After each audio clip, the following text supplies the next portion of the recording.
Hello, everybody. Happy Thursday to you all out there. Hope you guys are all having a fantastic day so far. Good morning, good afternoon, good evening. Glad to be back, everybody. Good morning, Zoosh, or good afternoon. On your second espresso and slowly waking up. I'm glad to have you here, as always, my friend. Hope you're enjoying that delicious espresso. And to everybody else out there, welcome, welcome. I hope you're having a fantastic week. I know I have had a very, very busy week so far. As we begin today, just to unpack a few things quickly. It's been a very busy week. It's been a very busy week for me. I've had family staying with me this week, so I've been quite active. Had a few little events that we've done. We've obviously switched a couple things around out of our normal routine to kind of have a little bit more fun, add a little bit more excitement with family here.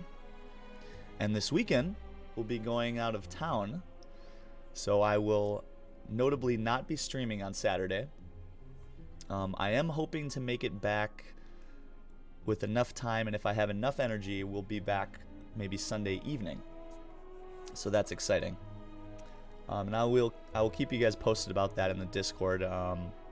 If we don't go live Sunday evening, then I'll be back Tuesday at our normally scheduled time. And yeah, next week is also going to be exciting. It's going to mark our first 4-day week streaming, which I'm really excited about. We're going to roll out our new Sunday evening stream for the schedule, which is awesome. Really excited about that.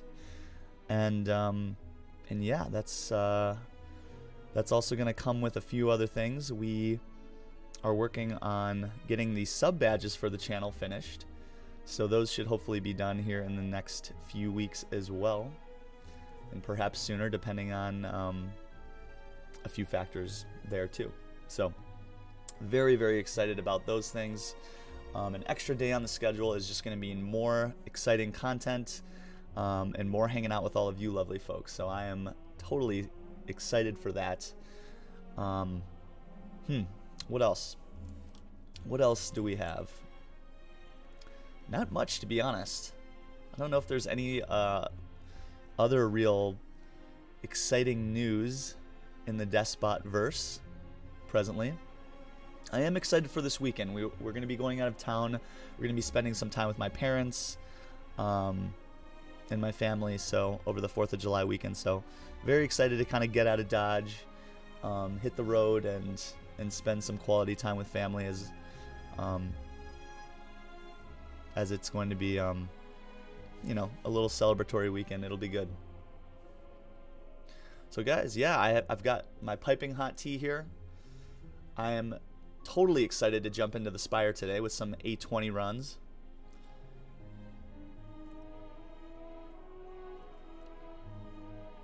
Did you cook up anything special today, this morning, Zoosh? Hey, Jedit. Another exciting day of blasphemy vault. Heck yeah. Start off with a bang, right? I appreciate that, Zeus. Yeah, it's always important to find some rest and relaxation amongst all the excitement. I know whenever I go out of town, for some reason I feel more at ease at times. Sometimes I do feel a little heightened sense of okay, well, we need to make it to this or we need to make it to that. But at least in the last 5 to 10 years, as I've grown a little bit older, I've become accustomed to being able to find that sense of relaxation when you're out, and being able to kind of let some of the normal worries kind of wash away, and to be able to find those pockets of total relaxation where you can sit back and just immerse yourself in a book or in a quiet moment, or an observation, or finding beauty in your surroundings. So I totally appreciate that stuff for sure.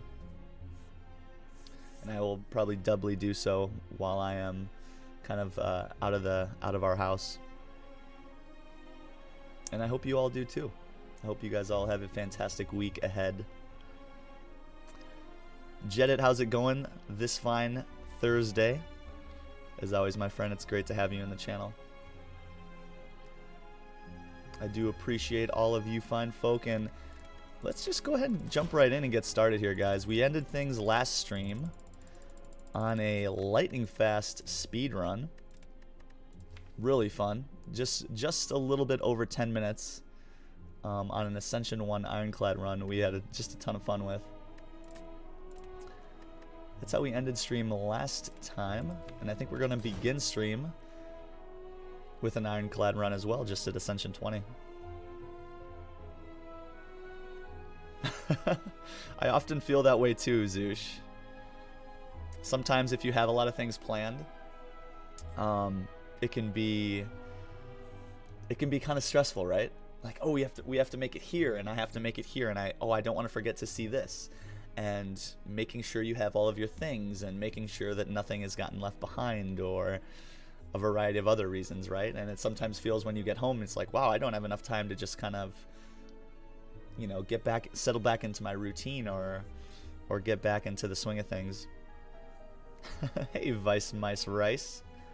How are you, my friend? Great to have you here. Hope you're having a great Thursday.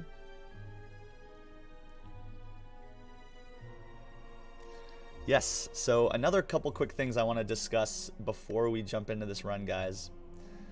First being that we have a very packed schedule coming up.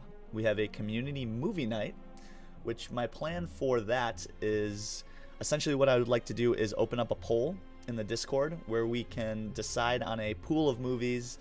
I'll probably keep the movies fairly light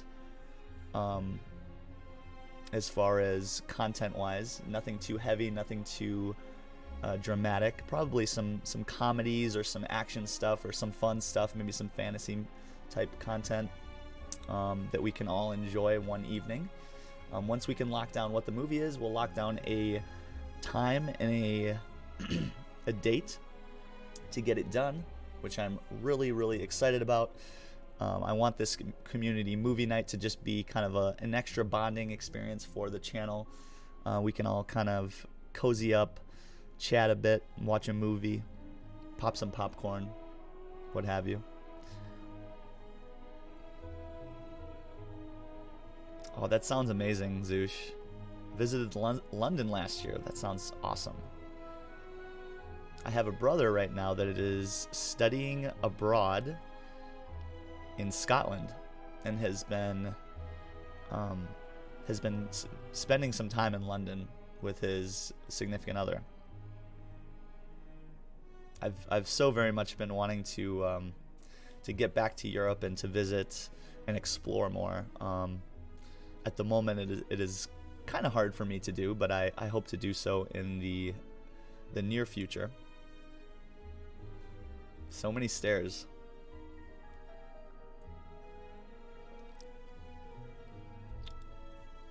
And that's what I've heard as well. Yeah, I've definitely heard that as well, Zoosh. And I've experienced a ton of kindness and generosity while I was in Germany. I did spend some time in Spain, and I found that just the general kindness, like in a lot of the countries in Europe, is really, really, really refreshing and fantastic. I'm right here, dude. Heck yeah, I'm right here too. All right, people. Well, let's go ahead and get things started. Trying to think, did I have one more thing to say? Oh, yes. So the extended streams will be getting planned probably next week as well. So I do look forward to outlining that a little bit in the Discord, probably next week. Once I do get back from my quick holiday this weekend, I do plan on getting those things locked up probably next week. So look to see those announcements on Discord. And yeah, should be some really exciting stuff to come here in the next few weeks. So very excited about that. You're talking to Zoosh, okay. From Scotland, nice. Oh, that's fantastic, Jedit. Yeah, my brother goes to school at St. Andrews at the moment. Oh, that is fantastic. Oh, and another fun story, chat, and maybe I'll post a picture. I've recently acquired a product of Scotland, actually. A bottle of Lagavulin. I've recently acquired this when I was doing a little bit of hunting around for some higher end spirits near my parents' house, and I was particularly excited about this bottle, obviously, for the not only the great taste of the spirit, but also the fact that it is a Act 1 boss in Slay the Spire, right? So maybe I'll post a picture of the Lagavulin in Discord.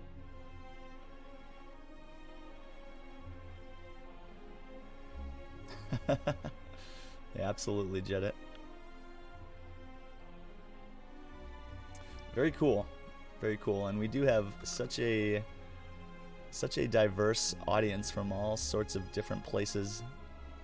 It's exciting. It's exciting, and I love to hear about where everybody's from. Good morning, Unbuzzed. How you doing? It's good to see you, my friend, as always. Happy Thursday. All right, guys.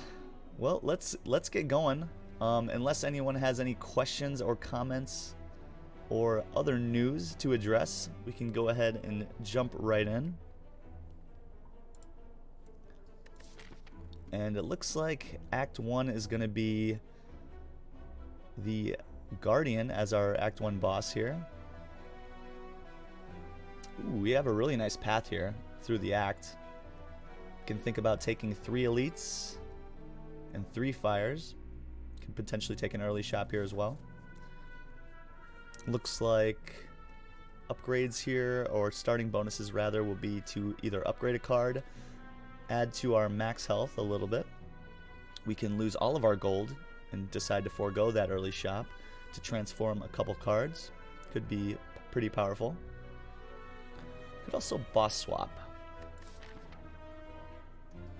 The only thing I don't quite like about this current path that I'm thinking of is that the fact that there are 2 shops back to back. Sometimes going to 2 shops back to back is kind of a waste. We could potentially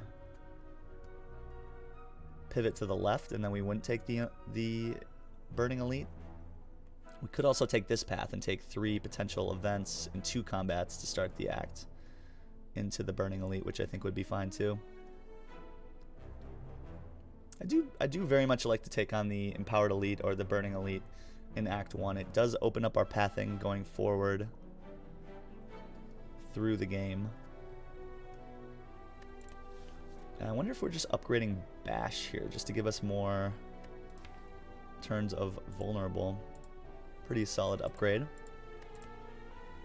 Getting an early upgrade allows us to probably be a little bit more aggressive and win some early fights a little bit quicker as well. I do also really like the ability to transform 2 of our cards right off the bat. Transforming 2 strikes, it also means we can lean into the things that we find depending on what we are given as far as transforms. If we do lose our gold, then we go to this shop with probably a lot less gold, which means we have far less options at this shop, which is sometimes a bother. The max health is also really good, putting us at 82 max health. Puts us in a very good position going forward in our elite fights and all of our other combats. You know, I kind of believe in this early upgrade. Let's do it.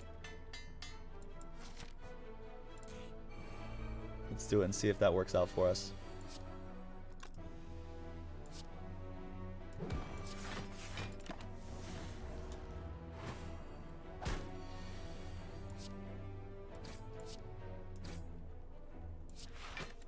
Okay, so we take 4 damage. In this fight, we may...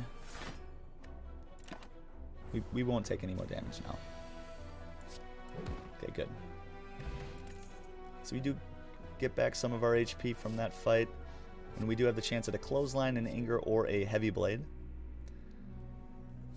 Probably can't take heavy blade yet. It is conditional on us finding some source of strength, as this card only does 14 damage for 2 cost. Does get quite good when we are able to scale up our strength quickly, which is something we may want to look at getting into later. The clothesline, however, does apply 2 counts a week. Pretty solid card there with the clothesline. I do also like the anger, giving us a little bit more front-loaded damage. Sometimes really nice to have that little extra push. I think I am going to take the anger here. Could dig a little bit into the scrap ooze to try to find a relic. Oof. Okay, so we've taken 18 damage. So we take a good amount of damage to our health here, but we do find a Vajra, giving us 1 base strength. Totally worth it. Totally worth it.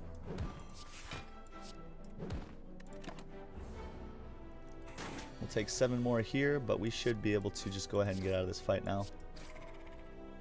Good. And I really like this Twin Strikes here, giving us some more front-loaded damage. It pairs well with the extra strength that we have, doing potentially 8 damage twice, giving us a 16 damage attack for 1 energy when upgraded. Headbutt is also good, giving us a little bit more control over the deck. Could be really solid, and something that we probably want to have in the deck eventually. The clothesline, again, is also really solid, but I think the Twin Strike is probably what we want since we grabbed the Vajra. We could take an upgrade on the Twin Strike as well. Very nice. Very nice indeed. Should hopefully be able to get the 6 health from this combats for a heal, which we do. And a potion is really nice to have for the upcoming Burning Elite fight. And could have the chance at a Barricade, a Twin Strike, or a Flame Barrier. Guardian generally wants us to have some decent blocking solutions and to have some reliable block in hand. So I'm totally okay with taking the Flame Barrier here. We did already grab 1 Twin Strike. And honestly, I would certainly take another one in the deck. Barricade is something that we probably can't get down enough with reliability on 3 energy, although can sometimes be very good later on when we do have more energy options, giving us the ability to keep our block instead of removing it at the start of turn. Can be very powerful. Okay, and I think Gremlin Knob's actually probably our best matchup here. So, totally cool with Gremlin Knob here for our Empowered Elite. Not seeing Bash on turn 1 and 2 is a little bit of an issue. So we are going to probably take we're going to lose probably most of our health here. Which means we're going to likely have to rest at the fire. Oh boy. Okay, or we just die? It's like the worst draw I've ever seen. Oh boy. Need some draw. Here we go. Okay, so we do get out of the fight. We lose most of our health, unfortunately. But we do pick up a Bird Face turn. Really, really nice relic, saying whenever we play a power card, we can heal 2. More importantly, we do get our Emerald Key, giving us 1 of our 3 keys necessary to make it to Act 4. Also pick up a Heart of the Iron potion, giving us some metallicize, really nice to have. And the potential at some more front-loaded damage. We have a Fiend Fire here, which allows us to exhaust our hand, dealing out some big single-target damage. Could also take a Wild Strike to deal out a good amount of damage for 1 energy, but it also adds a wound into our draw pile, or another Twin Strike.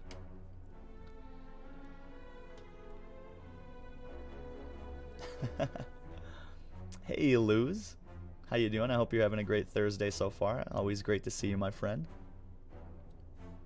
Always great to see you. Love gambling? Heck yeah. Early anger is great. I can 100% agree. Great news. How's it going, Jill Barak? Good to see you. As always, my friend. Passed my game design final exam.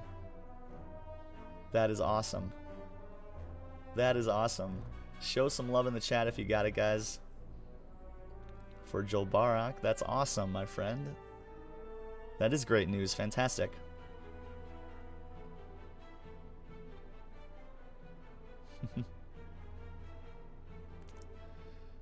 Might have used the potion on turn 1. Yeah, it perhaps could have helped us a little bit more on turn 1. I am happy that it led us to victory on that fight, although we are in a tough spot at the moment. I wonder if we ever just grab this Fiendfire here for a little bit of extra damage push. I think so. It's going to come in handy at times. Okay, and we rest here. We do notably have 2 upgrades already in the deck. We started with an upgrade to Bash, and we found an event room that gave us an upgrade to the Twin Strike. Fiendfire right now can sometimes be very good, especially against single targets. It allows us to roast away some of our starting cards that aren't very good anyway. Turn that into damage.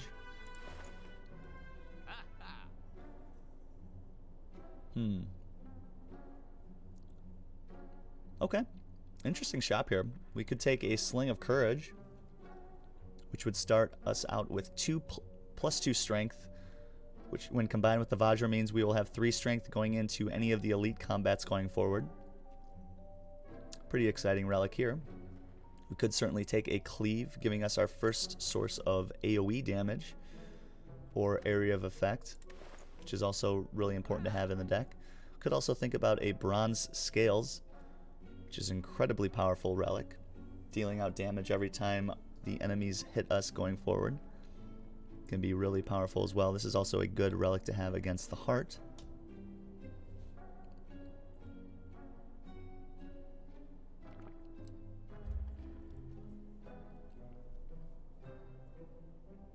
You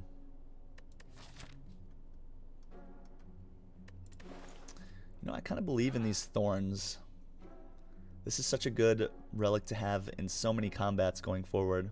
It just deals out so much damage over the course of the run.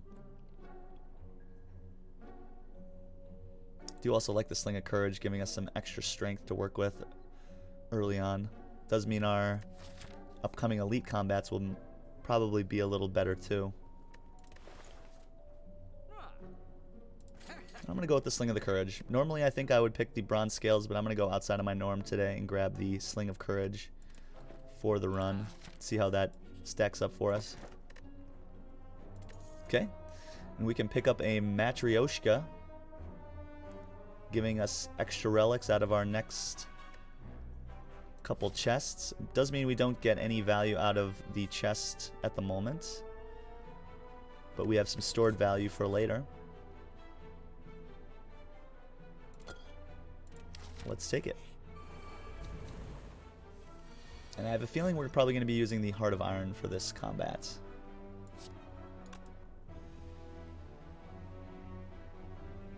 So we could do 27 damage. And take the 10 here early on. I think I'm probably popping the Heart of Iron next turn. I want to try to attack this back sentry here to be able to hopefully eliminate him next turn. We really want to see something like Twin Strikes, Anger. Flame Barrier would be nice. Not sure we're playing the Bash here ever. Definitely playing 2 strikes here. Do we ever get to 21 damage next turn? 14 and 20 with these 2 cards allows us to full block, but we aren't quite able to kill this back sentry. So I think with that in mind, I think I am going to play the Metallicize here and just hit this back sentry to have a better chance at full killing this back sentry next turn.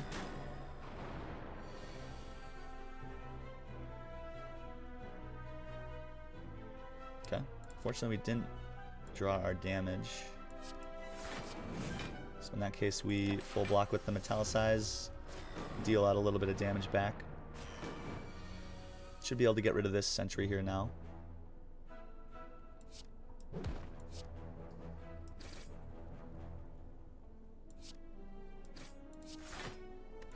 Okay, good. And we full block again, and we put ourselves in a position to kill this sentry here before we take more damage.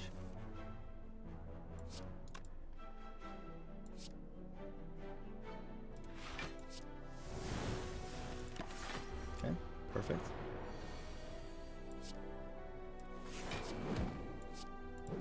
Perfect.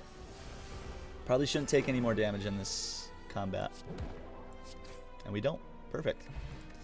We do pick up a mango, giving us 14 more max health. Really nice to have.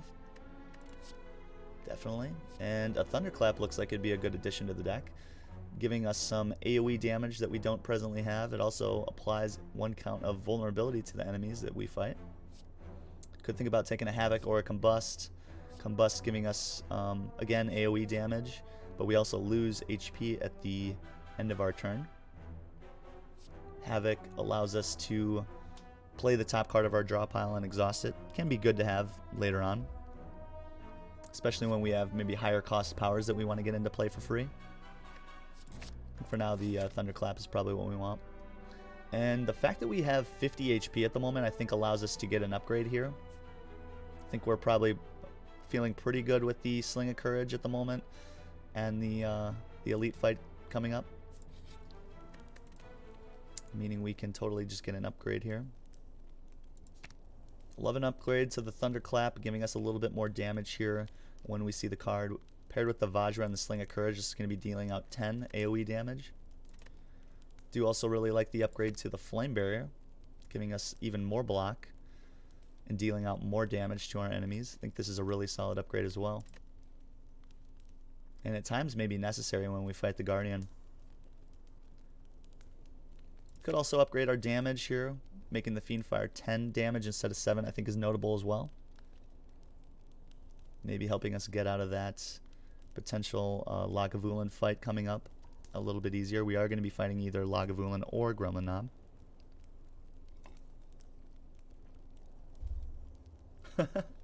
Yeah, that's true, Vice Mice. Absolutely. Hey, I'm doing good, Joe Barak. Thanks for asking. I'm actually having a really fun day so far and a great week. I'm really excited to hang out with you guys here though today. Let's get our block upgraded a little bit. I think we're gonna appreciate this against the Guardian. But yeah, things are great. I do appreciate you asking.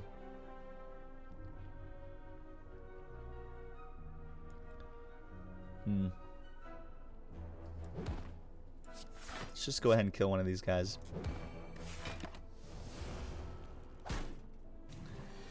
Yeah, things are really good. I've had a really fun week spending some time with some family that's been staying with me. It has left my days quite busy at the moment, but in a very, very good way. So which has really been fun. I've got to hang out with some family that I haven't seen for quite some time, which has been really nice. And hoping to keep the good times going for the weekend. We're going to be heading out of town to spend some time with my parents and some of my other family. I like the Shockwave here, guys. This adds 3 counts of weak and vulnerable to all enemies. Can get upgraded to 5 turns. Really nice card to have all around. It's going to allow us to do a lot of damage. It's going to allow us to mitigate damage here with the weak. Could take an Iron Wave, dealing out some damage. Giving us some block for 1 energy is okay. Heavy Blade is getting better with the Vajra and the Sling of Courage for sure. It's now a viable pick, especially when upgraded. Perhaps we want to consider it. We do already have 2 2-cost attacks and a 2-cost Flame Barrier, so it's sometimes hard to play. I think the Shockwave's just better right now. If we see Heavy Blade again, we may be picking it though. Okay, I think this is a pretty reasonable Fiendfire turn, can deal out 40 damage right off the bat, and we're getting rid of 2 skills that we don't want to see in this fight anyway. Good. Bash on this turn would be ideal. Perfect. And I think we get out of this fight without taking any damage. Excellent. And a gambling chip is really, really nice to have. This allows us to, at the start of combat, discard any number of cards and then draw that many cards. Really nice to have. Giving us some more turn 1 consistency is going to be really valuable going through the rest of the run. And a weak pot is really nice to have as well. And there's another good block card. This also pairs notably well with Fiendfire. Could think about getting a little bit more energy into our hand with a Bloodletting or a Warcry, giving us even more manipulation of our deck, allowing us to draw a card and put any of the cards from our starting hand into our draw pile. Or not our starting hand, but our current hand. I think I like this power through though. As previously stated, the Guardian definitely wants you to have reliable blocking solutions in that fight. And going forward, we totally want to have a big chunky block card. In addition to the Flame Barrier, I think our block package is in a good place after power through. Oh boy, and we could choose to grab a Curse here for another Relic. We could add to our max health, giving us 94 max health, which is really good. I don't really think we need the heal. I think we're in a good place going into the fight against Guardian, so let's just take some more max health. We'll avoid the Curse for now. And an upgrade to Power Through I think is fine. Shockwave is great. Fiendfire I think is also nice, giving us a little bit more front-loaded damage. Kind of like this Shockwave. 5 turns a weak and vulnerable usually gets us out of most fights. At the moment, we could also just get the 20 block here and just never take damage. Let's get the Shockwave upgraded first. Okay. So right off the bat here, we could choose to maybe do a Fiendfire. We do need to do 40 damage in the first 2 turns to split the Guardian into his shelled form.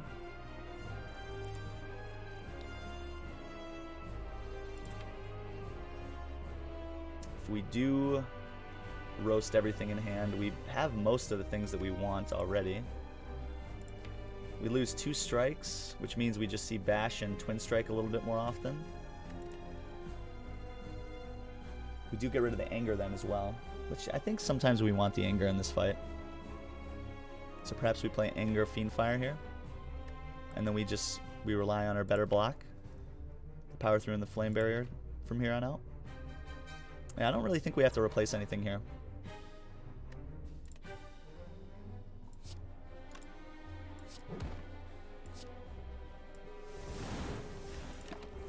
I think this is going to be good.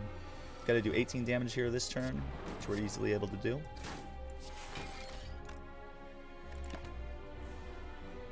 Okay, fantastic.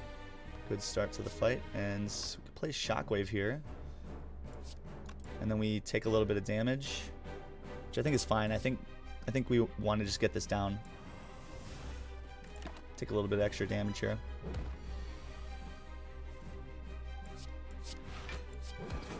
Okay. Get a little damage done. Okay, Flame Barrier is great here. Twin Strike's also good. We're going to deal out 18 damage with the upgraded Flame Barrier here as well. Very nice.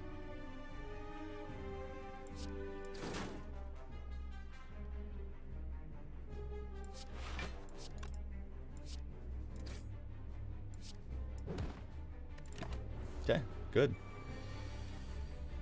Good. We'll sacrifice a little bit of damage here on certain turns to be able to just keep dealing out damage with the extra strength and vulnerable. We're pretty much always making it out of the fight at this point with the amount of hit points that we have. Which means I'm totally willing to trade HP here to just get this fight over with. Okay, again, Flame Barrier here is really good. Being able to deal out 6 damage 4 times is very, very nice.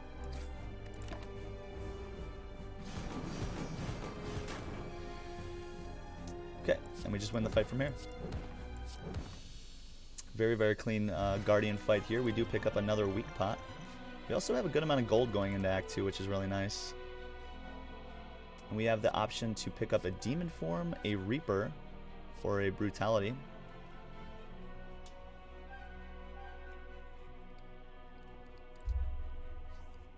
These are pretty solid options here, chap. I do really like the Reaper, obviously giving us a way to heal up. It's notably just already better with the Vajra.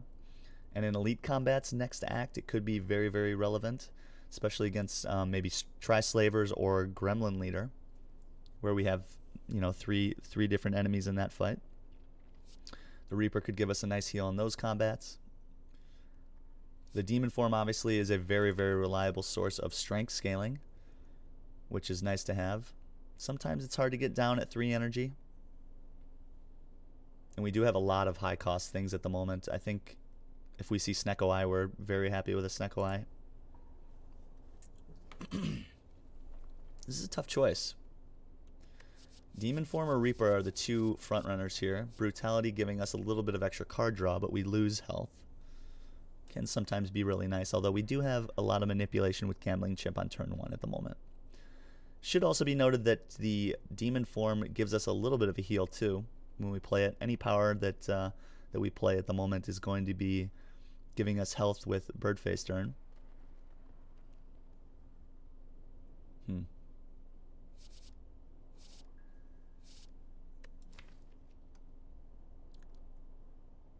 Kind of feels like we just take Reaper here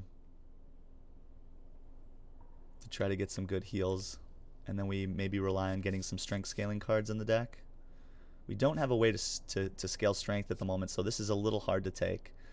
At the moment, we're at most doing 7 damage to all enemies, which in combats against elites, right, is getting us a good heal in certain fights. Although at 2 cost, you know, there are going to be turns where instead of playing this, we're just going to have to block. Otherwise, it becomes kind of like a block card. You know what? I think the Demon Form is the reliable way through, like, the Champ fight, if we see him at the end of Act 2, and a lot of the other combats at times, the longer combats. I believe in this Demon Form here. And then if we see a Reaper later, obviously we're a lot happier with taking a Reaper once we have the reliable strength scaling. Let's take this Demon Form here. Okay, and we could take a Slaver's Collar. Pairs nicely with the Sling of Courage, getting us an extra energy at the start of the boss and elite combats, plus extra strength in the elite combats. Could also think about a Tiny House, giving us a potion, gold, some more max health, putting us to almost 100. We also get to choose a card and upgrade a random card. Could also Pandora's Box here, getting rid of our base cards. Our strikes and our defense is really nice to do. We weren't able to notably remove any strikes in Act 1, which we normally like to do. We do get to keep all of our goodies here as well. Could be a decent Pandora's Box here, although we are a little bit... Ooh, posture check. Yes, thank you. Appreciate that. We are a little bit bound by RNG if we do take the Pandoras. Sometimes I get so into the game, I just wanna get right in there. I appreciate that, Joe Barak. I think this is a pretty good Slaver's Collar though, guys, right? We are going to be leaning into elite combats anyway with the Sling of Courage. So when we do see elites now, we're going to go into those combats with 4 base strength, or I'm sorry, 3 more base strength and 4 energy, which I think is super powerful for us at the moment. We always want 4 energy in this deck too. We have a lot of high cost, high impact cards like the Flame Barrier, the Fiend Fire, the Demon Form. We always want to be able to get down Shockwave and Bash as well when we see it. Okay, and the Demon Form is looking like a great pick at the moment. We are going to be fighting against Champ here at the end of the act, and that's a really good power to have in that combat. I'm really happy to see that. And I totally want to prioritize elite combats in this act. And it looks like we can certainly do that with this path to the left. We also have some optionality with some late shops, giving us a way to spend some of our precious gold and turn that into some power. Was really nice to do.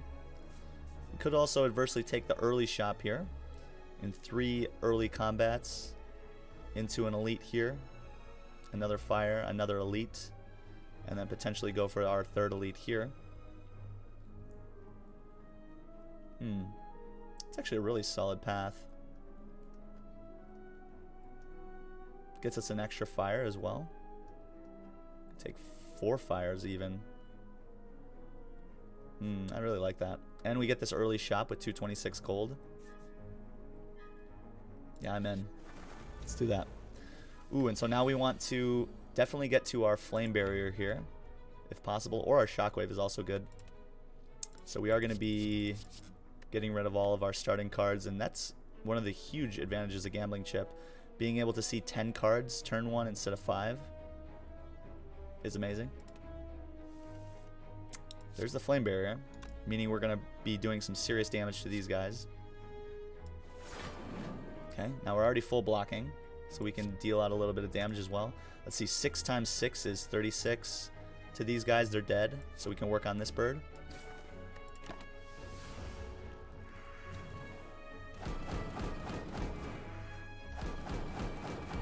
Really nice card to have, Flame Barrier, in this combat especially.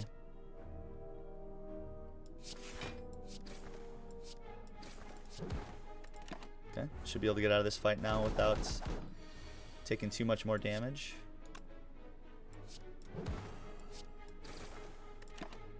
Okay, 1 attack does it. Nice. Okay, and we heal up almost to full. Get a little bit of extra gold, and the chance at a Shrug It Off, a Body Slam, or a Burning Pact. Burning Pact giving us some exhaust and draw can be sometimes pretty good. It pairs fairly well with something like Power Through, although we may want to try to save for like something like a Second Wind for that card. We could also take a Body Slam, and I think we do reliably get to a decent amount of block, so the Body Slam could be a viable way for us to still do some damage. This definitely wants an upgrade. Giving us the energy upgrade. We are going to be on 3 base energy when we're not in elite combats, or boss combats, notably in this act. Could also think about taking a Shrug It Off, giving us a little bit more block and some card draw, which we don't presently have at the moment. I think I like that. A little bit of card draw, a little bit of extra block is always nice to have. Oh boy. There's the second win that we talked about. Could also take a membership card here. Pretty spicy. Giving us a 50% discount going forward on all products for the rest of the run. Yeah. Gotta take that. 69 means we are able to get a removal and the second wind. Could think about removing maybe a defend or a strike, and adding in the second wind for even more block seems pretty solid.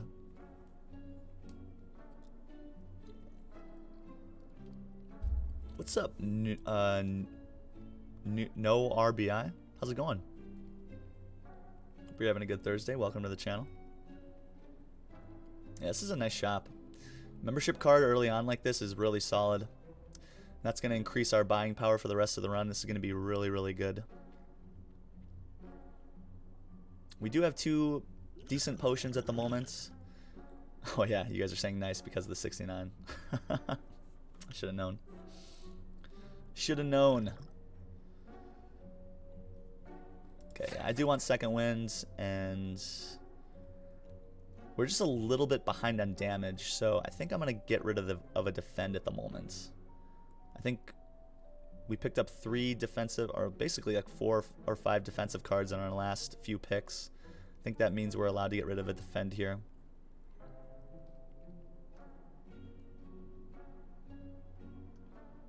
And that way we get to enough damage at times. Although I hate the strikes too.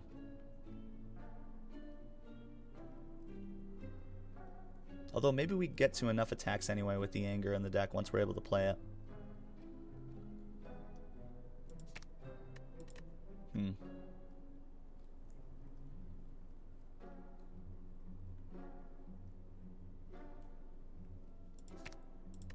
think this is right. Get rid of the defend for now. Make sure we're able to get to some reliable damage. Could think about taking on 3 apparitions, effectively negating all of the defensive options in our deck to add intangibility into the deck. 3 apparitions gives us 3 turns of intangibility at least. These cards are noticeably ethereal, meaning the turns that we're not able to play them, they exhaust until upgraded. This also gets a whole heck of a lot better with Gambling Chip, meaning the turns where we're not getting attacked on turn 1, we can Gambling Chip these away into our discard pile. Or if we need them, we can choose to kind of dig for them with Gambling Chip. We also do lose 47 max health, which is a little scary. That puts us at what? At 47 max health. So we'd be at 47 out of 47, which isn't a terrible number. Apparitions can be insanely powerful in a lot of the combats going forward. Does mean we want to focus on damage then, and we don't presently do a ton of damage very fast. Which means I'm not sure we're allowed to take these apparitions at the moment. Once we get Demon Form in play, we're just a little slow. And I think being slow means we're probably not allowed to take the apparitions. You want to be able to deal out damage fast with apparitions, because we only get 3 turns of invulnerability. And being at 47 max health means there are certain turns where we could just die if we're not able to block reliably.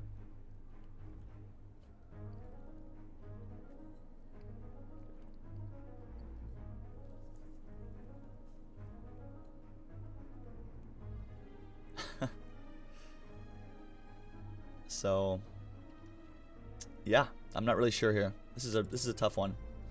Apparitions are really great to have in a lot of the big combats, especially if we can get them upgraded. If we can find something like a feed, we can also add on to our max health. Just not sure if these are good here.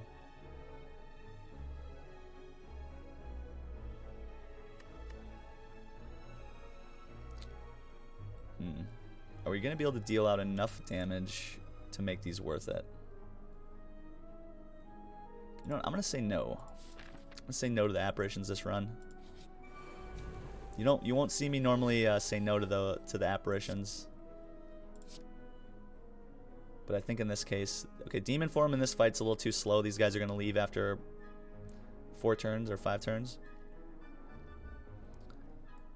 Second Wind isn't doing a ton for us at the moment. We can block just better with Flame Barrier, Shrug. Shockwave would be great here turn 1. I would like to see the power through as well.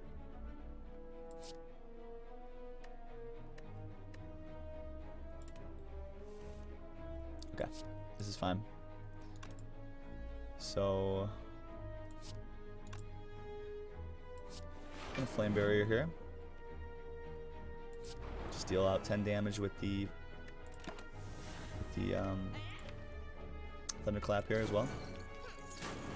Take a little bit of damage here. Okay, Shockwave is great.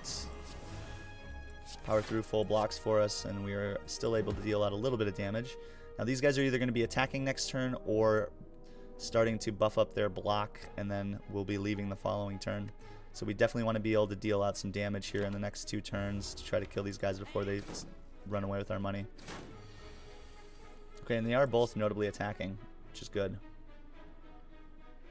Which is very good. Let's see, 24, 34. Let me just kill you. Block a little bit, and then we try to kill you in the next 2 turns. Yikes. Okay, so that means this one gets away with our money now, unfortunately. Drew all defends in this turn, which doesn't do us any good, unfortunately. Wait a sec. Do we have enough? Maybe close. Okay, that was like pretty much the perfect draw there. So we do get our money back, thankfully. which we didn't have much of it anyway. And the chance at a pummel, a combust, or another flame barrier. Kind of like this pummel here. On the elite combats, we're starting, well, we're always starting with one extra strength, so this is going to already do 12 damage for one. It exhausts, and in the elite combats that we see, it's going to be doing, let's see, 5 times 4, which is 20 damage for one cost right off the bat. And we always want to be able to get that scaled up even more with Demon Form in our longer combats, so yeah, Pummel's great. Really good strength scaling card. Hey, Anaboris, how's it going? Happy Thursday, my friend. Absolutely, Vice Mice. Take care, my friend. Take care. We'll see you next time. I should be back. Like I said, maybe Sunday night, depending on my energy once we get back from holiday. So I might be back either Sunday evening for our first Sunday evening stream, since we added that to the schedule, or if I don't see you guys that day, which I will... I'll let you guys know in Discord if I'm going to be there or not. Then I will be back Tuesday. And we'll be jumping into our first 4-day week next week, which is really exciting. Okay, Shockwave's fine here. Can block a little bit as well. Getting the Shockwave down is worth taking a little bit of extra damage here on turn 1 to get the extra damage here going forward.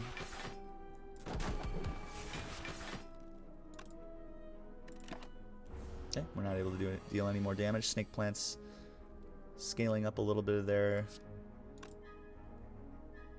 block when hit.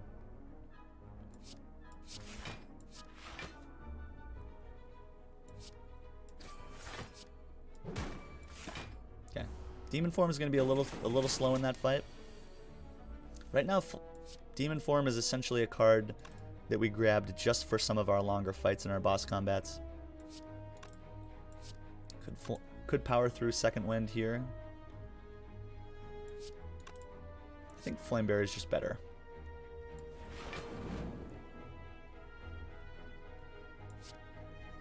Do take a little bit of damage. I think it's worth it. We take 6 damage here, but we're able to deal out quite a bit. Could also just full block and let it attack itself for 18, and then look to kill next turn. Yeah, that's fine. It's fine. It's a little bit of an overblock.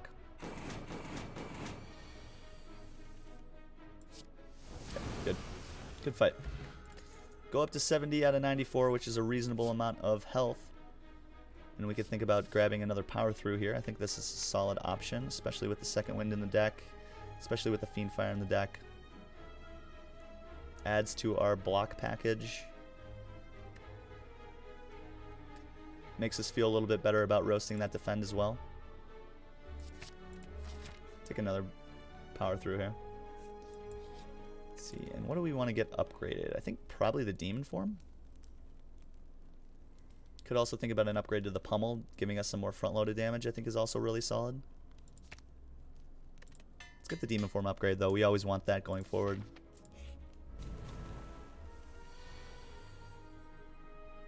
Okay, power through Second Wind is a pretty solid option here. Demon Form, I think, is just a little bit slow at the moment. Question mark. Could also block for 15. These guys are dealing out 34 here, turn 1, without weak. Could get the Demon Form down. I think that means we go to 6 strength, turn 2, which already makes this 24 damage. Would really be nice to get to Shockwave here as well.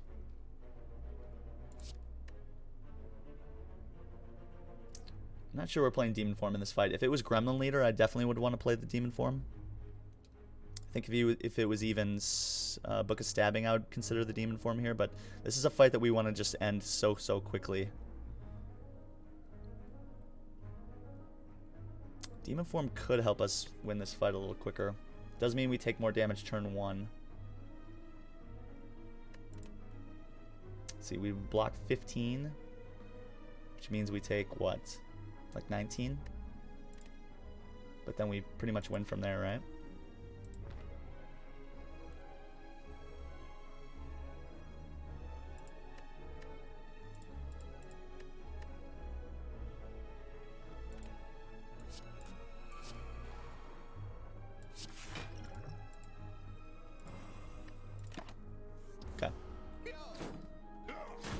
Take a little bit of damage here. We should be in a much better space from here.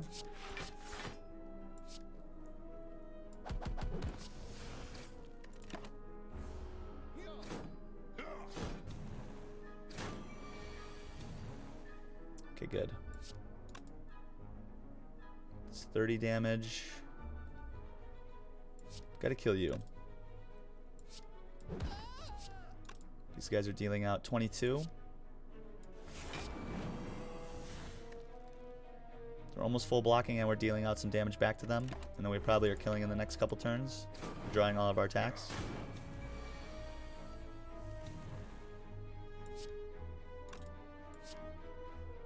Okay, 21 twice is just a kill here.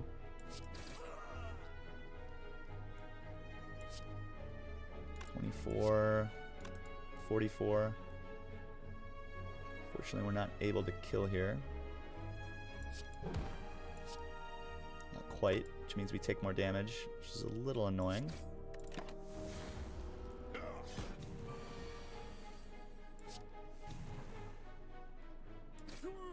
Okay, not a terrible fight. We are sitting at about 40 health, which is decent. We do pick up some more gold, which is relevant with the membership card. We pick up a lantern, which is really great, meaning our turn ones are even more spicy at the moment. And it also helps us a lot because we're on 3 base energy at the moment as well. An elixir allows us to exhaust cards in our hands. And we have the option at a flex, giving us another source of strength. An upgraded Iron Wave, dealing out some damage and giving us some block. Or a Whirlwind. I think Whirlwind is pretty solid here. We would want to get it upgraded. Adding to our AoE damage can be really powerful at times. It's not great on 3 energy. This might just be a skip. We might just want the Whirlwind. If we see it turn 1, it's upgraded. It deals a good amount of damage with the Vajra, and sometimes with the Sling of Courage in play, it can do pretty well. Upgraded, it deals out 8 with our 3 extra energy. It would be dealing out 11, and on turn 1 we would have 5 energy in elite combats, which could be a lot of damage. Perhaps we do want the Whirlwind.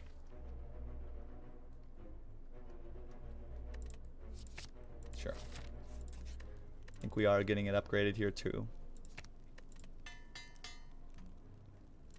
Okay, it's going to make some of our combats with multiple enemies go a little bit easier from now on.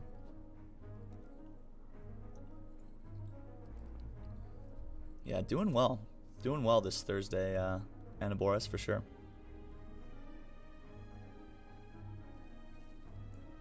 How's it going, Mad Clown? Good to see you, my friend. It's going good so far. This is our first run of the day, and we're humming along pretty nicely. We picked up some strength, some extra strength for elite combats, and some extra energy for those combats, so we're totally prioritizing elite combats at the moment. But yeah, it's always good to see you, Mad Clown. Hope you're having a fantastic Thursday so far. We do get 2 relics now, guys, because of the Matryoshka. A courier is pretty hype with the membership card, giving us a way to restock cards, relics, and potions, and all prices are now further reduced by 20%. So we now have like super cheap options, and we get even more of them. So we want to just try to get as much gold as possible at the moment. Question card is also incredibly strong, giving us an additional card to choose from during combat rewards. Yes, please. Really, really great stuff there. And depending on our hit points going after these next couple of fights, we may end up going to the shop instead of the fire. Although we may just want to save our gold. We will see. Okay, there's that 5 energy we were talking about. Yeah, I don't really see a reason to replace any of our cards here. We could get the Shockwave down or the Demon Form, which I think would also be fine. If we want to get Demon Form down, we're still splitting these guys this turn. Yeah, let's do that. Let's try to dig for Demon Form here. Okay, well, we don't get it, unfortunately. So instead we just Whirlwind here. Smack everybody and hope to maybe get Demon Form down next turn. Solid. Ooh, and he's attacking us. Yikes. Okay, Shockwave's great here. Making that a little bit more bearable at the moment. We still do take 19 here, which is a bit of a bummer.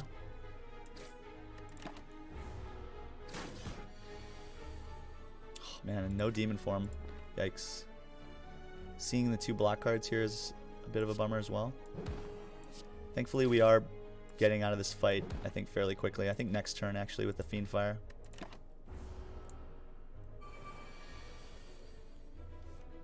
Yeah, or the Pummel. Okay, good. Do take a decent amount of damage here. But we find a Meat on the Bone. Wow, that's really good. Meat on the Bone, fantastic, giving us a heal when we're at or below 50% at the end of the combat for an extra 12. It's really nice to have. I'm going to get rid of this elixir and take the explosive pot as well. Dealing out 10 AoE damage is really nice to have. And I really like this Impervious, giving us an extra blocking option. Means, like, if we find Snecko-Eye at the end of this act, we're totally taking it. A Snecko-Eye in this deck at the moment is pretty insane. Pommel Strike's also a decent option here, I think, giving us some additional card draw and front-loaded damage. The Evolve is also really good. We are going to be drawing status cards at times, especially with the 2 power-throughs in the deck. It could be really good, giving us some additional card draw. But I think the Impervious is something you can't really pass up here, giving you just super reliable block. I do think that depending on these next 2 nodes, we are probably going to end up having to go to this Fire instead. And since we're at only 102 gold, I think we can probably safely just save into next act.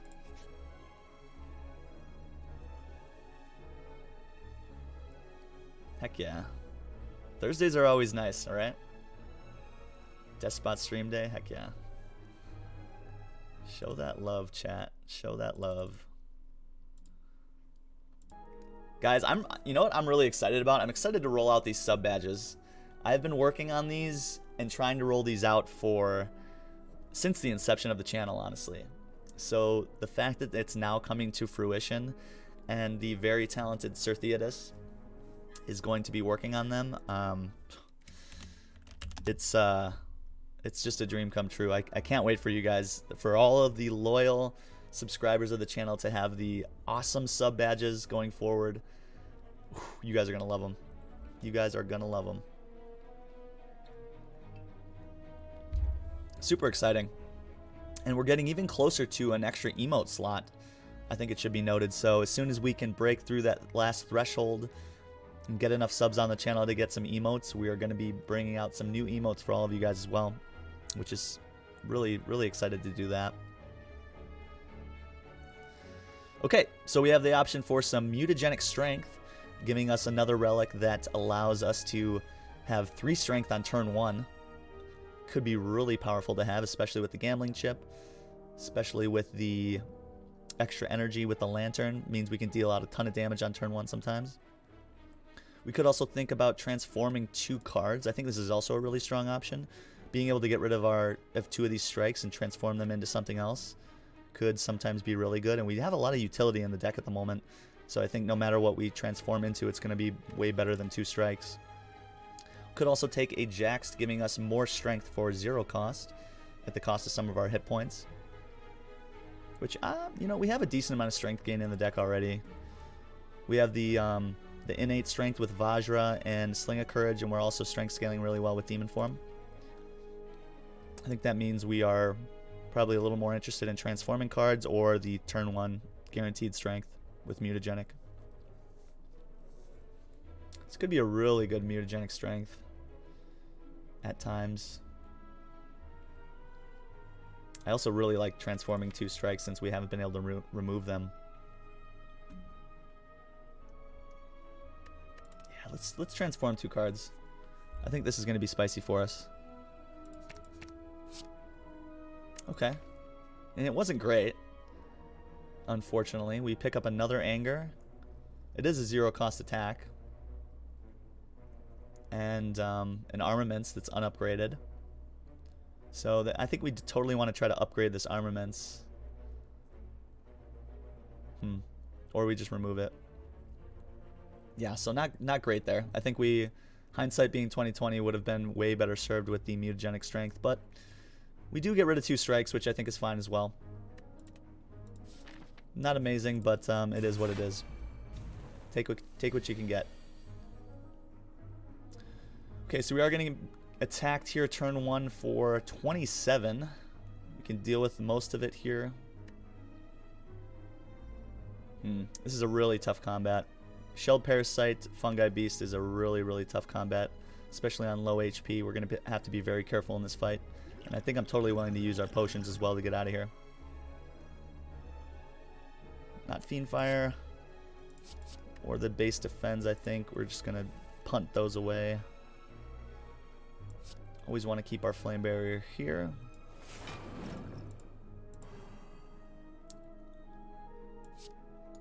I think I'm willing to take, what, 5 here? To deal out some additional damage.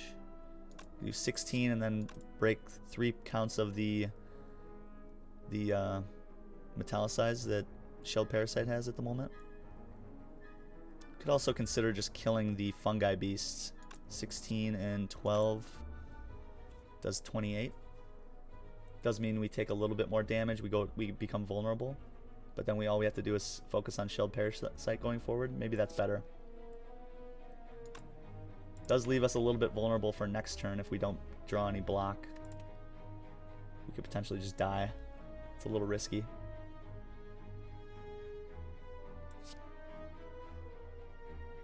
Consider just blocking fully and dealing out damage to this guy for next, and try to kill next turn maybe, if we get enough block.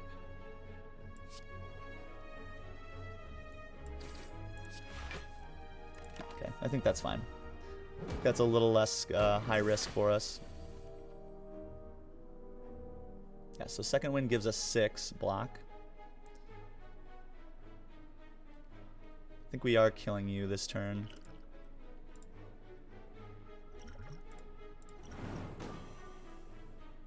This guy's going to be doing 13. This gives us 6 block.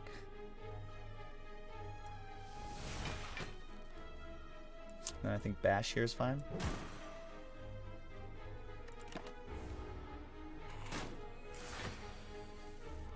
Okay, shockwave's great. Meaning this enemy is now weak and vulnerable pretty much for the entirety of the fight going forward. Can't do any damage here with the anger, unfortunately. So we just end turn.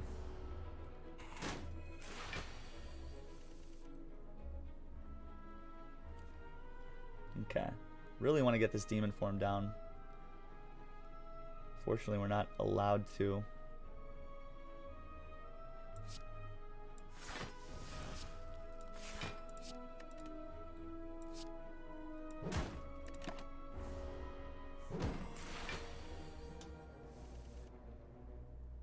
Okay, we can now if we want.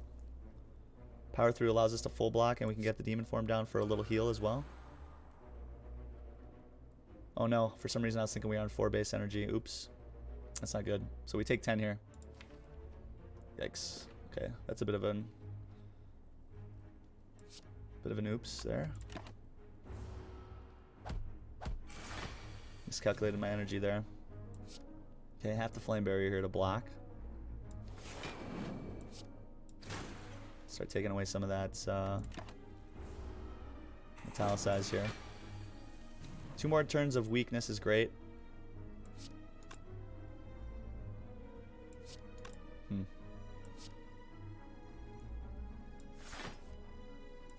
Okay, awesome.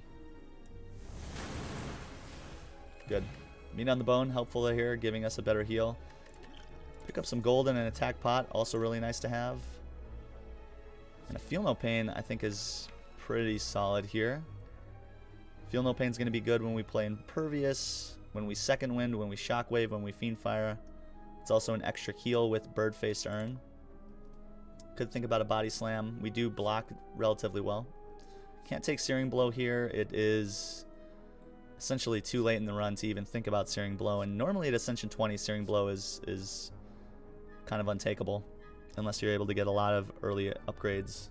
Yeah, this is a hard fight. That's a hard fight. There's a joke between a lot of Slay the Spire players that that's the other Act 2 elite fight. Hey Salawi, nice to see you. Welcome back as always, my friend. Hope you're having a good Thursday. And Over Easy Evan, hey, how you doing? Good to see you as well, my friend. Welcome, welcome. The gang's all here. Good to see you all. Hope you guys are all having a great week so far. I believe in this Feel No Pain, guys. It's giving us a little bit of a heal. It's giving us a lot of block sometimes, too. I do think we have to probably rest here. And at 116 gold, we're still not quite at enough where I want to get a lot of value out of this membership card. And I think, should we be triumphant in this battle here against the champ, then we're going to be going into Act 2 with a good amount of gold to really cash in on membership card and courier. I'm going to go ahead and rest here before this elite combat. Okay, and I'm glad we did that, especially with the Tri-Slavers again.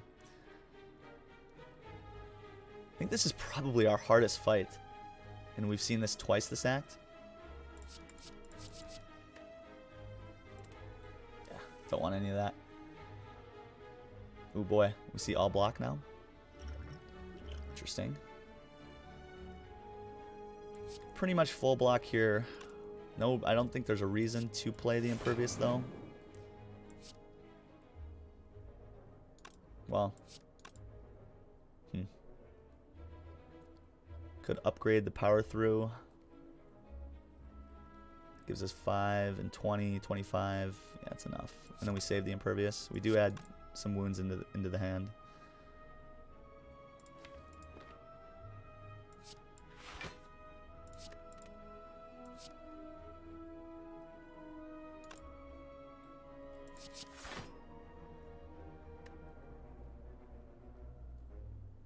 I'm going to save this for a turn where we can make sure they're vulnerable. Deal out a little bit of damage here with the Flame Barrier, which is okay. Okay, Shockwave is amazing. Definitely got to get that down right away. Power through means we are blocking the first two guys. Can't get Demon Form down in this fight again. This is a fine turn for the attack pod, I think, here. Rampage, maybe?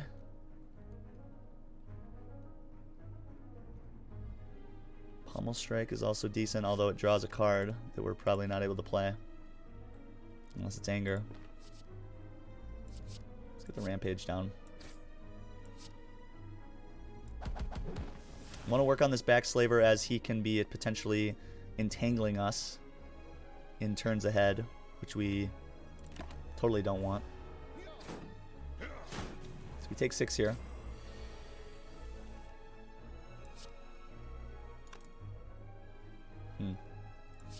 Okay, we can't roast this defend. We need to use it. Instead, we'll just kill. Well, I guess we can do this. Just to deal out a little bit of extra damage. Take 14 here, putting us in meat on the bone range. Okay, this is doing, what, 12 times 4 is 48. Doesn't quite kill this guy. We're not blocking anyway. Could get the Feel No Pain down for a 2-point heal, putting us to 37. This now would do 36, killing the front one, which is what we always want. Could also, let's see, 22. No, we always want the AoE damage, I think. Yeah, so we're going to take 11 here.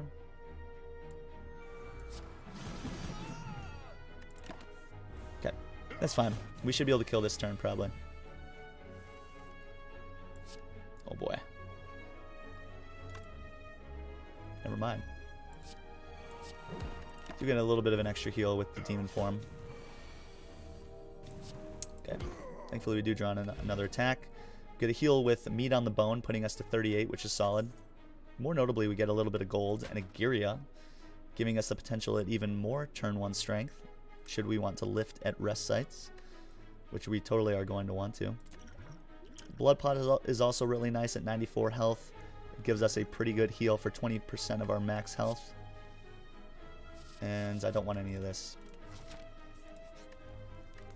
Okay, so now's the choice that we have to make here. I think resting is probably the safest option. We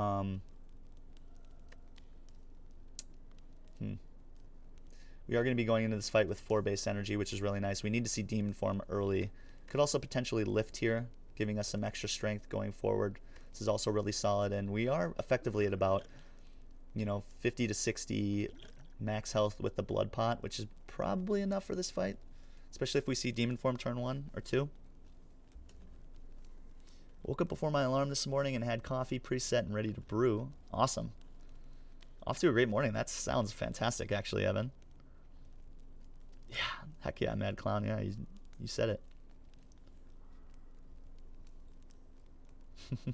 It's funny because I'll look at chat and it's funny how sometimes I'll say something and then literally like the next like 3 or 4 people all say the same thing, and it just totally that totally makes me feel good because it tells me that like we all are a lot of the same mindset. You know what I mean? Like this community is the greatest, guys. Like seriously, like all of you are just fantastic. Everybody in this community is. You guys always just put a smile on my face. I literally cannot wait some mornings to get here. Like I sometimes feel like a kid on Christmas. I don't sleep quite as good because I'm so excited to stream the next day. I really look forward to being here with all you guys. So again, thank you so much for being a part of the community and continuously coming back to hang out. It means like the world. So.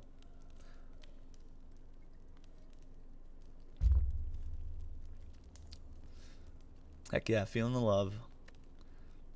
I'll say this, like the roots of what we have here in this community is just really humbling and insane, guys. Like on the heels of the Slay the Virus and everything we're doing with like the events going forward, it's just amazing. Zoosh with the 5 gifted. Thank you so much, my friend. Thank you so much for that generosity. So very much appreciated. And welcome to the community, Jedido Janin, Shabanox69, The Wrong Guy, Milk Jug, Heart of the Card 78, guys. Thank you so much. And welcome to the community, guys. Enjoy those emotes. And enjoy the community. Glad to have you here. Zoosh, longtime supporter and friend of the community. Thank you so much, my friend. So very much appreciated. Making the community strong. The pride emotes. Show me those pride emotes if you got them, chat. Although Pride Month is over, I do think that even though it's over, it's a good reminder of why we should be, tolerant and inclusive and be able to show love for everybody. So yeah, I totally love seeing those pride emotes. Heck yeah, Jet it. Over easy. Joel Barak, absolutely. Every month is Pride Month. 100% agreed. Okay, guys, can we get away with lifting here? Are we just going to get slapped down if we... Kind of feels like we block well enough most turns. It's a bit of a risk, but I am going to do that risk with the Blood Pot and the notion that we are going to be able to get away with the Demon Form in hand. This is a little scary. I think it's safer probably to rest here, but getting a lift is going to help us out, I think, in Act 3 immensely. Ooh, so we're going to be a little spicy here in lift instead of resting. Okay, well, we already have a lot of blocking options here turn 1. I think holding on to 1 power through is probably enough. We'll keep Shrug too on 5 energy.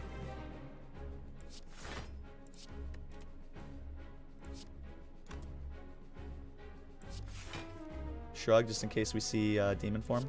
Okay, and we don't have to play the power through since we see the other defend, which is nice. And we'll save this pummel. This is going to be probably how we kill Champ. And I think I don't want to dilute the deck with anger either, so we'll just end turn here. In this combat, we essentially want to be as careful as possible. We want to get the champ down to his split point, which is going to be 220. And then we want to be able to kill the champ on the next following 2 turns at the minimum.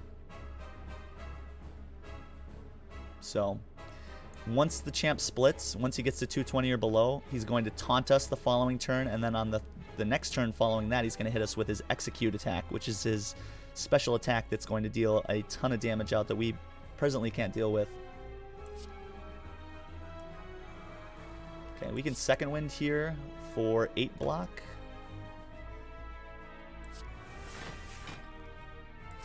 Bash, I think, is fine too.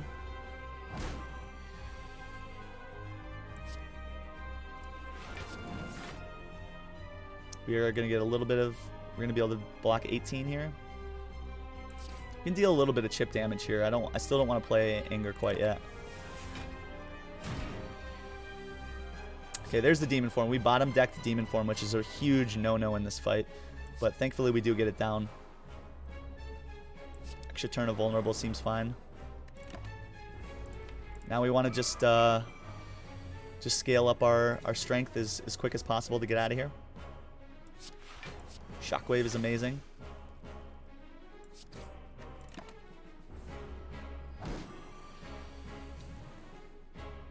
Okay, Impervious is fine here. Could Fiend Fire to do what? 16 times 3, 30, 48. Do get rid of the Whirlwinds. Are we allowed to start adding Angers into the deck? Probably not yet. I do want to be able to reliably get to our block, should we need to. I think let's just end turn here. Okay. Get an upgrade to the Shrug It Off here. I think that's fine. This is already doing almost 80 damage. We are going to wait to get this a little bit bigger. Okay, we're no longer frail this turn, which is great. We can start to pump out a little bit of damage now. We're getting really close to the point where we want to start to think about killing the champ for good. We're at 14 strength. If we deal 30 here, he goes to 237, which isn't a split yet.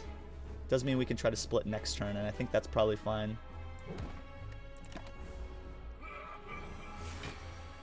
We are going to be weakened for the next 2 turns, but I think this is probably going to work out the way it's going at the moment. Bash means we put it to 200, so that means we're not attacking yet. 25, he blocks 7, which means we're dealing out 18. 18 is a split, so we're going to not attack here. Could also just Thunderclap. Thunderclap is not a split. Yeah, I think I'm going to wait. I'm going to wait till we can get a good split turn here.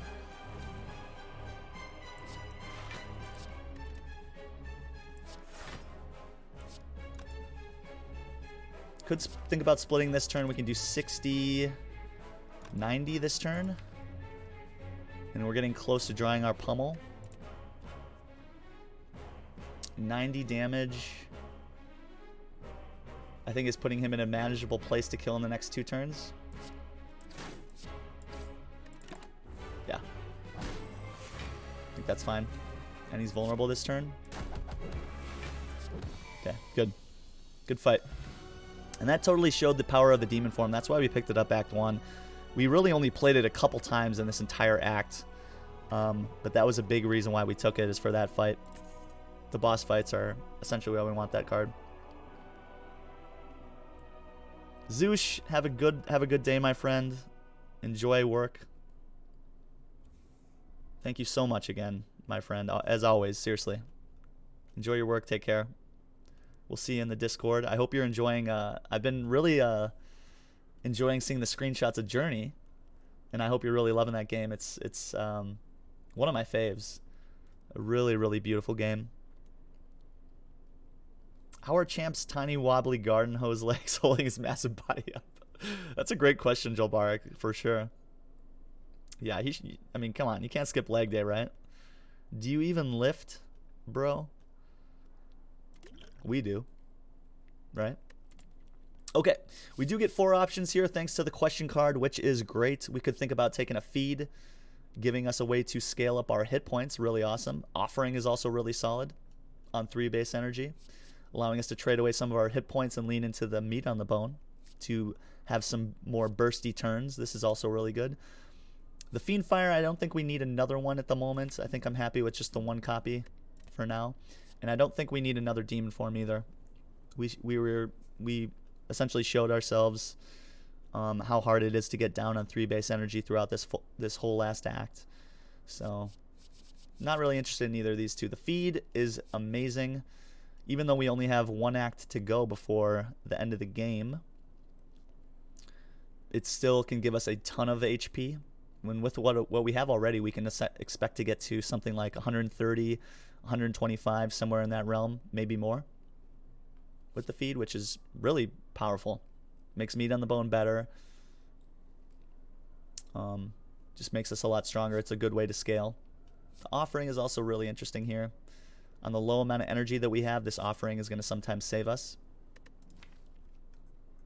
It also exhaust, plays well with feel no pain. Could mean we are able to get demon form down on certain turns. It could mean we're able to deal out more damage on certain turns. It's hard to say no to feed though. I think I just barely prioritize feed over offering. Although offering is just so good. Offering gets us out of fights just so much quicker at times. Feed is kind of conditional. We have to be able to find lethal with feed on non-minion enemies, which we're not always able to do. This could represent a good amount of HP for us. We are going to want to greed it in the hallway fights for sure. Yeah, it feels like offering will help a whole lot more in the present. Yeah, definitely. It's just so good. It's hard to say no to this. The feed might be able to give us just enough push to go further in this run. If we can find something like a Reaper and we're able to get our max health up to like 120-ish, then that's sometimes just enough when we're able to get Demon Form down to win a lot of the harder combats to come. I'm going to go with my gut here and just grab the offering, guys. I believe in this offering, and we're already at 94 max health, which is a good amount. Especially if we don't find an energy relic, we're in kind of bad shape. If we take feed. Okay. And yeah, I think I'm pretty glad that we took the offering at the moment. We can take the Busted Crown. Does mean we get 2 less cards to choose from, which means we only see 2 with Question Card. Question Card mitigates a little bit of the downside of Busted Crown. We could also think about taking a Calling Bell, giving us 3 more relics. And we also add a curse into the deck, which we're able to remove pretty easily with the membership card at the moment. Could have taken Black Blood, giving us some additional healing. I think we're okay without that. We do have meat on the bone. So it comes down to Calling Bell and Busted Crown. I do think we need an extra energy in the deck presently. It's not the conditional energy with Slaver's Collar. I think 4 base energy is probably needed in most of the hallway fights to come. So, and since we have Question Card, it's a lot more takeable. Does mean we are going to put a prioritization on finding shops here in this next act.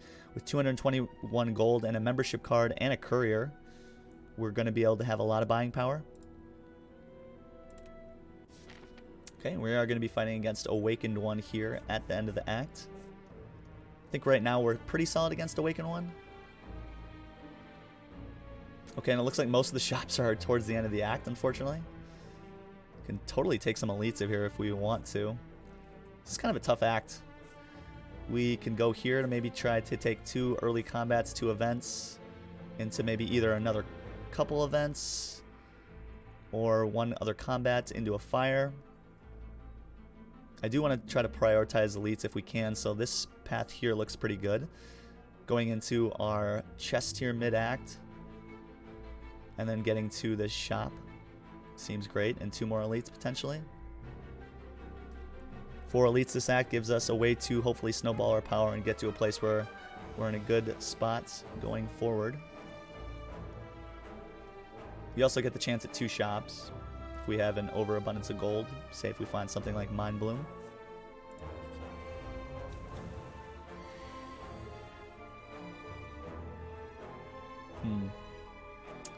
Feel no pain, Fiend Fire, you say. This would do, what, 27 damage and block for 12? I think I'd rather do the Shockwave. Feel no pain, we get rid of this stuff. That's just better.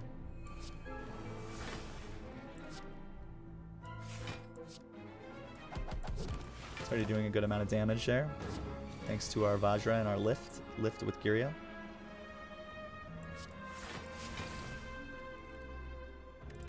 Okay, good. 2 base strength is already really paying off. Let's see what we get with offering here. Okay, good. We get out of that fight without losing too many of our hit points. We could take a Blessing of the Forge here. I think this blood pot represents more than, what, 12 HP? But we can take a full heal here and then just grab the Blessing of the Forge. How badly do we want this Blessing of the Forge? Sometimes it's really good. Yeah, this is fine. Upgraded Shrug It Off is fantastic. There is the Mind Bloom events. We could take 999 gold with membership card and the 200. We pretty much have unlimited gold going forward, and we do have the option to see 2 shops.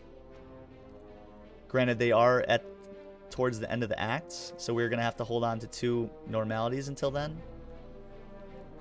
Still really, really, really tempting. Can we survive with normalities in the deck? I think so. Yeah, we're gonna take this gold. Means when we go to the shop now, we pretty much have unlimited buying power. This is effectively almost 2,500 gold with the membership card, and we have courier. Yeah. We're rich. We're rich. We are rich. Okay, we got to be careful for this spiker here. Definitely want to get Feel No Pain down.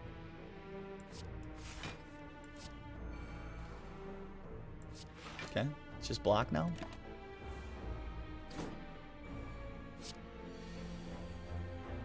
Team of Form's great.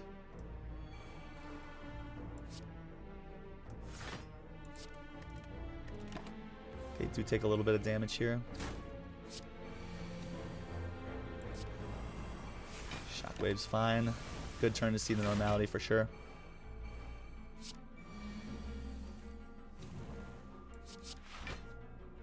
Okay, these guys are doing 22 if we hit them with Whirlwind here. This is doing how much? 24 times 3. We could just kill here, but we take a ton of damage in the process. Let's see, we could do this. 22, we take 22, but we're almost killing. We're killing the repulsor if we do that. Let's wait a little bit longer.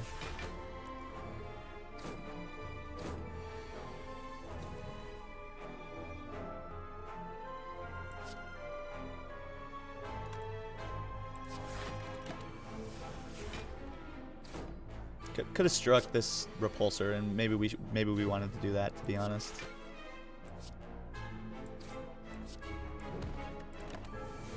Okay. So we want to just get to an amount of strength where we can pretty much one-shot these guys now.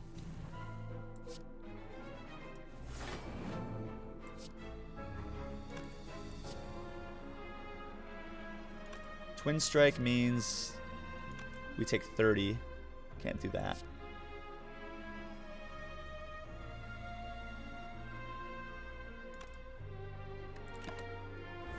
I'm gonna wait.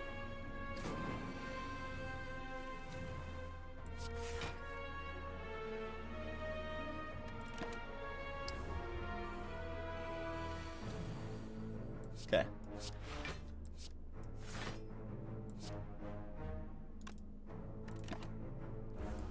Just gonna keep waiting till we get enough strength to one-shot these guys.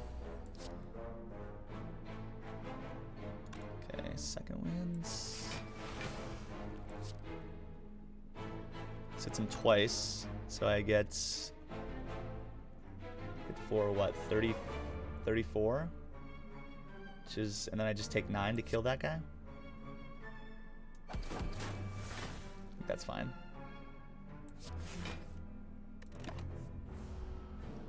And I forget we can block there. Good.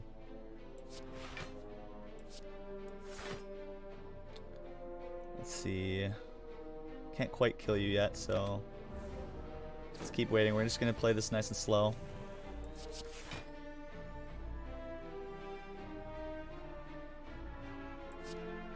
Good offering here.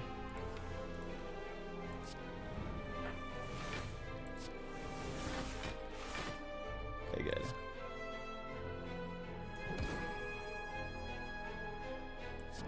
Let's see, we take how much? 4 damage? Heal that back with at the end of that battle. Okay, so that was a little bit slow, but I think necessary to keep our hit points intact. Uppercut's decent, gives us another chance to deal out weak and vulnerable. It's not upgraded. I think we skip here. Could lose a strike. Yeah. Now the question is, do we want to go to another event? I think so. I think we always want to go to this path to the right. I don't think we need the fire at the moment. And I think we definitely want to prioritize elites in this act. This could also be a shop. Dreamcatcher giving us another chance to grab cards. I think this is, do we want ink bottle? I think this is a good sapphire key here. Even more gold? Oh boy, and we start this battle with 4 strength because of lift. Giria and Sling of Courage.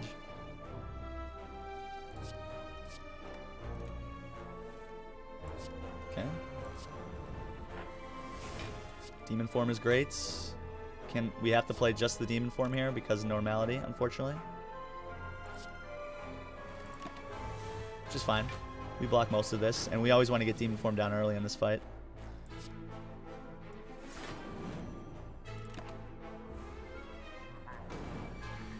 Shockwave is good. Perfect. Boy, love it. Okay, good. Pummel is going to end the fight here for us.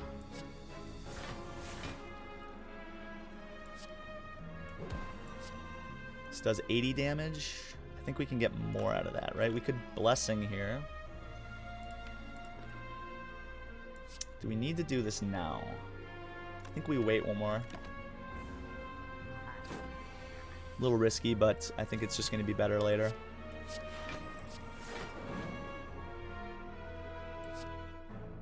$43 twice. It's fantastic. Show me Pummel.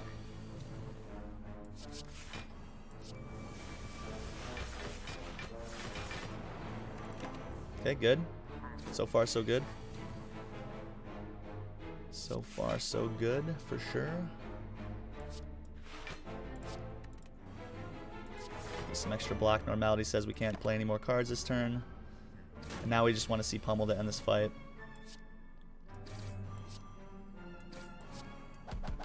Okay, good. Sweet. And we get a shovel, giving us a chance at more relics. We now have the chance to either dig at rest sites for relics. We can also choose to lift. We can also choose to rest to get cards, so we have lots of options here at our fires from now on. Could think about taking a Havoc here, giving us a way to play the top card of our draw pile and exhaust it. I like that a whole lot better if we had something like Headbutt. If we had Headbutt, we could certainly get the Demon Form in play for 0 cost. It's not really that good without a Headbutt at the moment. I think we're going to skip that. We're going to skip here. Look at all these options. This is unreal. Unreal.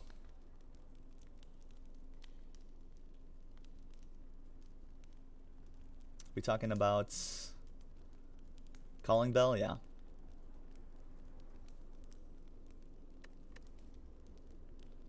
Yeah, and it's the same thing for the, unfortunately, the same thing for the Matryoshka. I believe it gives you only common relics.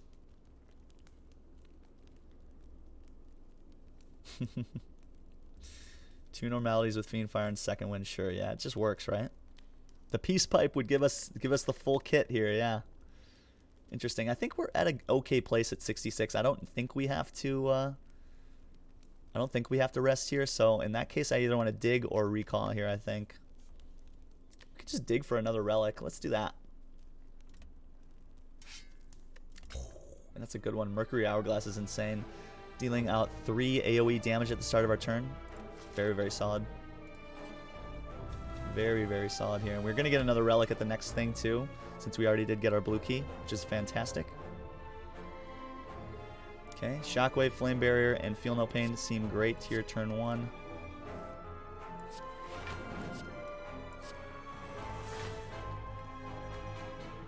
No reason to shrug it off. We won't be able to play anything else.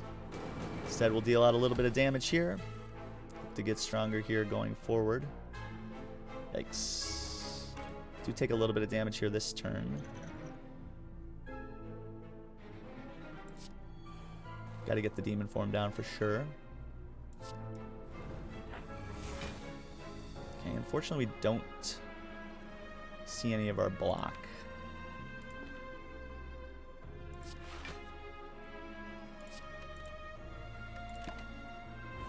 Yikes. Do get our meat on the bone value now. Okay, and there's the normality. So I think we go Impervious,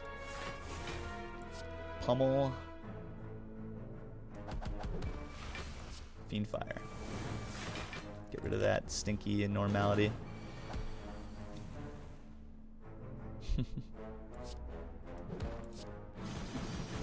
Doesn't really do much there, as the Nemesis was invulnerable for that turn.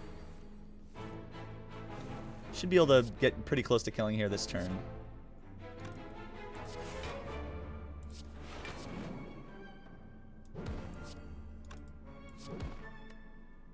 We just had lethal with the strike. That's an oops.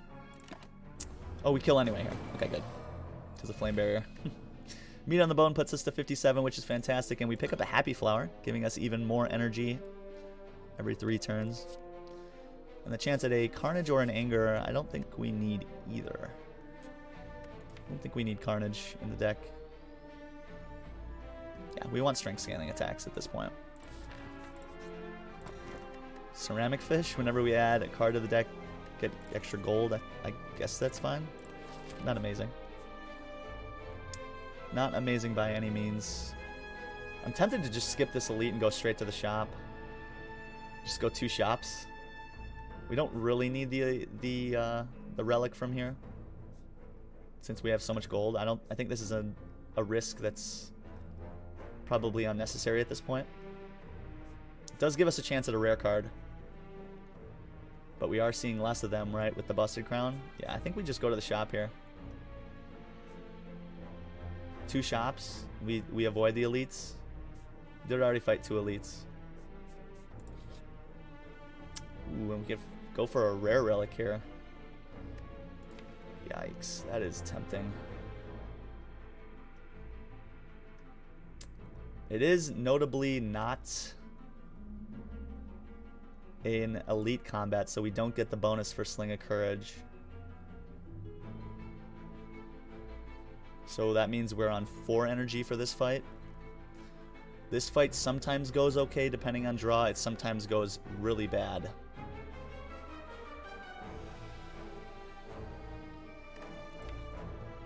I don't know how I feel about this fight. This could go really poorly for us and we could just die. Could also get a really good rare relic. Do we have enough damage output immediately to win that fight? Maybe. Sometimes with Whirlwind we get there. We don't get the extra energy from Sling of Courage either, so we're going to be at 2 base. We're going to be at 2 strength with the Vajra and the Giria. We do also have Mercury Hourglass doing work for us. Okay. Do we ever risk it here? I think, you know, I'm going to say no here.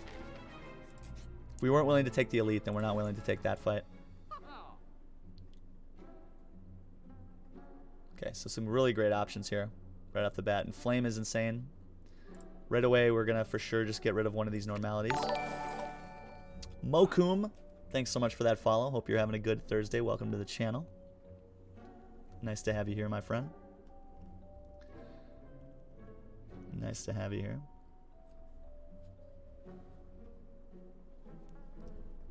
Not possible for us to get Peace Pipe anymore, yeah. Could have lifted. Could have used the potions there. That's true, hard champion. Could have used our potions on that last fight. I still think it was a little bit of a risk. If our draw is bad in that previous fight, we die maybe on turn 3.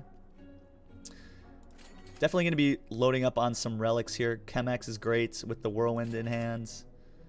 Blood Vial giving us some extra sustain seems fine.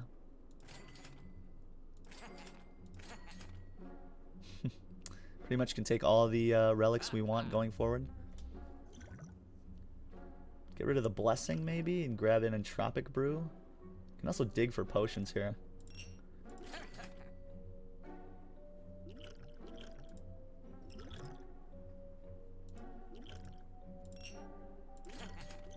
Free heal.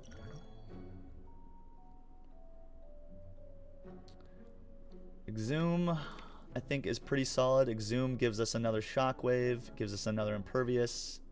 Could give us another Offering. Exhume is fine here. Dark Embrace is also pretty spicy, giving us some additional card draw when we exhaust cards. Could be really good at times with the Fiendfire and the Second Winds in the deck. We have 866 gold, and I think we're totally allowed to keep digging for relics. Could also think about taking a Panacea to give us some artifact chance. Immolate is probably not necessary now that we have Chemex Whirlwind. I would love to see like a Corruption.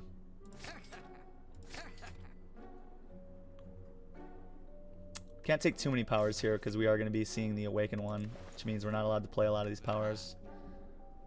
2 Feel No Pains is amazing though. I'd love to see Corruption at this point. We do have another shop to go to. Okay, good. Take another Blood Pot for sure. Go to this next shop. We'll recall here to get our final key. Oh boy, look at all this goodie. Look at all these goodies. Okay, we're gonna remove our other normality. Take a Pen Nib, Paper Frog, Kunai. Magic Flower is also really good. Stone Calendar's fine. What would we want to Dollies here? Dollies mirror the Impervious maybe? I think would be really good. Shopping spree, absolutely. We have just so much gold at the moment. Should be noted too that whenever we add cards into the deck, we get extra gold. So we can certainly think about adding some extra cards into the deck for sure. Discovery is decent.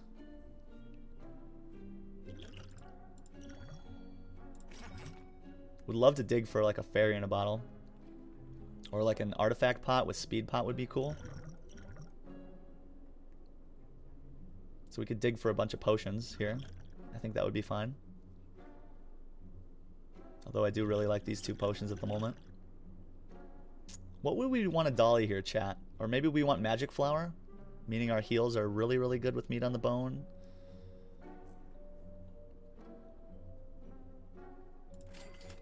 Singing Bowl, can't really take Singing Bowl at this point. Dolly's probably on Impervious, I think. Some extra max health is appreciated too. Incense Burner is super appreciated here. I think that'll do it for now. We have all of the relics now. Kunai and Shuriken. Letter Opener, Blood Vial.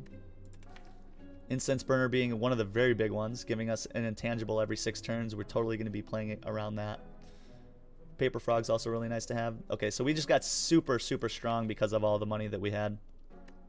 So I'd say that the Mind Bloom event was super lucrative for us. And I think I want to keep the Blood Pot now. That's a 20% heal at 100 HP is gonna be really good for us. A 25-point heal. Heart of Iron is okay. Speed Pot I also think would be pretty solid here. We'll save our money till Act 4. Oh boy. And we could get rid of a rare card here to add to our max health and get a full heal. We could also get rid of like just a strike, I think would be fine. This next fight I think is going to be fine now that we have Kunai and Shuriken.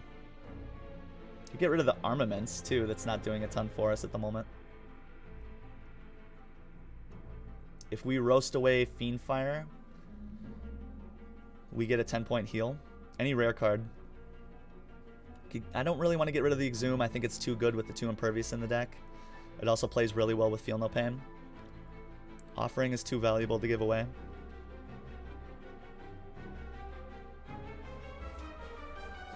Armaments, yeah.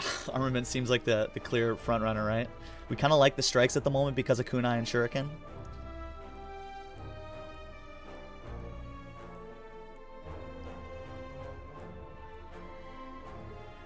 Yeah, gold standard, you're not wrong. 20% of 100 is 20, right? That's easy math. What did I say, 25 or something?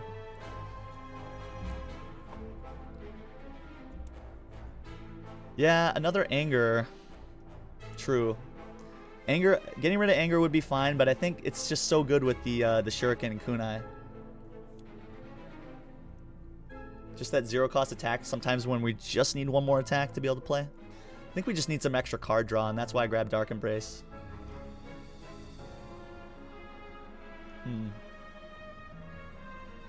Let's get rid of the armaments.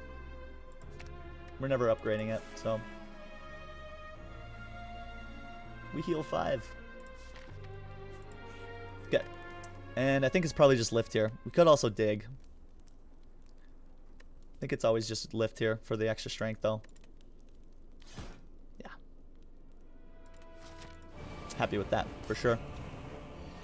6 energy here on turn 1 is fantastic.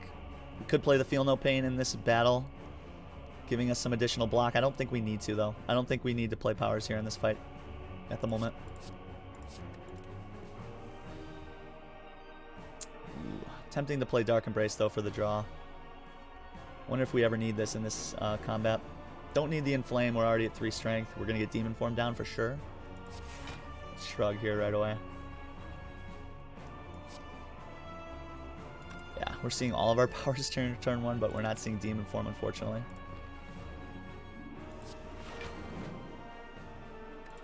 Okay. We're at turn 1.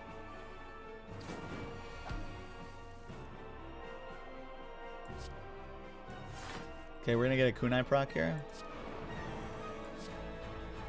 A little out of order on how I played my cards there.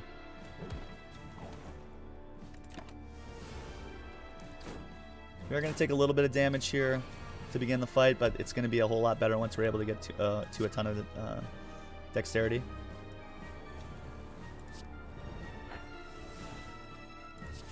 Okay.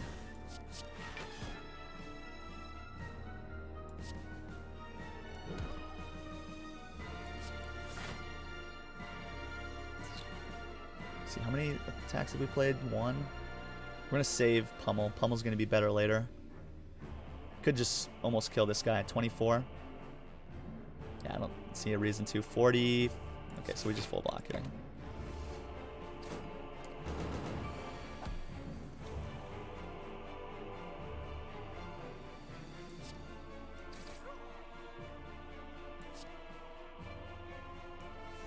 You want to conserve some of our hit points here when we can.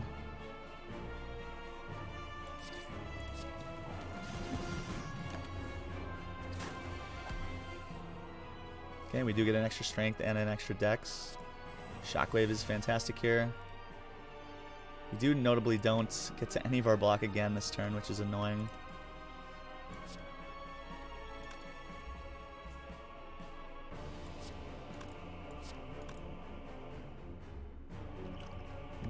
So we just take the 18 here.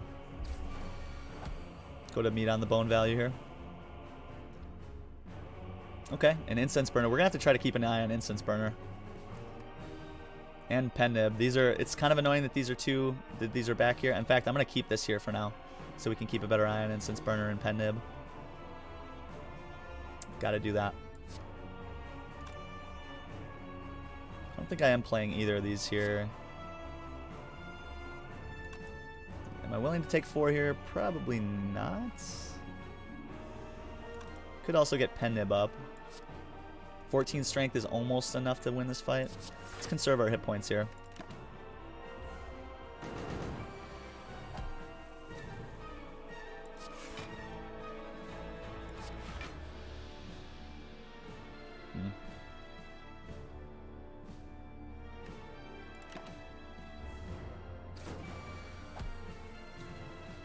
Okay, good.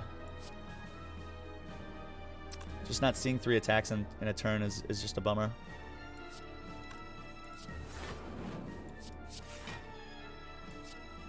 We're going to start dealing out some damage. We're getting to a point now where we can just end this fight.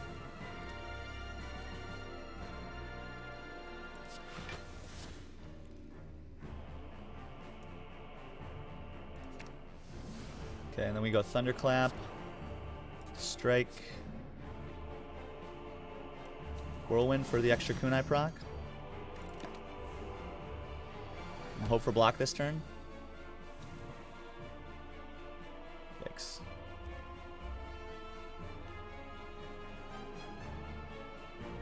Could place Dark Embrace Second Wind to get only 8 block. We could have get 16 block if we play Second Wind with Dark Embrace and Wound. But if we play the Dark Embrace, then we Second Wind and get an extra card. Hope for some block. Maybe playing the Blood Pot here soon. Which the Blood Pot's doing a ton more health for us with Magic Flower.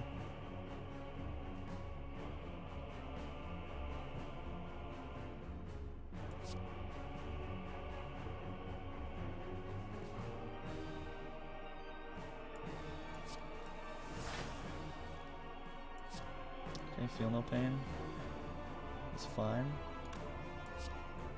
This already does over 100 damage.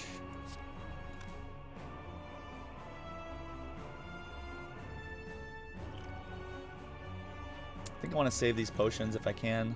We're at 47 effective health.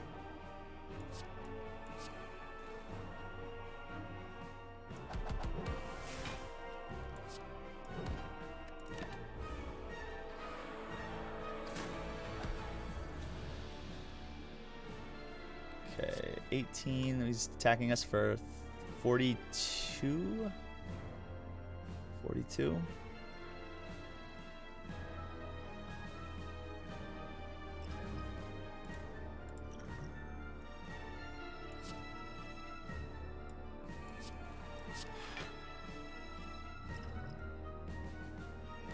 We aren't going to take any damage next turn with Incense Burner.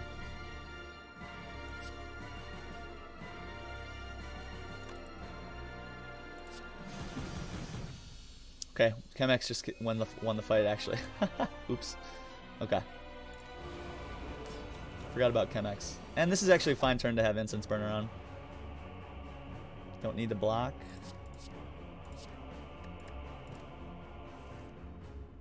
Demon Form turn 1 is amazing.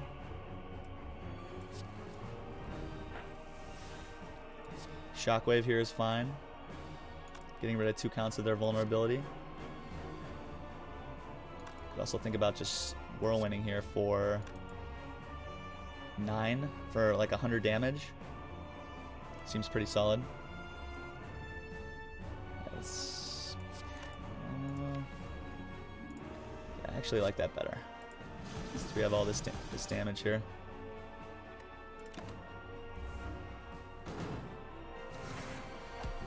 Gonna try to end this fight as quick as possible if we can.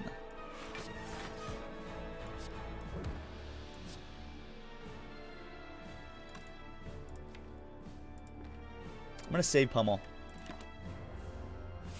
I believe in saving Pummel here.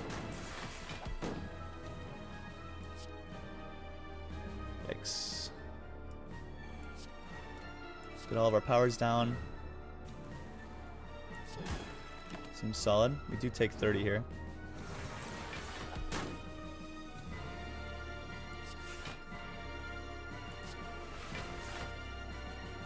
Bit of a better heal.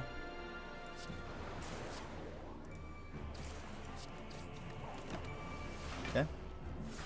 Pretty solid turn. It's cool with Whirlwind, yeah. I keep forgetting. I honestly forgot about the Chemex. So this just ends the fight, right? This just ends the fight, and actually Incense Burner's on a good number. So we're allowed to just end the fight here. This does 8 times, or no, I'm sorry, it adds 2 counts, right? Chemex adds 2 more. So this is 7 times, so it's like 140. It's enough. It's just a kill, right? Okay. Who bothers with math? Nice. Okay, 4 is actually perfect for Spire Elites going forward, so that's actually fantastic. So, we get out of the Donu Deca fight thanks to our Whirlwind Chemex and our amazing amount of strength. We deal 2010 damage to the heart, and it retreats like a coward into the recesses of the darkness. Alright, chat, welcome to Act 4, where we are going to be fighting against the Corrupt Heart of the Spire and the Spire Elites. We do have a little bit of buying power here at the shop with essentially about 150 gold. And we have the option to dig for another relic or lift here. I don't think we probably heal here just for the 8 more heal. Digging is fine here to get another relic. I do also like lifting, giving us some additional strength going forward is pretty strong. GG, yeah, absolutely. Looks so easy. Thanks, Romulus. I appreciate that. Yeah, I agree. Over easy, definitely. Oh yeah, we lifting, guys. Get strong. Get strong. Let's do it. Miasma. Thanks so much for that follow. Hope you're having a great Thursday. Always nice to have you here, my friend. Okay, we could dig for some potions here. We think about taking a panic button. Pretty solid option. Another feel no pain also seems good. Guys, I'm going to take a look at these options. I'm going to think about them a little bit. I'm going to take my first break of the stream. We've been going for a little over 2 hours here. And I'm jumping in my seat a little bit. I've been plowing through my tea and my water. I'm going to really quick head upstairs to the restroom and stretch my legs, refill my water, all that fun stuff. I encourage you to do the same if you need to. I'll be back in about 2 minutes. I'll leave you guys with some channel art. Don't go anywhere. I'll be right back. When I get back, we're going to go on our last shopping spree of the run, and then we're going to be fighting against some elites. Be right back.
Alright, chat.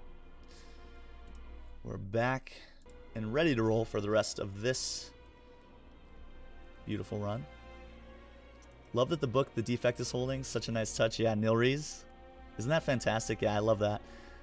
Here, really quick, let's take a look at this again. So, I do really love the Nilrees that the defect is holding. There's also the preserved insect and the Snecko skull on the wall. Pandora's box, obviously, as previously mentioned, and the incense burner as well. And also the tiny chest is hanging out there behind the defect. Yeah, I really like this art piece, and our amazing artist, Mr. Sir Theodis, is responsible. Our partner of the channel, doing our channel art. Pretty awesome. And we also have some really amazing sub badges on the way, guys. So if you're subbed to the channel, or if you plan on subbing to the channel, just know that there are some amazing sub badges coming, which I'm really excited for. So stay tuned for those. Those should be hopefully here in the next probably couple weeks. So looking at Cauldron here, guys, I think that's a little better than digging for potions at the moment. And I do think some potions kind of get us through this fight. You could also consider taking a panic button here, but I think the Cauldron is just better. I think I value this the most here, so we're going to go with Cauldron. Okay, we could take another Heart of the Iron to get 12 Metallicize. That seems really good for the heart fight. 12 Metallicize is pretty solid. I think I like that better than the rest of this. Yeah, two heart of Iron is insane. 12 Metallicize might mitigate just enough damage in that fight to get us through.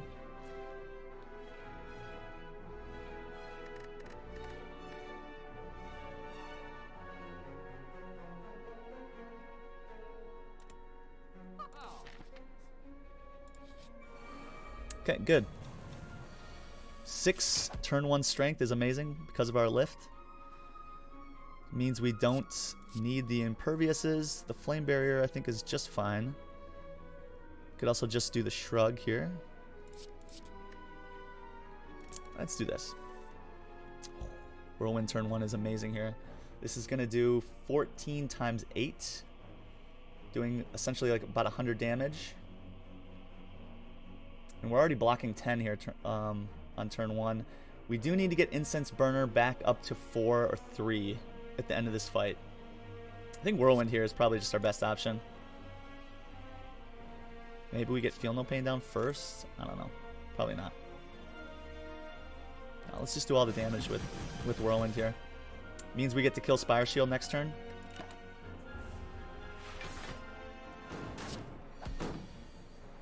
Most likely.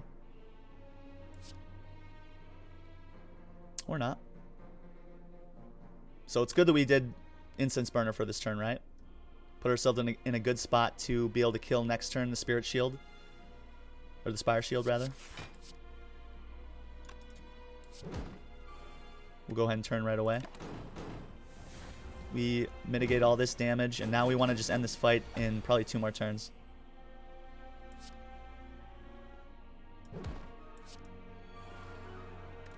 Okay, good. Very solid. Very solid for sure. Okay, offering here. Giving us a way to get to some block. Seems solid. Can Shockwave. And then Exhume the Shockwave. Could just kill here, but we don't have Incense Burner yet where we want it. So instead we block.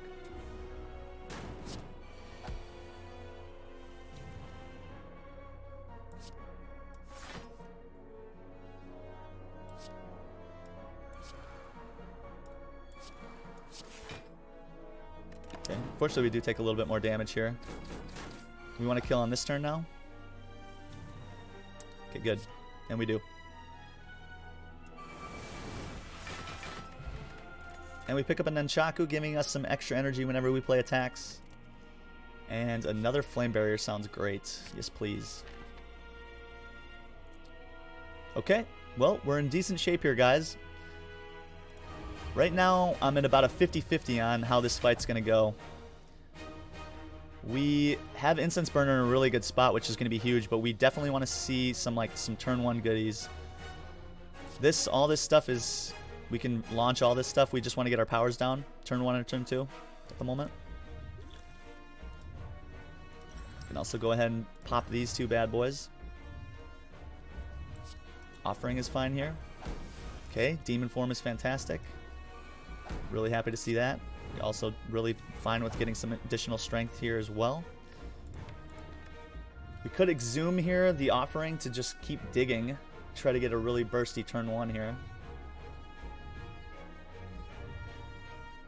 Does mean we get rid of the exhume, which sometimes we want that with the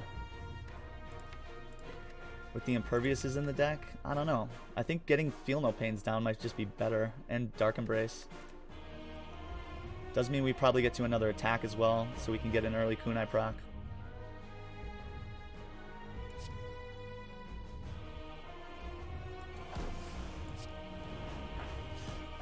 Okay, Shockwave is great here. Very happy with the Shockwave. So we go this.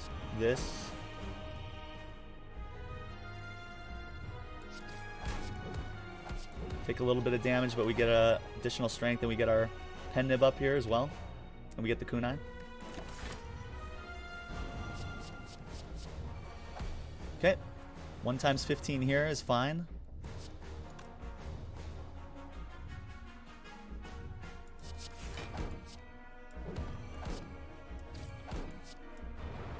Okay, we get another Dexterity down. And we full block. Very nice.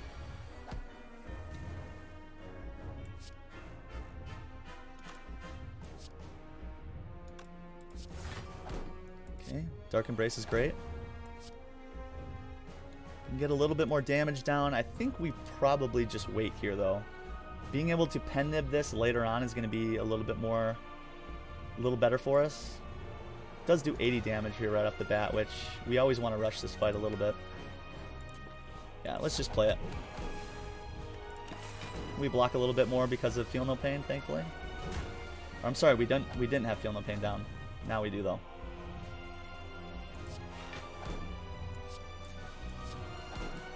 Okay, 2 Feel No Pains down is great. Deal a little bit of extra damage. Now we just have to worry about the next 2 turns here. Okay, great.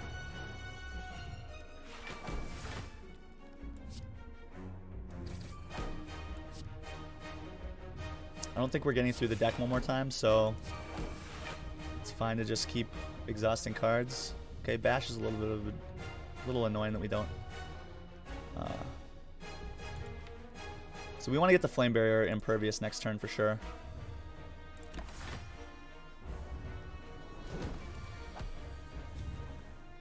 Okay, yikes. Do we just die here? 7 and 19 means we don't die, thankfully. Doesn't mean we need to be careful for our hit points, though. So Incense Burner means we block the next round of attacks. Next turn's going to be on 5. The following turn's going to be on 6, which means we have to kill in the next 3 turns here. And I think we're set up to do that okay. Right now we're blocking 17. It's dealing out 60 damage. So we are at effectively 17, 69. We're at 69 right now, so we are allowed to play how many cards? We're taking how much damage per 2? Means we can play 3 cards. 6, 11, yeah. We can play all 3 cards here. Right? I believe so.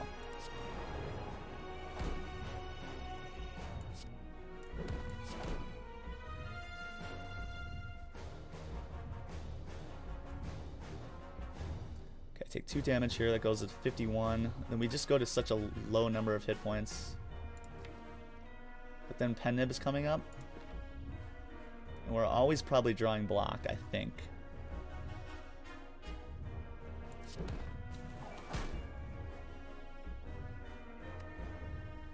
We go down to a really low amount of health here. Yikes. Yikes, this is what I was afraid of, not drawing block here. Oh, okay.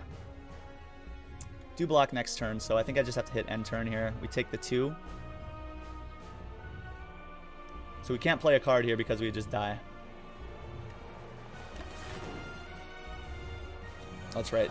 Metallicize saves us, thankfully. Okay, shrug it off first. And we Fiend Fire to win. GG, guys. GG. GG. Good fight. Good fight. And a great start to stream with an Ironclad win. Very solid. Very, very solid.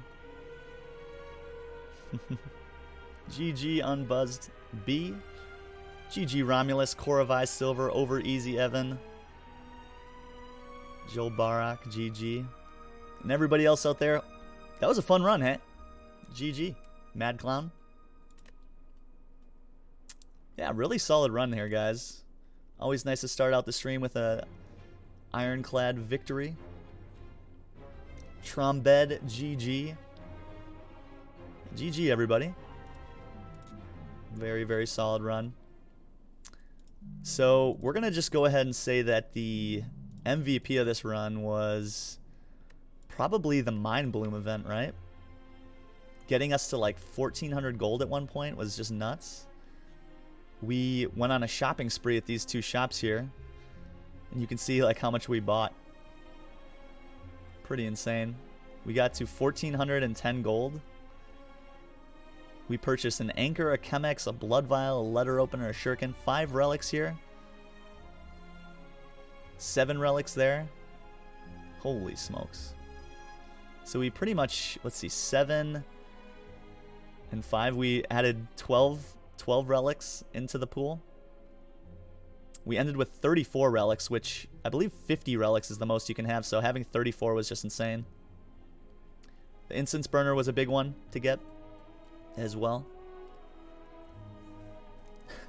So that totally showed the power of Mind Bloom and membership card, and also having the Courier was massive as well. Had we not had membership card and Courier, we might have just been instead fighting a boss at Mind Bloom to try to get a rare relic. Hard for breakfast, heck yeah. Heck yeah, chat. And you know, the 2 Heart of Irons were really nice there at the end too, giving us 12 Metallicize was super helpful and applicable, right? We ended that fight at 3 health. So I think we did that well. We did notably have 1 extra turn because of Incense Burner, so had we not been at a good place, had we needed 1 extra turn to deal damage, we would have been able to do so. So yeah, pretty solid fight there, guys. Very nice run. And we'll roll right into a silent run here. Just move on with the rotation. And right away our beautiful options here are to choose a card. Could grab a rare, just a random common relic. We could add a curse to the deck and add max health, which is really nice on the silent sometimes, getting us to 78 max health. Also, we could boss swap. I have really liked boss swapping with the silent lately. Presently, our boss swap win rate on the silent is very high. Okay, so pathing-wise, we are going to be seeing Hexaghost here at the end of the act, which I think is a solid matchup here for normally for the silent. We want to be able to find ways to inflict weakness onto Hexaghost to be able to have some good blocking options. Finding stuff that scales like poison would also be nice to have. Does look like we are only going to be able to have the chance to fight 2 elites in this act, no matter the pathing. I do like this path to the left. Fire Elite is pretty solid. We could also look to try to get something from the shop here early on and fight the Empowered Elite. Could be decent. Could also skip the shop here and go to the late shop. It is a lot of combats right in a row, and we only get the chance at 2 fires, which is sometimes a little scary.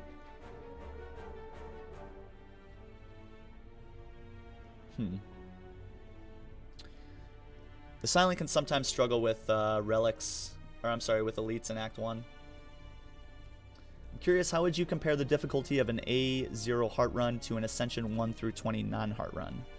Wow, that's a really good question, over Easy Evan. So, an A0 heart run, well, first of all, you have to be on Ascension to go for the heart. You have to be able to pick up the keys. Right? I believe you do have to be on Ascension to unlock the keys. Maybe not. I can't remember. It's been so long since I've fired up an A0 run. I'm kind of... So I learn something new every time I play this game. Can we fight? Okay, so we can fight the heart on A0. Okay. So at A0 and all low Ascension runs, going for the heart is still very much a challenge.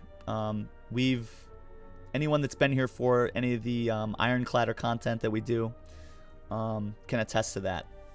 It does mean, like, you know, it's a little bit easier. Honestly, Ascension 1 is generally a little bit, I think, easier, especially if you're going for the heart, because Ascension 1 says elites spawn more often. So if you see more elites and you get the chance at more elites, you have the chance at being able to snowball your power a lot better.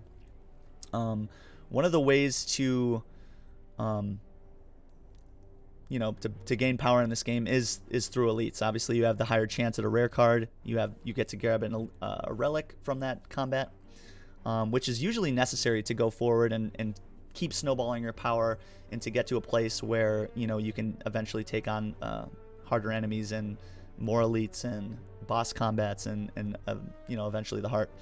The differences between that's true, Joel Barak, yeah. Hey, Teach, how's it going? Good to see you, my friend. Glad you're here. Anna Boris, hey, how's it going? Yeah, so the big differences, obviously, are that on higher Ascension, you essentially have to be able to risk, right, to get forward. A lot of people will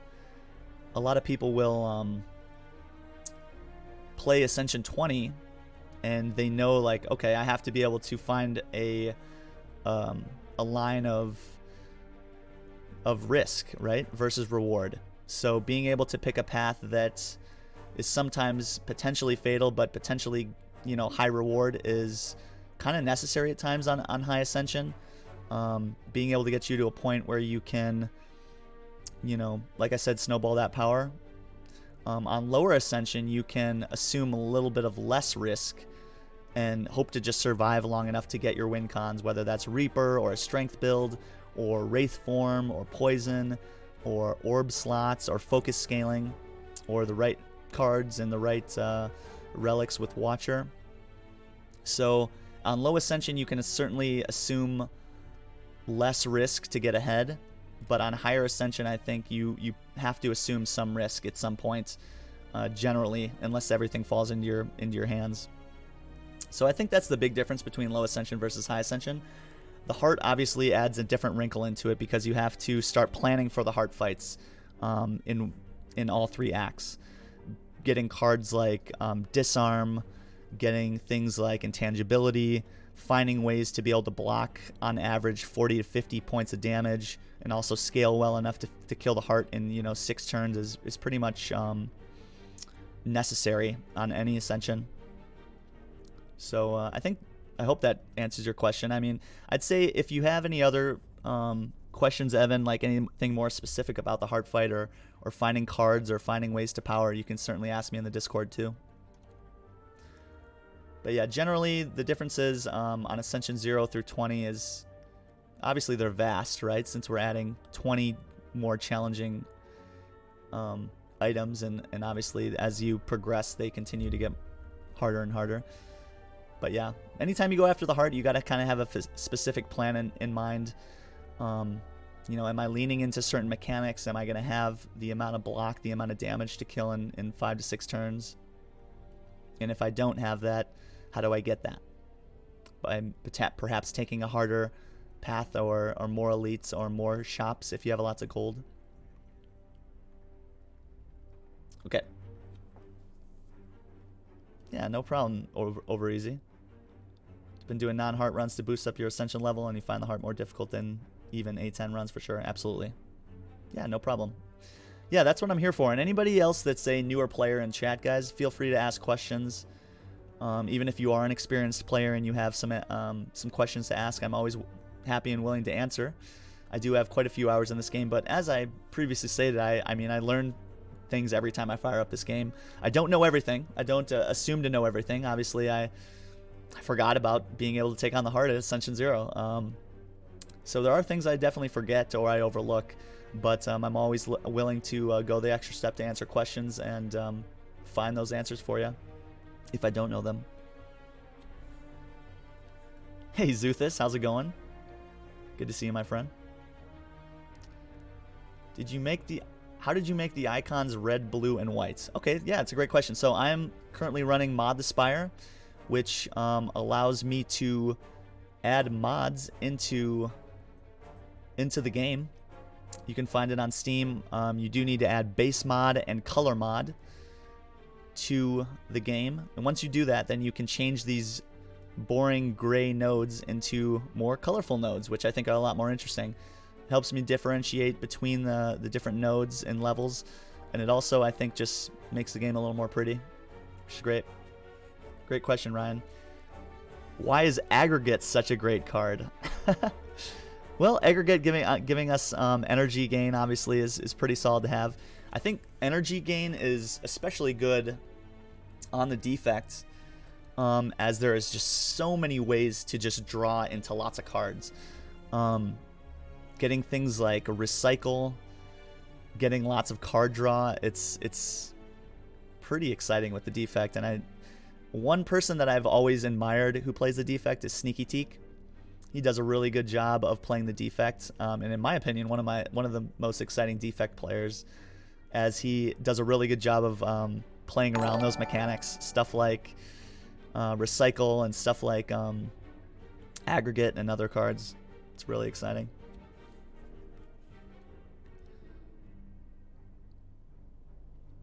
True, that's true, Jedit. Yeah, nobody likes to play. Nobody likes Ascension 0, yeah, because A1 is easier, right? You get more elites, you get more ways to power. Under what circumstances would I pass up an aggregate? Like pretty much a lot. It's an okay card. I appreciate that, Mad Clown. That's very kind.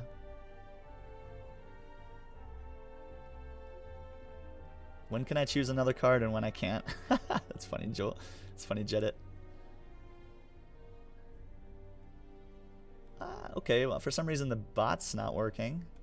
Normally we have Spire info giving us some... Did I ban Spire info or something? I'll have to figure that out off stream. Sorry about that, Joe Barak. Normally I have the Spire info bot going. I don't know if I accidentally banned it or something. I can't remember. I might have been playing around with stuff. I'll get that going later on. Oh, I disabled it for Slay the Virus. Yeah, I think you're right. So I'll get it going off stream, and then we'll have it for next stream. Let's do this. Yeah. You know, Aggregate's one of those conditional picks for me. It can be good at times. It can be bad at times as well. Okay. So, guys, the safer bet here in Act 1 would be to go probably for Fire Elite here. We are going to be fighting 2 elites no matter what before Hexaghost. Again, we've shown the power of being able to take on the Burning Elite in Act 1. Does mean that we potentially get to some really hard combats. This last stretch is a little bit daunting, and I'm not sure we survive it unless we get to be pretty powerful here in this stretch. Where no matter what, we are going to be seeing at least 2 hard fights here at the end, or 3 rather. So I'm not sure we're allowed to take this path. I think we're probably forced, unfortunately, into this path to the left, which means we may not see a shop, but I think it's a little safer here at the moment. Okay, talking about our starting options here. Actually, I wonder, does the max health here mean we can go to the right? We can remove the curse here. It's a little bit of a feels bad that we see another shop here, though, because we're not going to have much gold for that shop, potentially. Could also just take a common relic and go left. Yeah, I think I like that better.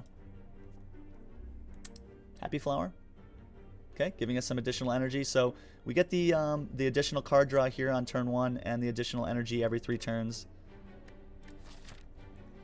And I forgot that I wanted a boss swap. Actually, just kind of blanked there. I think I would have rather boss swapped there. The googly eyes mod. I've never used that, but I've seen it on a couple channels, and it looks amazing. Yeah, so Ryan Acolyte, you want to go into the Steam Workshop and search for base mod for Slay the Spire, and you should be able to get there from there. A Hank Hill character mod? Oh, that would have been cool. Anyone that creates mods for this game, I like have the utmost respect for. There's just some amazing, amazing mods for this game for sure.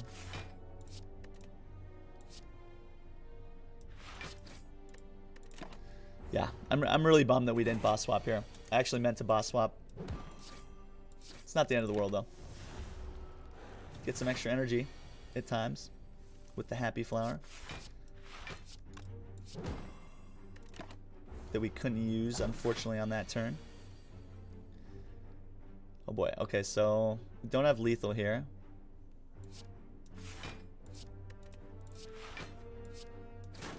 Take a little bit of damage. Okay, should be able to kill in the next couple turns now. And another energy with Happy Flower is fine. Okay, so we don't have lethal.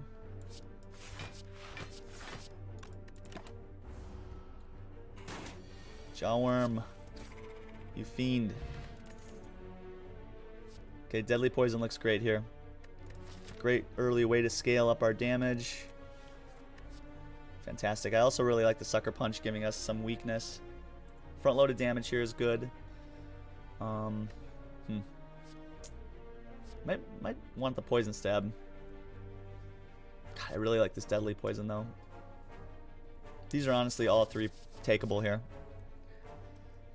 The front-loaded damage and the weakness is great against Hexaghost. The Poison Stab is just all-around good damage. And the Deadly Poison is super good scaling.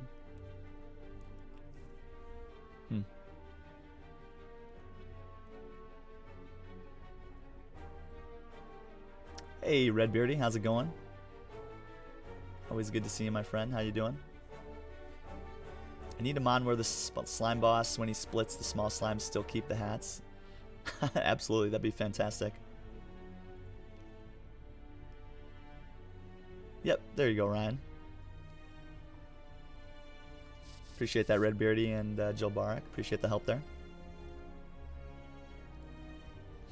Good to see you, my friend, as always. Guys, check out Mr. Redbeardy McGee. He's also a fellow Slay the Spire streamer, usually playing Ascension 20, and a very, very talented and nice guy. So definitely check out his stream if you ever get a chance.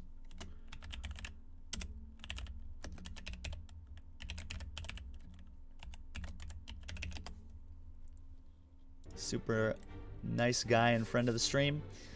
Yeah, so I think these are my 2 considerations here. The Poison Stab being some very good front load. This is a good scaling card that I pretty much always want in the deck. I'm going to take the Deadly Poison here, turn on floor 1 here. Are we willing to go down to 41 to remove a card out of the deck? Yeah, I think so. We just got to hope that we don't see Gremlin Knob now. Or we got to get some very good card picks here leading up to potential Gremlin Knob.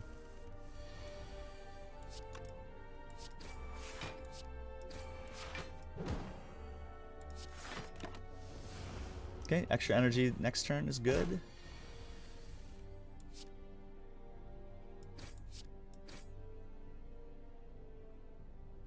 don't have lethal. Let's just conserve our hit points here. Just conserve our hit points and win. Perfect. Pick up a little bit of gold. Get the chance at a Bane. Pairs well with the deadly poison, giving us a way to deal out 14 damage when an enemy is poisoned.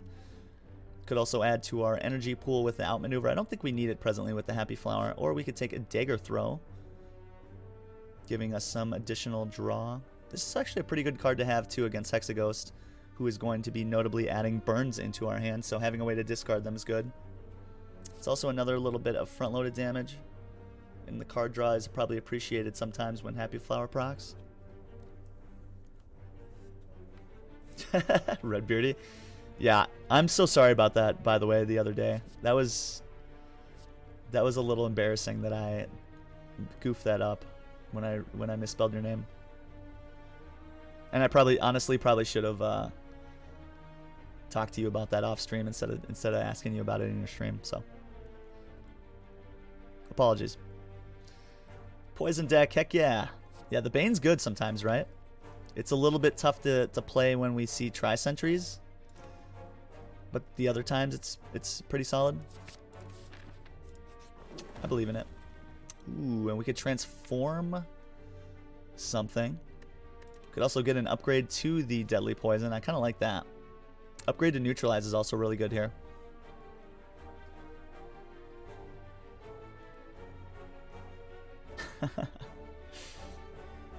Crimson Beardy. It's kind of right. Deadly poison upgrade's great. Bane upgrade's fine. Neutralize upgrade's fine. Transforming a strike is just interesting though. Okay, footwork is good.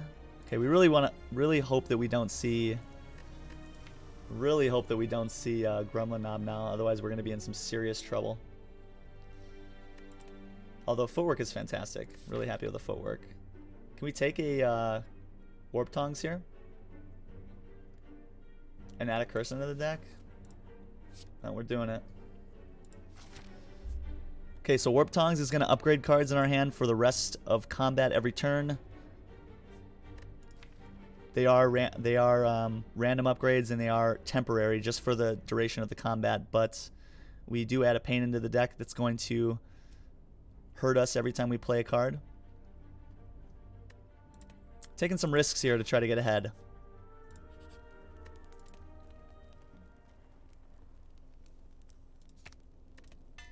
Yeah. I think we need to upgrade on Deadly Poison here, and now we just have to hope that this isn't Gremlin Knob.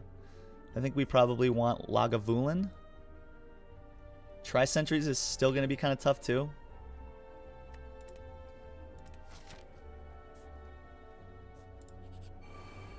Okay. Getting the decks down is fine.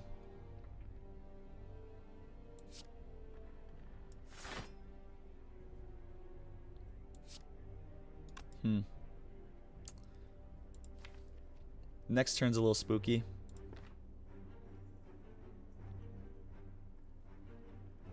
Try to do a little bit of damage here. Getting the footwork down turn 1 is helpful though. This is going to be a tough fight.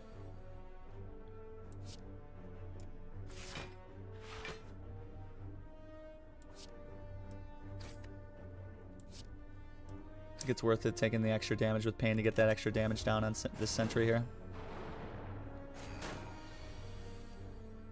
Neutralize? No. I think I'm going to actually hit this sentry because I want to start stacking poison on this guy. We try to hopefully kill this guy next turn to mitigate some of the damage that's incoming.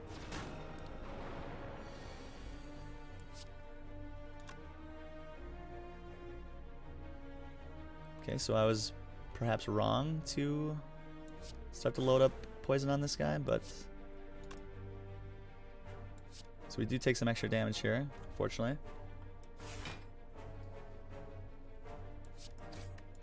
Okay. That's fine. Should hopefully not take too much more damage here for the duration of this fight.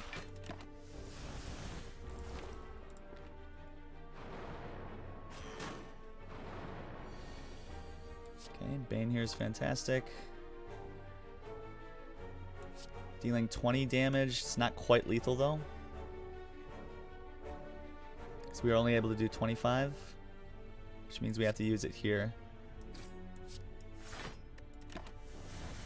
A little bit of a feels bad. Had we saw neutralize that turn, we would have been able to kill. Yikes. Okay. Precarious. Got to be able to kill this sentry this turn. Okay, good.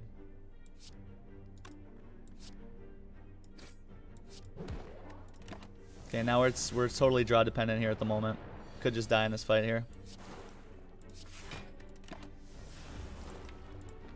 Gotta get to some attacks. Yikes.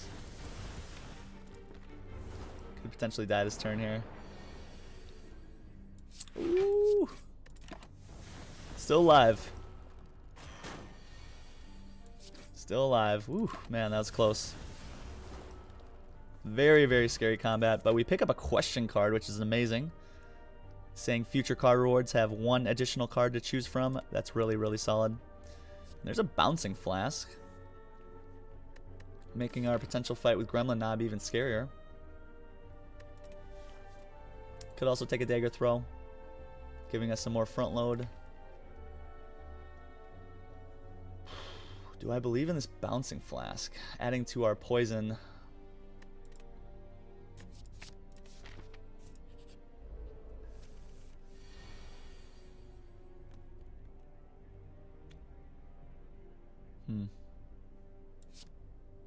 Take 2,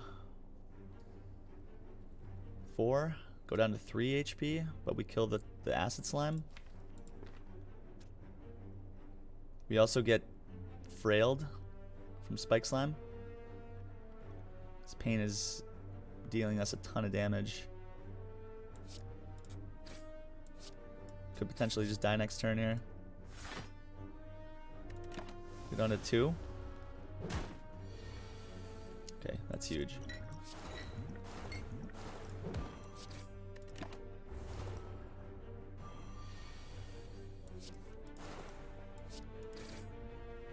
Okay, Strength Pot's great. It's gonna help us get through this next combat. Could think about taking an Alchemize to get a chance at some more potions. Seems pretty good. Don't think we want another Bouncing Flask in the deck quite yet. Could also take an Acrobatics for some additional card draw. Seems solid. Let's take this Alchemize. Totally resting here. Oh boy. Okay, Ceramic Fish. Giving us some additional gold when we add cards into the deck. It actually pairs reasonably well with Question Card, because I think we do probably pick up more cards because of the Question Card. We'll take it. We'll take it because it's early on in the run.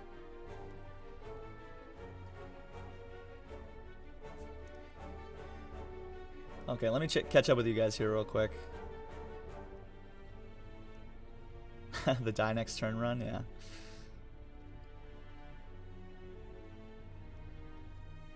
Did anybody catch Baylor's Prismatic Shard watch and run yesterday? Unfortunately, I didn't. I haven't been able to watch any streams for the last couple days, chiefly because I have family in town at the moment, so I haven't been able to hang out and lurk as much as I've wanted to. But I'll have to check out the VOD later. Blasphemy Vault with lethal. Oh no. That's rough. Yeah, Baylor's usually Johnny on the spot with that stuff, so that seems pretty out of character for him. Did we get a cat yet? So, yeah, chat, we are very close to bringing a little kitten home, my family and I. We're not bringing him home this week. There's a few other little things that they want to do at the shelter to get the kitty ready to bring home. But, yeah, should be maybe debuting an extra member of the family here next week. So, stay tuned on that. Teach with the spoilers.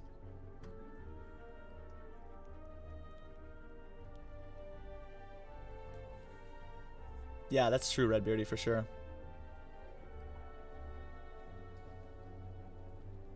Yeah, you can go ahead. You can link it.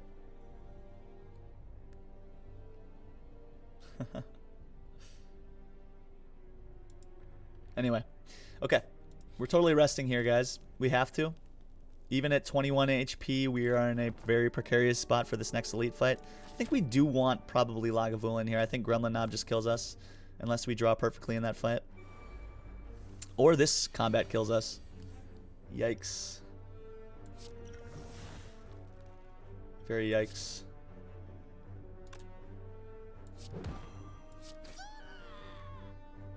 Very yikes. So we can full block here. Get an extra energy next turn. We also got to start to deal out damage on probably on Gremlin Wizard. I think I'm willing to take the 5 here actually.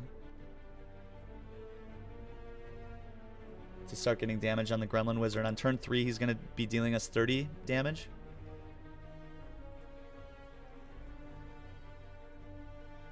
Perhaps we want to Deadly Poison this guy. And then we Bane to kill next turn.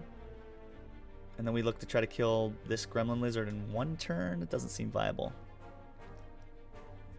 No, I think I always have to Deadly Poison here. We take the 5, we go down to 16. Yikes. Do I have to block? Kind of feels like I need to push damage to get the heck out of this fight. We're just at such low health.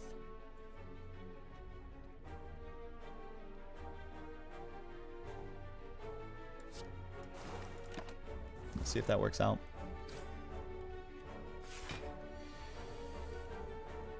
Okay.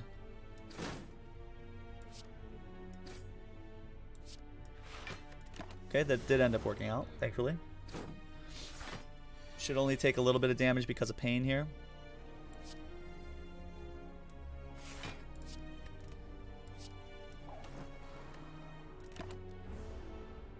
Now we want to just poison this gremlin here. We don't worry about the shield gremlin at the moment.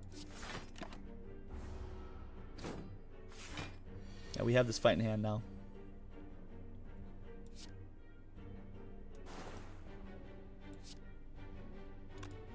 Do we ever have lethal? 9, 15, 18, 25? No. Let's get a bouncing flask here.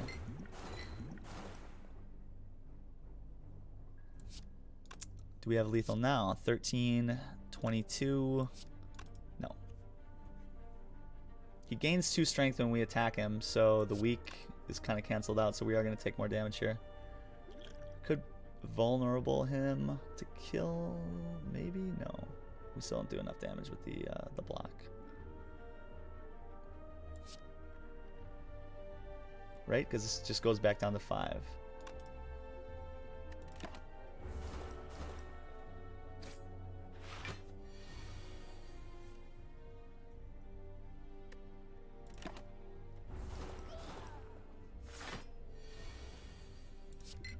Okay, good fight. I appreciate that, Zuthus. Thank you.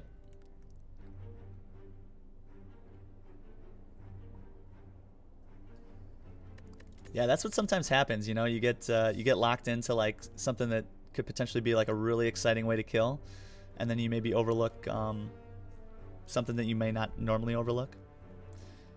It happens a lot in Slay the Spire, honestly. I get excited sometimes and like, ooh, I can do this, this, and this, and then you overlook like that extra amount of damage that kills you, or something else that's unforeseen. Backflip seems great here, giving us some additional block. Calculated Gamble is also solid. Some more front-loaded damage is probably necessary here. It kind of feels like we need a little bit more front load. Okay, Lagavulin's way better for us at the moment. Pop this. Okay, Dupot's also very good. I think we are waiting for Bouncing Flask at the moment. Could also put 2 turns a week down and Deadly Poison this turn. I'm totally willing to use both potions here in this fight to get through, by the way. It'd be good to save Dupot for Hexaghost if we can. We are on 10 HP, so we basically need to be killing in like very quick. Gotta get the footwork down. Gotta play Bouncing Flask probably. Could also dupe the Deadly Poison to do 14 poison right off the bat, and then we can look to try to maybe Bouncing Flask next turn for 9 additional poison. So put him at 23. Make this fight a whole lot quicker. Neutralize means it would be weak next turn when it wakes up. Kind of feels like we gotta get the footwork in play though first.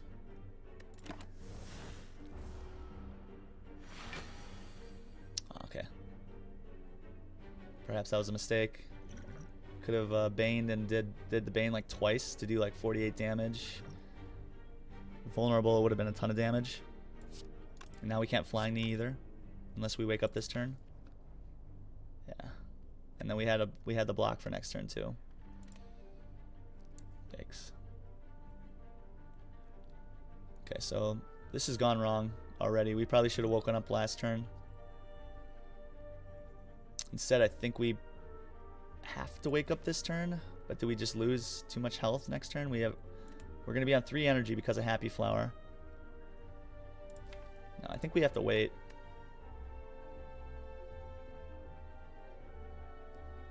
Yeah, we have to wait.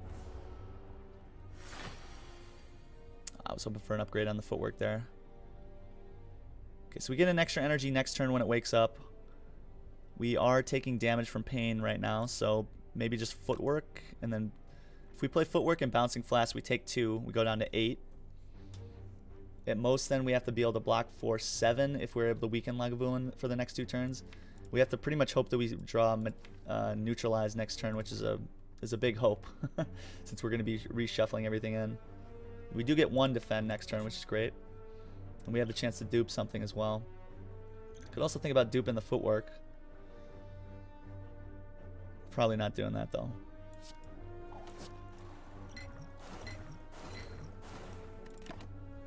Okay. See how this goes. Yikes, the pain again. 14, 22, but we take 2. So we just die unless we play a dupe pod here.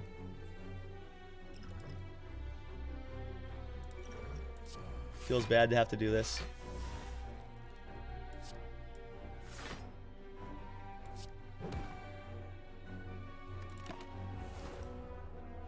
Probably just dead this turn. Okay, so we're not dead, thankfully.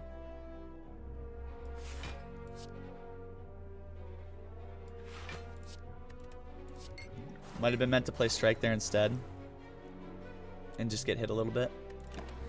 Bane this turn is going to be pretty spicy for us.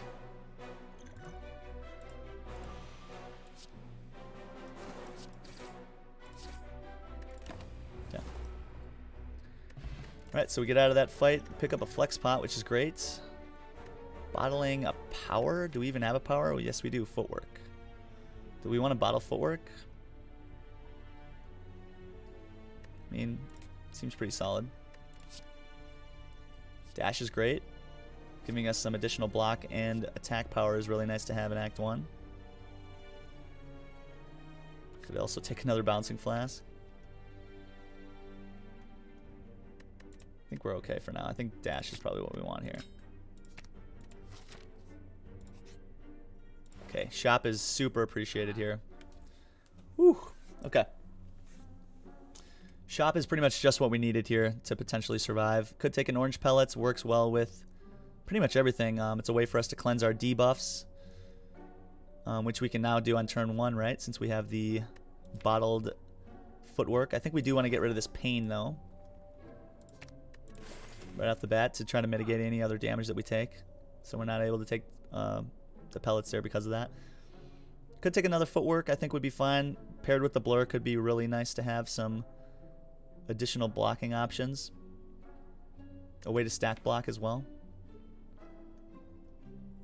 We're at a pretty low amount of health. We need this next hallway fight to go well. Our draw has to be good. Love that he was trying to... Like when Minnie died with Defected Guardian, but we didn't know His change doesn't trigger on thorns. Oh, yes. Yep. Heck yeah, never give up. We keep going until the end for sure. All you need is a chip and a chair. That's right. That's right. It's not over till it's over, guys. If we get through this act, I think we're gonna be in good shape. We have some nice scaling here with the poison in the deck. We have a way to keep getting potions, which is really strong. Bottled footwork is pretty solid, and the poison is decent. I think we need a little bit of extra front-loaded damage. 2 footworks is maybe overkill. If we can find something like mummified hands, then it'll be really good. Could think about grabbing a pen nib for some additional damage. The pen nibbed Bane sometimes is really good for us. Might just always be footwork and blur though. Just try to stack a bunch of block. Is that ever a way to win here for us? Panacea is also solid. Panacea can mean we could get to some permanent strength with Flex.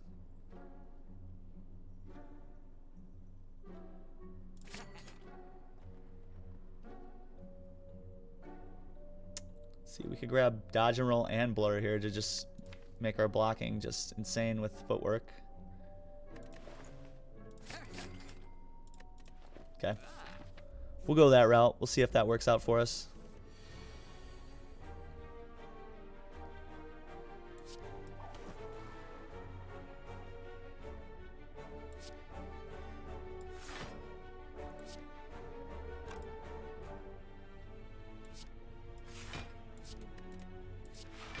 Okay, so we'll just stack some block here.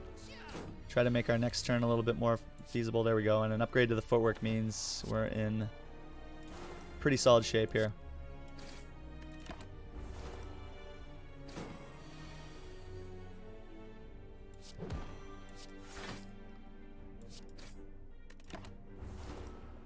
Okay, good.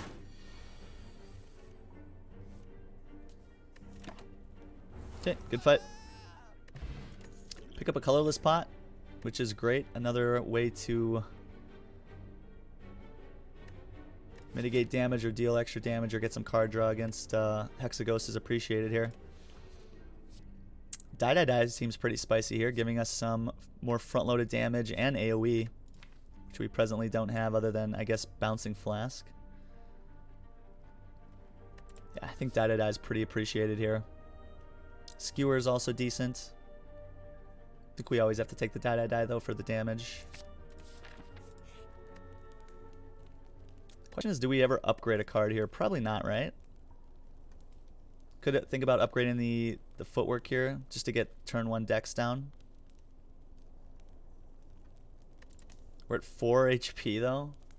Like one bad turn with a burn in our hand just kills us. Yeah, I think we have to rest here. 4 is just a little bit too low. And we do get upgrades here with Warp Tongs, so good.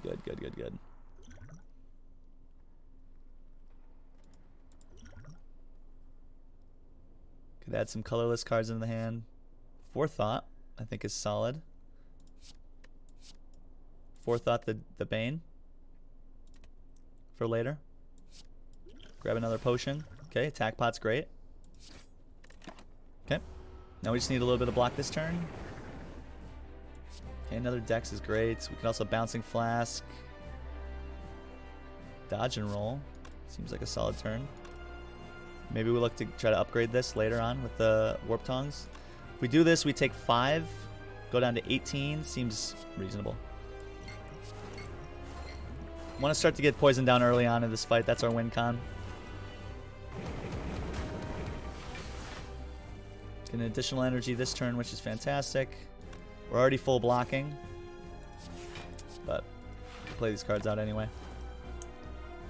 17 poison is great already. Super happy with that.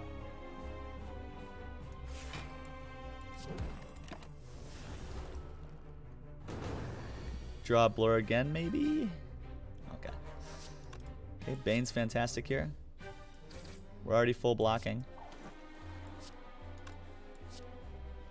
13 damage, 13 damage, 19 damage. Okay. We don't need the extra block, so take the more damage option there. Dodge and roll is great here, giving us some block for this turn as well.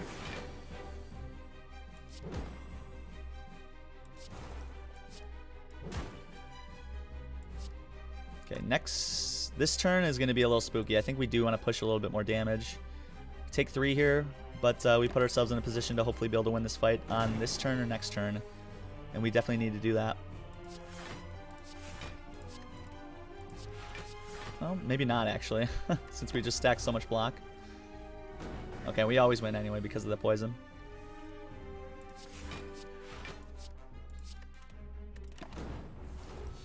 Good fight. And we just showed exactly what we can do with 2 footworks in the deck and a blur. If we can get another blur in the deck, we can maybe get very, very silly, especially if we can find something like calipers.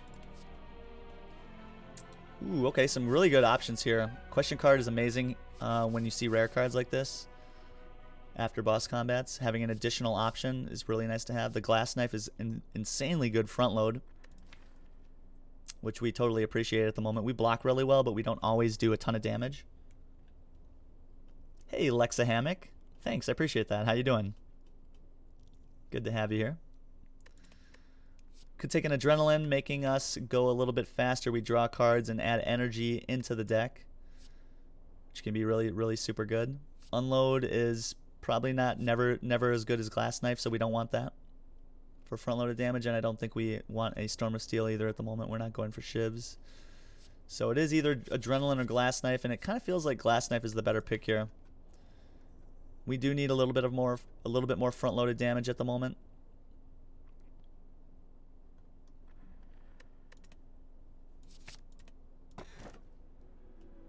Okay, could take a fusion hammer, which I think is totally fine. We have warp tongs already. That's going to give us upgrades. So I think Fusion Hammer is a pretty good pick here.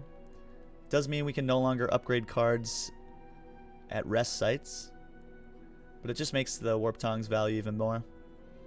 Could also think about taking a Hovering Kite, saying the first time we discard cards each turn, we gain an energy. This is sometimes viable, especially if you have a lot of cards in the deck that say discard card. At the moment, we don't. I think it's just Survivor at the moment, so this isn't too exciting. The Coffee Dripper also gives us another energy, but says we can no longer rest at rest sites. And I think at the moment we totally need to rest. The consistency of the deck tells me that we're going to probably take damage here and there until we can get set up with the footworks. So Fusion Hammer I think makes the most sense here. Okay, we are going to be fighting against Champ, which I think is a pretty good matchup for us, since we are kind of leaning into poison. Being able to get a massive amount of poison on him and then potentially being able to find something like a catalyst going forward is going to be useful. And I think in this act we probably want to prioritize maybe events. And we don't want to take quite as many combats at the moment. Although I guess hallway fights means we see more cards, and right now we do want to see cards with question card in hand.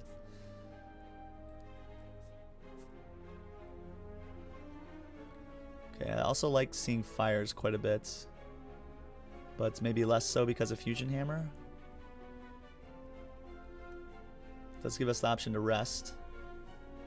This is kind of a weird path, right? Seeing 2 early shops, and I don't like going to this Empowered Elite right away. Just into like 4 fires that all we can do is rest there. Doesn't seem good. Although perhaps we go this way. We chance it to go here, and then maybe we rest. Take a relic, go to another elite, rest, and then have the option to either go to another elite and rest before champ. Does give us a good amount of combats too. I think that's probably the path at this point. And if we are in a really bad way, by the time we get here, we can potentially just go here to rest before just a normal elite. Gives us a lot of optionality.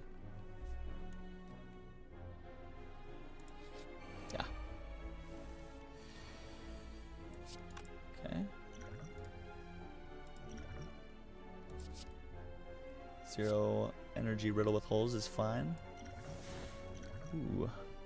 Totally willing to use some potions here to get out of this combat and not lose any health.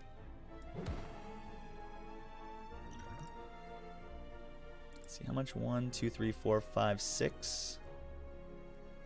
Means we can play everything.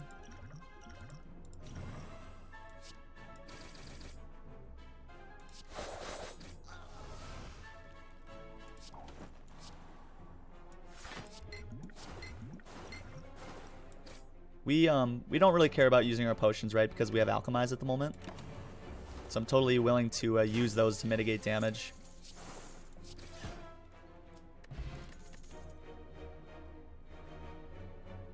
Okay. Acrobatics seems pretty good with 4 energy now. Gives us another way to discard cards. Gives us a way to draw into the things we need. Predator's really good front-loaded damage. And also card draw. Bane obviously is pretty solid with the Deadly Poison and the Bouncing Flask in the deck. Giving us a way to do even more front-loaded damage also. Totally fine with the Bane and Acrobatics or a Predator here. The Blade Dance is giving us Shivs, which I don't think we want. He's back. Good to have you back, Evan.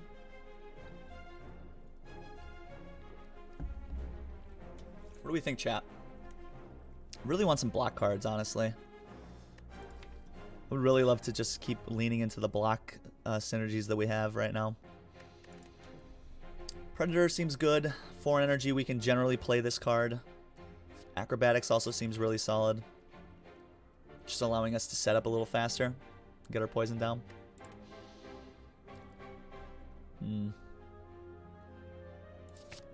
I'm going to err on the side of the front-loaded damage for now.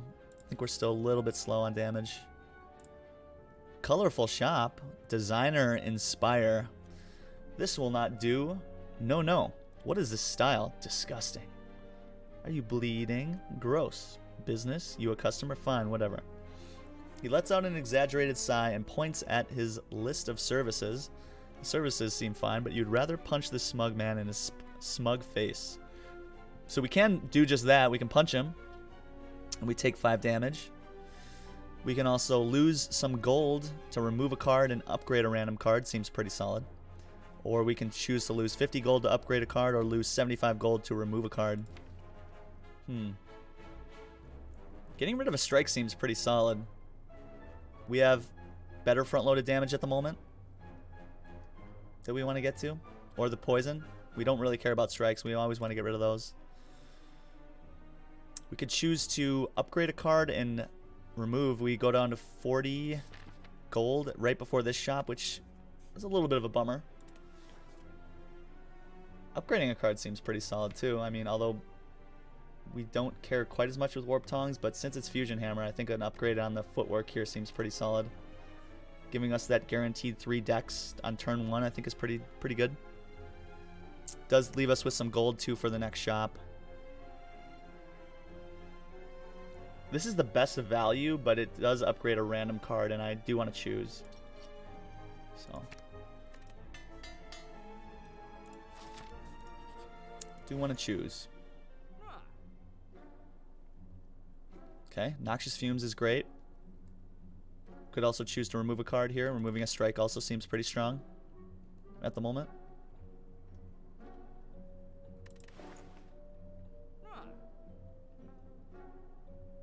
Block Pot is also solid.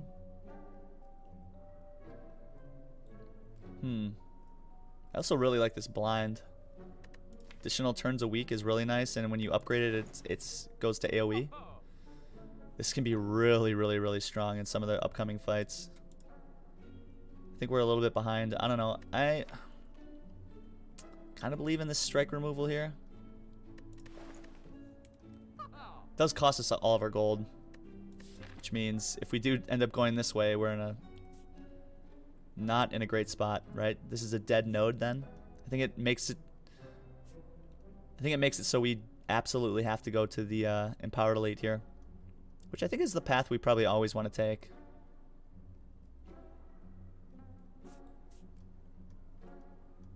Does make that fight especially scary, especially if we see like Tri-Slavers. I think we want to see probably Gremlin Leader in that combat, maybe even Book of Stabbing.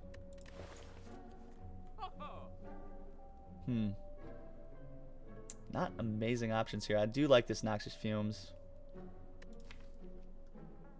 Does a ton of poison damage for us. Allows us to play the Bane more often when we don't see our poison cards right away. Getting rid of the Strike, though, is just so good. Yeah. Gives us a chance to upgrade the cards that we want a little bit more often, which is solid. Okay, good. Some poison down here, turn 1. Means we win this fight in a few turns, thankfully.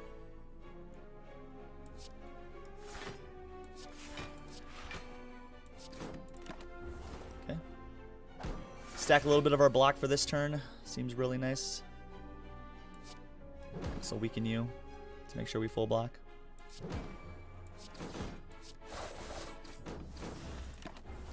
Okay, now we just win.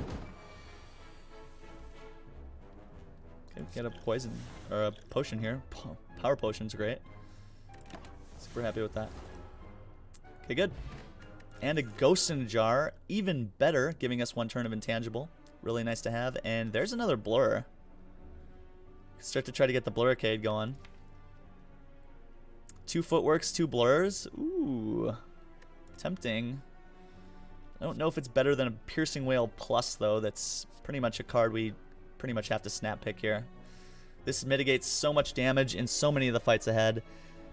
It's great against Book of Stabbing. It's great against the Heart. It's great against Awaken One. It's great against pretty much every boss and every fight going forward. Yeah. Gotta take it. Gotta take it. And this is a really scary path, but I think it's correct here, guys. Yeah, we're gonna go against the Empowered Elite. And hope for the best. Could Power Pot here and then Alchemize. I do really like these 2 potions, though. I think we keep these for now.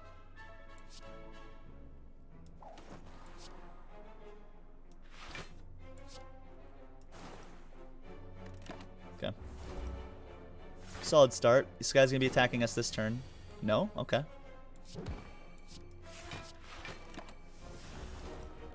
Kind of a weak turn there. Blur would have been nice to see. Okay, upgraded Footwork again gives us 6 decks at the moment. Very solid.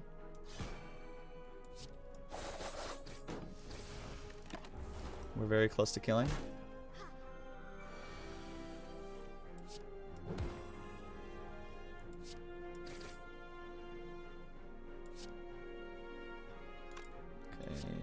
Okay.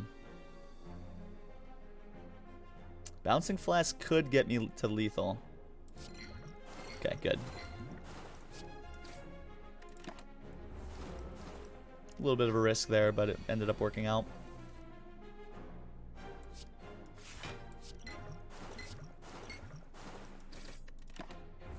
Solid fight. And we're at a manageable amount of HP as well. And I think now we want to try to get Happy Flower back to where we want it. Glass Knife just kills, right? 16, yeah. So we don't want to quite kill yet. We want to get Happy Flower into a better spot.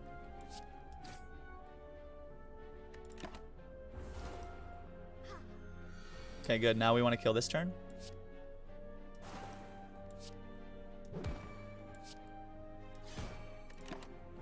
Okay. Means we have an extra energy next turn. Power Pot again? No. We want to keep the Ghost in a Jar. Another Footwork. We could also take a Well-Aid Plans. Seems like a pretty good Well-Aid Plans here. Allowing us to make sure we can hold on to the things we need to hold on to. Whether that's Piercing Wail, or Footwork, or Blur. Being able to hold on to Poison at times, or Potion chance is going to be really solid here. All-Out Attack also gives an upgrade to our AoE damage, which is pretty good in a lot of the fights to come.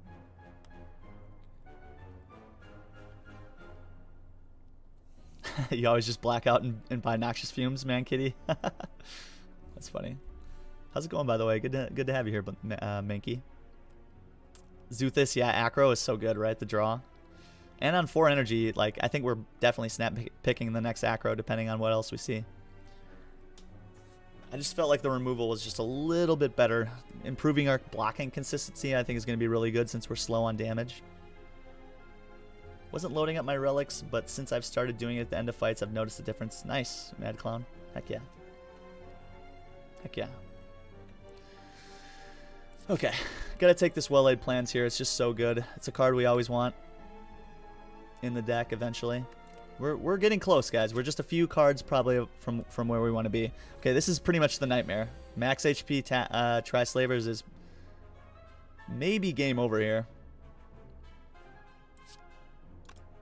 This is like just an insanely hard fight for us. First of all, we don't deal a ton of damage. I think it's going to come down to what's in the power pot. The potions, I'm totally willing to use both here.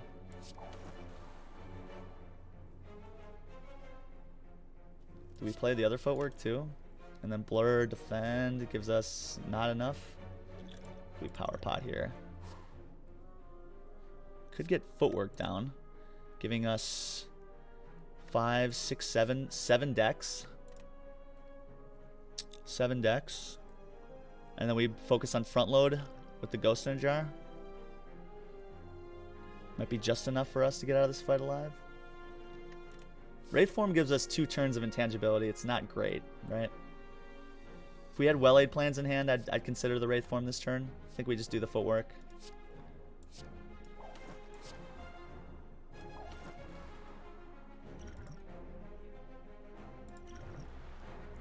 Stinks to use that, but I think it's correct.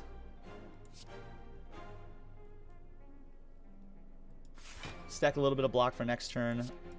We'll push some damage here. This is basically a free turn 1 and 2. This is like almost like having a Wraith Form. Oh no, I was hoping you were not going to do that. Yikes. Just hoping he wasn't going to entangle us turn 2. That's a problem. Especially since we just drew all block. Not the greatest draw here at the moment, unfortunately. We almost full block there, though. Oh, we do full block. Okay, good. Without doing the math there. Okay, did we just die? Let's see. Okay, 23, 32. Do we ever have lethal? 35, 6, 13. No.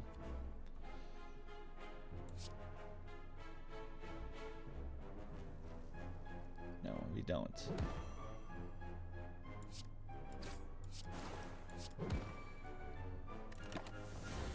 So we're taking a ton of damage here. Yikes. Ooh, that's nice to have. Kill you. Wait a sec, what? Oh, I did my math wrong. I thought we had the kill with the poison there. Yikes. So now we're dead. 27. They're doing 28. Yeah. Well, golly, that was tough. This is always going to be a risk going against the Empowered Elite in Act 2 is always really tough. But I think had we made it out of this fight, I think we would have been in pretty good shape to go forward. But it is what it is. Max HP Tri-Slavers is like probably the most terrifying elite you could fight. So we don't quite make it in this run, unfortunately. We had some good bones to that deck though. The bottled footwork was actually surprisingly helpful, and getting to blur was pretty nice. Had we drawn a little bit better in that fight, I think we probably would have been a little bit better. If we had been able to get to like enough attack to maybe kill that and not be intangible or not be entangled on turn 3, we might have been able to get out of that. We just didn't have a ton of front loaded damage. That's just a tough fight for us. Max HP too. It's just ooh, that's brutal. But no big deal. We move on to the defect. Act 2 claims another run. Yeah, gosh, it's so tough. 1,000 cuts. 1,000 cuts was just going to be a little bit too slow. We just unfortunately just didn't play enough cards to make 1,000 cuts viable. Yeah, that was a brutal turn. Yeah, I'm with you on that, Zuthus. I'm with you on that. I thought with the amount of damage mitigation that we had we seen Book of Stabbing or Gremlin Leader, I think we would have been in a little bit better shape. But it was always a risk. But honestly, a calculated risk. I knew we were a little bit behind in the run, and so we kind of needed to take a risk at that time to try to get ahead. Getting rid of the Empowered Elite there in Act 2 and getting the Emerald Key and the chance at a rare card, I think would have put us in a spot to maybe win the act pretty comfortably from there and then feel strong going into Act 3. We were going into maybe 2 potential fires should we need to heal, and the chance of getting a rare card. And having the question card too, we always wanted to take an elite there. We could honestly have gone the other path and decided to take a hallway fight and then the regular elite. And I think that probably would have been fine too, and perhaps we should have done that. But at the time, I felt like the risk was worth it. And it killed us, which happens. Defect is my favorite because I love setting up for automated play. Hence the 1,000 cuts and the Noxious Fiend all the way. Nice. Okay, guys, so we're going to jump into a defect run here. Pretty exciting stuff. We're going to be seeing Hexaghost again, Act 1. Can't seem to get rid of this guy. And we can certainly take a couple elites here. Looks like 2. Again, we can only take 2. And we can definitely take the Empowered Elite here, Act 1. And I'm totally going to do that. Some interesting paths through the act. Lots of combats. Cool. So we take some early damage here to obtain a rare relic. Seems pretty solid. We can also boss swap for the chance at an extra energy, perhaps. Could also get to some max health. Seems solid. Could also choose to go for a colorless card. It's probably my least favorite option. I think we take the damage here. We go down to, what, 46? But we get a rare relic. It's a little scary. We can always dodge this first elite and go to the heal. Just prioritize combats and then take on the Empowered Elite here. Rare relic seems really good here. Yeah, Bird-Faced Urn with the defect is pretty amazing. Bird-Faced Urn saying whenever we play a power card, we heal 2 HP. The defect definitely wants lots of powers in the deck, so I think that's going to be super relevant going forward. How do I feel about boss swap with the defect? I actually really like it. I think the advantage to having the chance at a extra energy can be super beneficial with the defect. You do lose, obviously, a little bit of orb gain, right? Because you lose the cracked core, which gives us a lightning at the beginning of each combat. But generally, what you'll find with boss swap with the defect is you struggle a little bit in Act 1, especially if you don't find the right card picks, right? You need to find big, chunky, 2-cost, high impact cards that are going to be able, worth with the energy. If you can find those right off the bat, then you'll be in a much better shape. But yeah, you may struggle a little bit in Act 1 with the boss swap on defect, but then once you get to Act 2 and beyond, you're in a really good shape usually, because by then you have ways to generate those orbs a little bit more consistently. But the thing is, when you boss swap with the defect, right, you lose that first orb, which makes dual cast and zap just a little bit less impactful. So you may struggle at times to deal enough damage to get out of some of the fights, and you could die. But yeah, I'm really happy with Bird-Faced Urn here. I think this is going to be really, really solid. Really solid indeed. I think I like these 2 early combats. I think we wait on the shop. Yeah, and then perhaps we go to a shop in Act 2. I like that a little better. I like that a little better. Yikes. Okay, so turn 1, we're taking 12.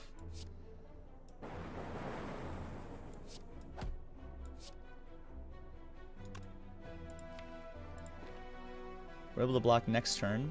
All of our block is in the draw pile.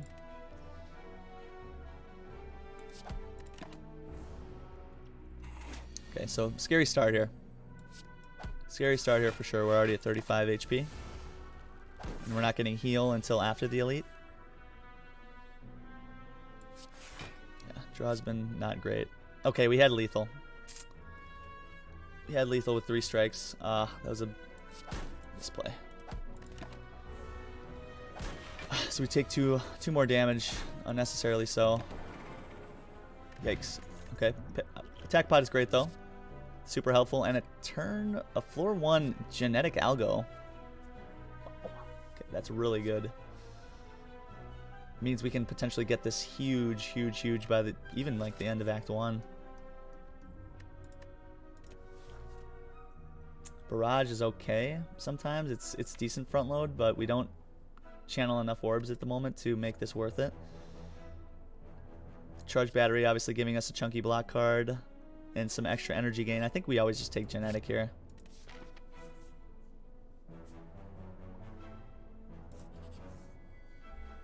Okay, can't do this. Can't take the upgrades, unfortunately. We just go down to too low, and then we just die.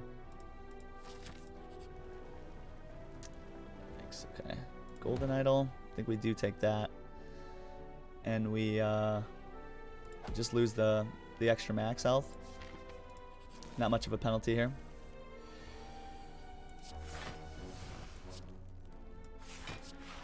Gotta try to conserve our hit points as much as possible here. We're gonna save this potion too, probably for the elite fight.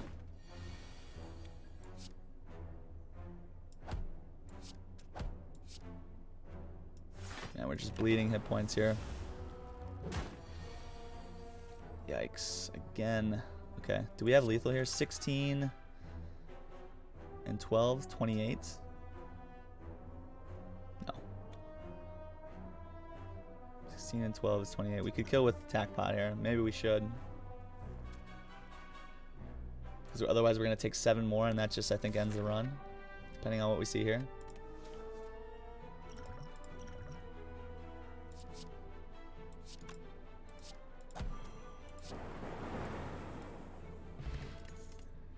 Kind of had to do that. Cold Snap seems great, giving us the chance at a Frost Orb.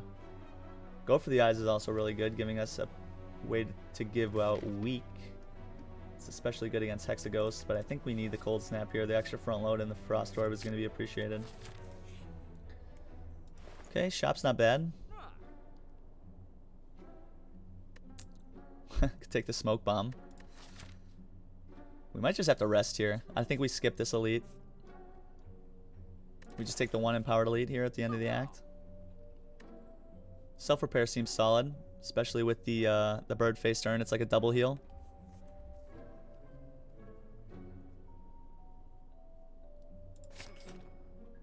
Claw is not flaw, right?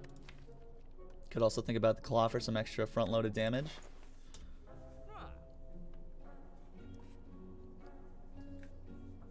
Turbo beta card art is OP, yeah. Definitely. Definitely. Pretty badass little beta art there. The defect has never looked cooler than he looks in this photo. Although he looks pretty darn cool in this art. Alright, could take a claw here for a little bit of extra front-loaded damage. It's not terrible here. We do need a little bit of extra damage push. Can sometimes be good for us here. It's on sale. I don't know. Not in love with that. I think we actually save here.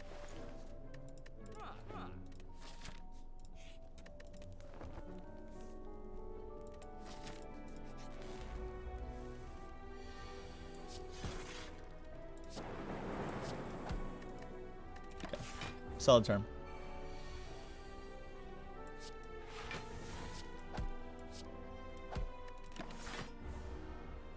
Very solid turn.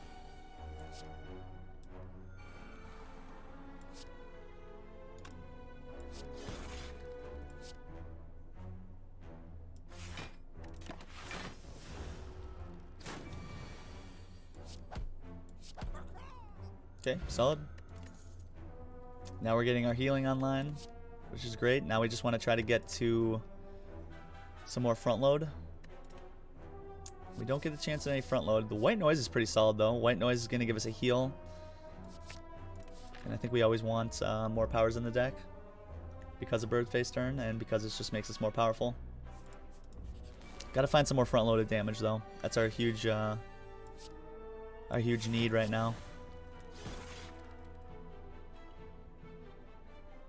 11, we're already blocking 7. We can full block with the defend, but we probably need to push some damage.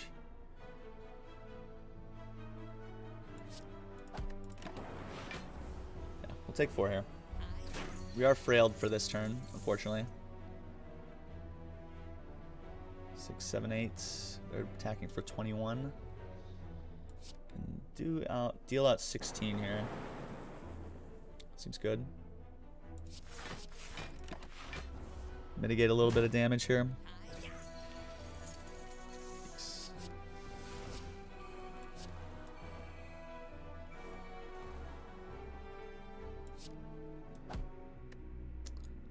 Pretty much have to take all this on the nose to try to get out of here.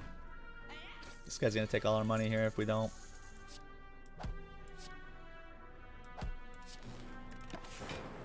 We're gonna be lucky to kill this guy anyway, fortunately. Oh boy. Okay, 6, 12, it's not enough. 15. Could kill if it hits this guy.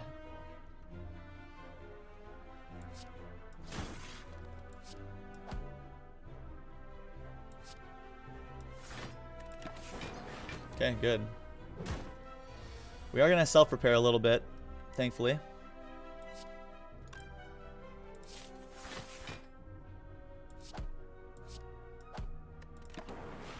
Okay, should be able to get out of this fight now.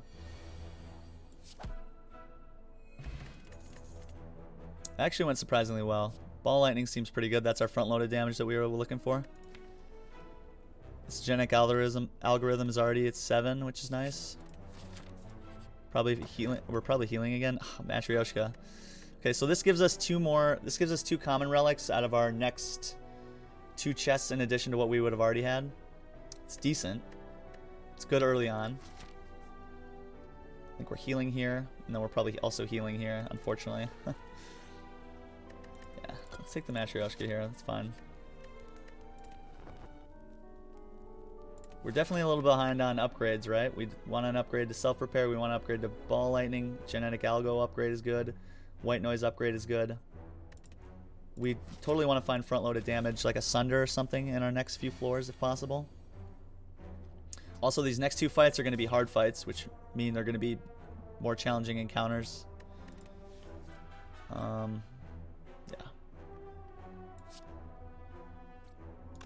Don't have lethal on anybody here. Taking 18 at the moment. We can just full block. Or not full block, but block some of the damage. Yeah, which is probably what we want to do. Gotta try to mitigate as much as we can here. We're weakened.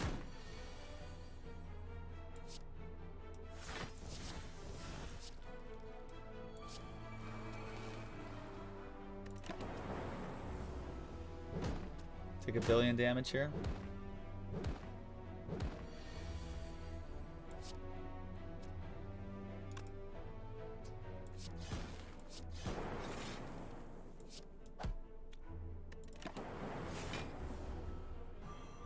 So we go down to what?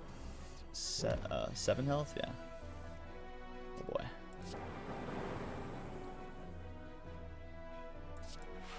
$14, so we just barely survive.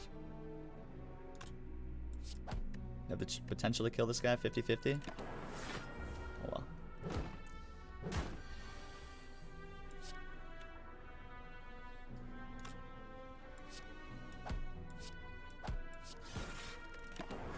Okay. Alright, we get out of the fight. We find a power pot, which is super useful. Meter straight. There's the aggregate that we talked about earlier, giving us some card draw. This is only really good, right, later on in the game. Could take the barrage. The barrage is actually surprisingly useful here. We do get to a decent amount of orbs sometimes. We have 3 orb orb cards. The barrage isn't good until we get those down, but it is front-loaded damage. Unfortunately, we can't get the Meteor Strike into play pretty much ever. This is probably the worst rare that we wanted to see. On 3 energy, we don't have any energy gain at the moment. So it's just a useless curse at this point, so we just take barrage. Gotta draw well in this fight to win. Okay, electrodynamics is good.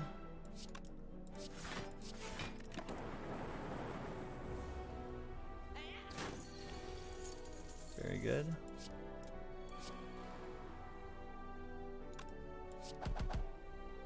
Nine. We don't have lethal. Wait, 16 and 9 is not enough. 25. We need 26. Can mitigate a little bit of damage. Power pot might give me the kill here, but I think we use it for the elite fight.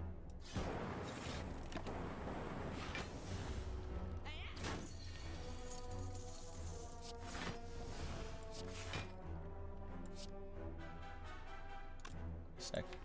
Do we already play self repair? Yes, we did, of course. Okay, pick up the plated armor, and having the power pot is really nice going into this elite fight. We are going to rest here to make sure we don't die in that fight, and I think here we're always allowed to get an upgrade. Go for the Eye seems pretty solid, giving us some weak. It's also really nice to have against the Hexaghost, yeah.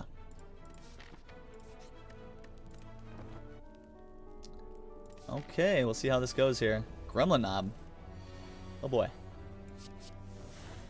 Okay, bias cognition. Yeah, we'll take it. Should be a fast fight anyway.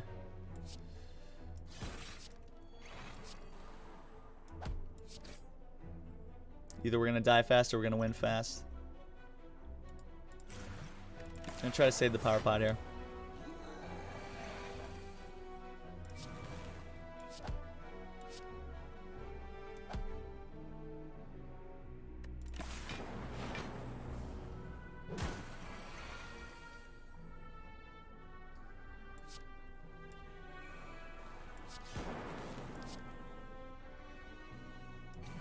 Have to.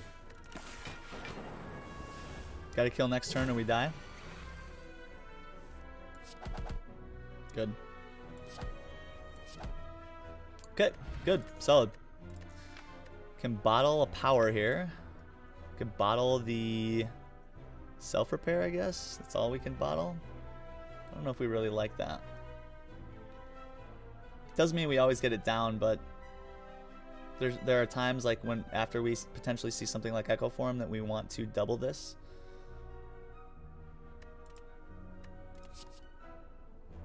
Okay, there's some front-loaded damage. Streamline is good. I think we need that in the deck at the moment. Giving us enough damage to be able to get through that fight against Hexaghost. Stream's still up, yeah, Vice. Good healing on the defect, baby. Absolutely great poison.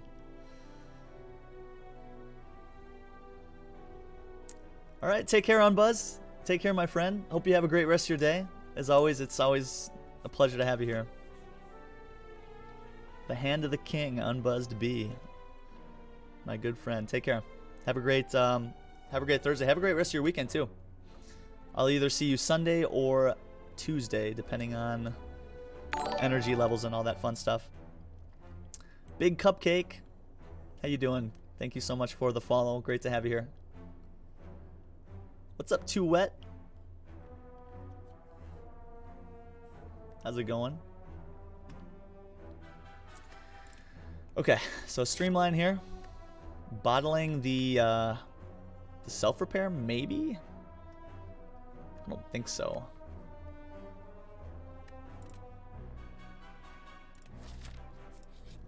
Yeah. Then upgrading here is just fine. Love the upgrade to the genetic algo here. Also love the upgrade to go for the eyes, giving us 2 turns a week. I think that's actually it. I think that actually gets us out of this next fight. 2 turns a week against Hexaghost is super important. Okay. Streamline there. Turn 1 is great. We wait on the genetic algorithm. We're going to want that later on. Defrag is great. Okay. Defrag is great. Okay, Echo Form is also really good. We probably should have done that last turn. And I think we're just blocking here. We double the self-repair later on. Okay, 4 turns a week is awesome.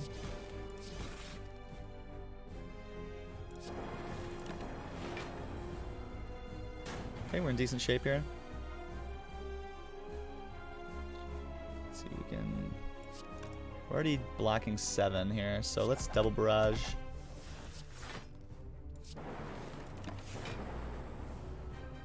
Okay, decent shape. Double algo is solid.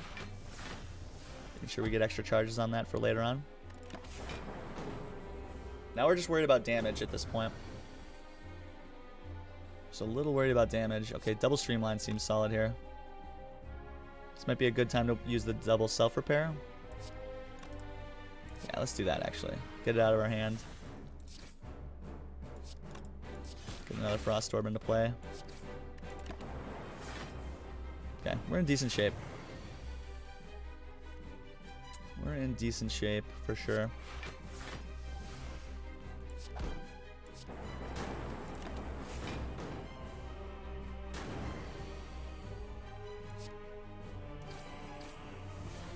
Okay, good. Play everything.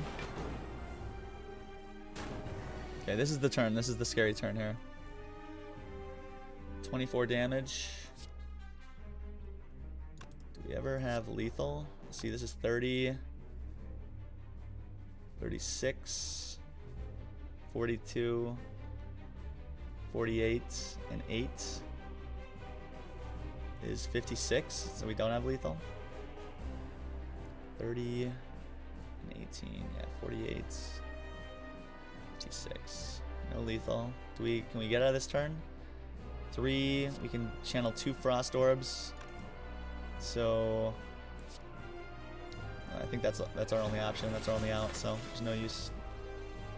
Let's see, 6, 6, 12, 22. So unfortunately we just die.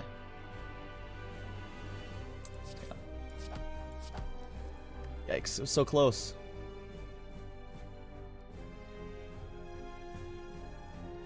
So close. 4 damage off.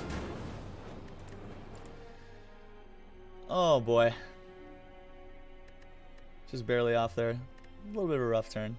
If we had drawn a defend, could we have doubled the defend and survived? I'm not sure. I think if we had been able to double the cold snap and then defend, I think we would have been able to have enough to survive that. Let's see, what time is it? It's about almost 8 o'clock. I died because I didn't double the streamline. That might be true, actually.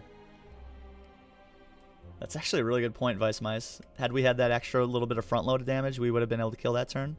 I think that's actually correct. It's a really good point.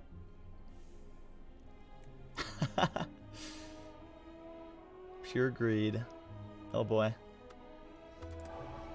So we can certainly move on to the Watcher. We definitely have time for another A20 run. Part of me wants to jump into some Ironcladder content, guys.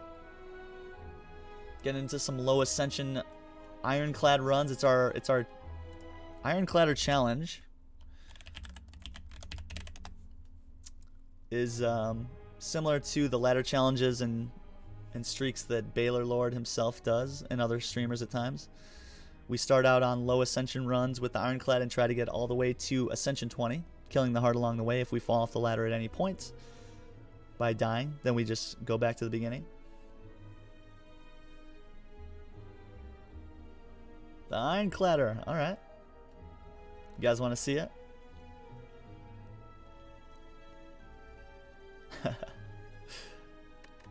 Yeah, there's a lot of Watcher content out there. Perhaps we'll just go with the Ironcladder, huh?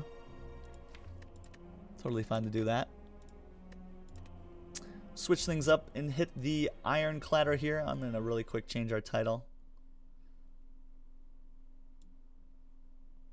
Switch over to the Ironcladder.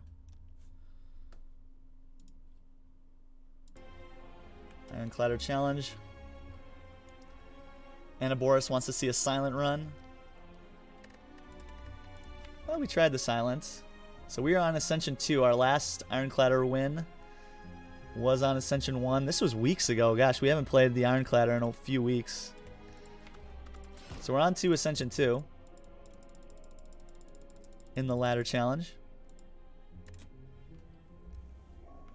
Hey, thanks, Big Cupcake. I appreciate that. Glad to have you here. Appreciate those kind words.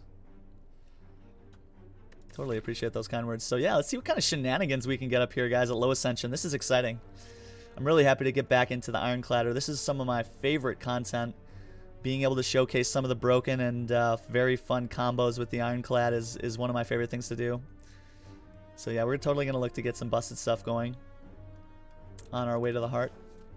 Okay, so right off the bat, guys, we can remove a card from the deck. We can add a common relic. We can obtain a curse and get a rare relic, which I think is really solid. Or we can boss swap. I think this curse is just fine, right? We can remove it here at the store. Okay, turnip's great, saying we can no longer become frail. We do add a shame into the deck. Okay, so the shame is wants to make us frail, but the turnip says we can no longer become frail. So this shame actually doesn't do anything to us. That's pretty funny. Okay, good start. Good start.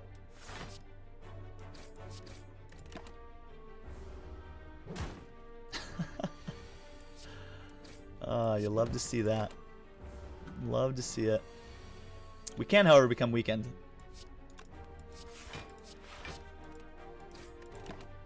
Oh,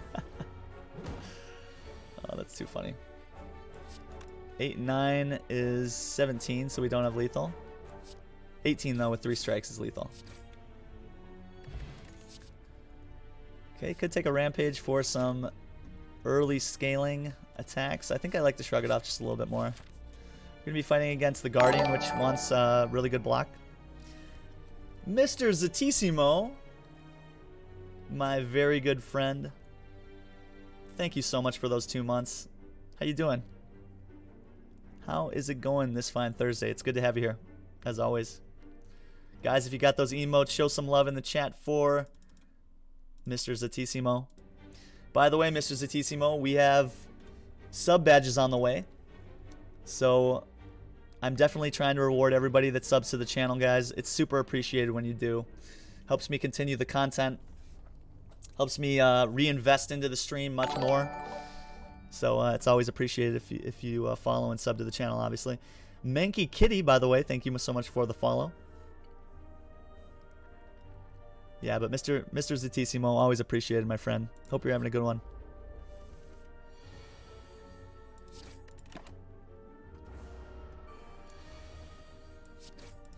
Gosh, can we just get this stinky curse out of the deck, right? It's trying to make us frail and it's annoying us.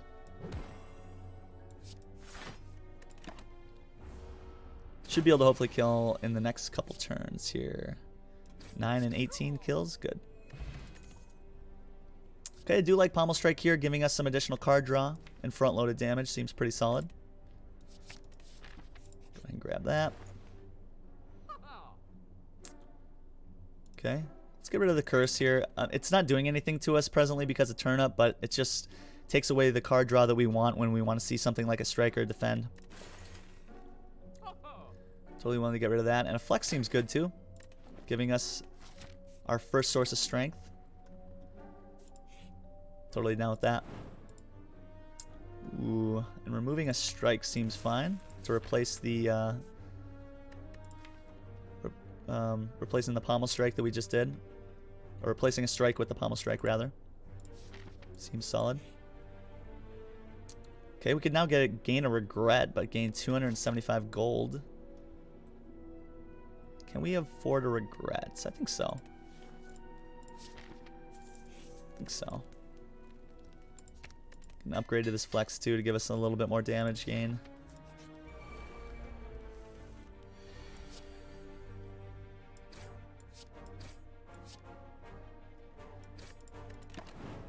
Get some damage in hand. We do go down to 60 here, but we're putting this sentry in a spot where we can potentially kill it.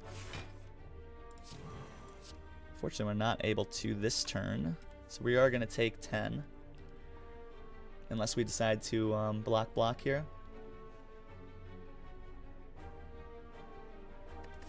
So we're going to be fighting against the Empowered Elite before we do this. Yeah. Almost strike next turn. Let's just block here. We're going to take more damage this fight for sure. Okay, good. This puts us in a place to be able to kill hopefully next turn. Depending on what we draw. This back sentry.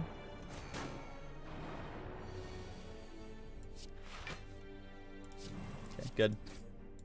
It's pretty much a perfect draw there.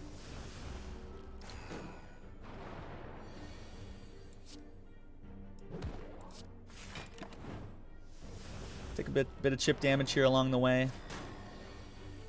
Could go down to as low as 20 probably in this fight. So put him at 18. Let's just block here. Trying to mitigate the damage going forward as much as possible.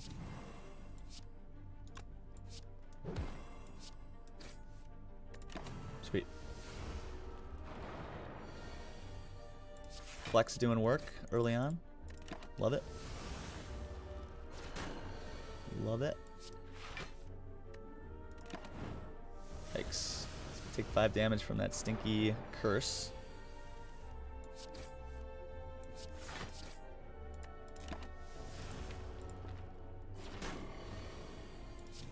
Okay. Nice. Potion belt.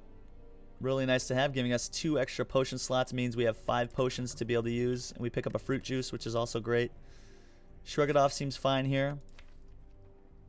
Totally willing to add another bit of card draw into the deck. We like to have some extra shrugs for the Guardian fight coming up. For sure.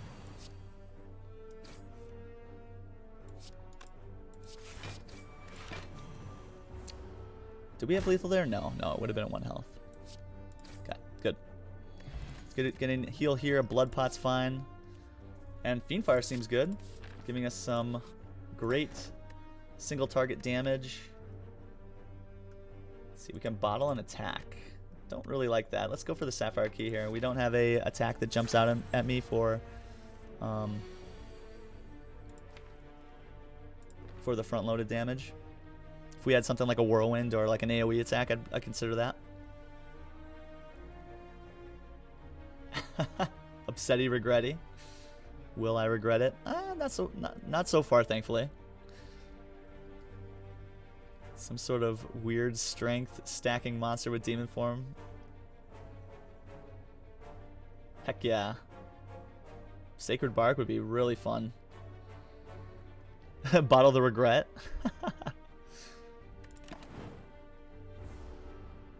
I guess I could have played the two defends there to mitigate some of that damage. That was a little bit of a misplay there. I think we want to get the bash down next turn. Could also just do 11. We could do a ton of damage here. Flex. This does 33. 33 damage seems fine.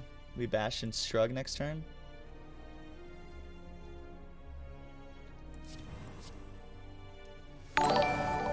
Seems fine. Broken Bard, thank you so much for that Twitch Prime. I really appreciate that.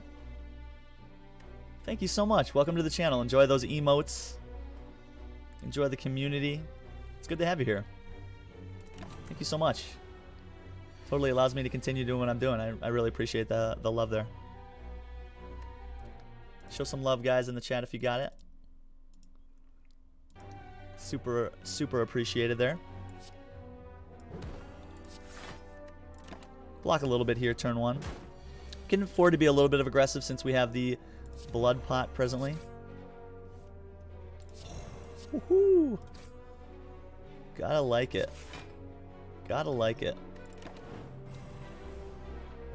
Go down to 14 here, but we should be in an okay spot to be able to finish the fight from here. Might be healing. Might be using the blood pot here if we have to. Okay, but we have lethal. Good. So, no need to. We pick up a frozen egg. Some really good relics here right off the bat, saying whenever we add a power card into the deck, it comes in upgraded.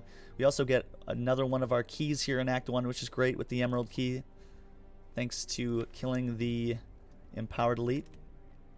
And a pummel seems really good, giving us some more front-loaded damage. It pairs really well with the flex. Clothesline is also solid, giving us a way to weaken. I like the pummel just a little bit more. Do we ever rest here? I think not. I think not. Let's get an upgrade to our bash. Giving us a couple more turns of vulnerability is going to be really solid going forward. Oh boy. Oh boy.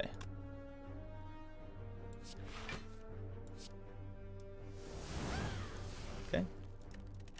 Totally fine to roast that guy. And roast away our curse as well.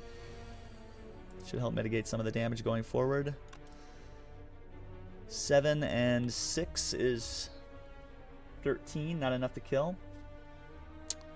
So I think we always bash this guy. We got to be able to kill him in the next 2 turns because he's going to be hitting us pretty hard. Mitigate a little bit of this damage as well.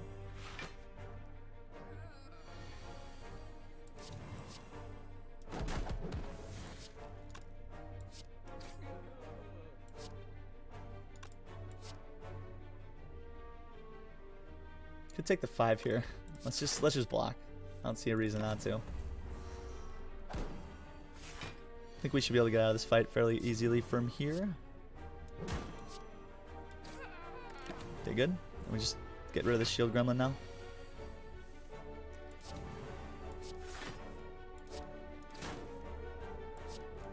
Good. Solid fight. Perfect fight. Pick up a energy pot. Could think about a combust. Dealing out some AoE damage seems pretty solid. We do lose health because of the combust. We could also take a twin strike. I think I like the twin strike here. It pairs well with the flex. Gives us some more front load. Yeah. Ooh, and a shop is just what the doctor ordered. With 362 gold. Impervious looks great.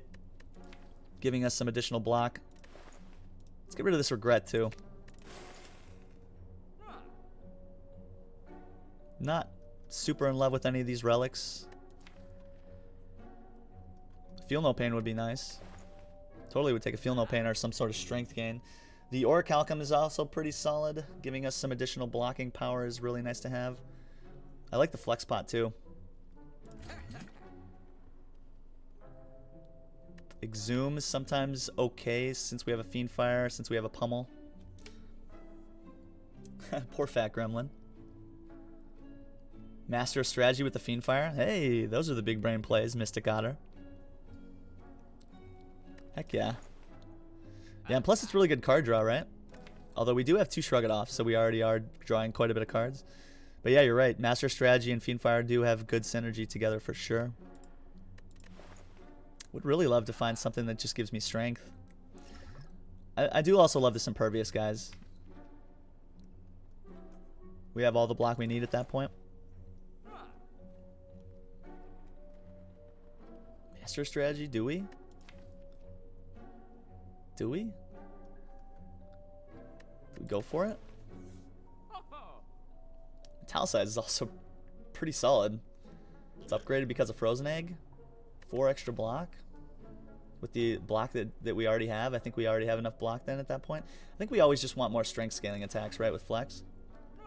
Thunderclap's also really nice, giving us some AoE damage and more vulnerable chance is pretty solid.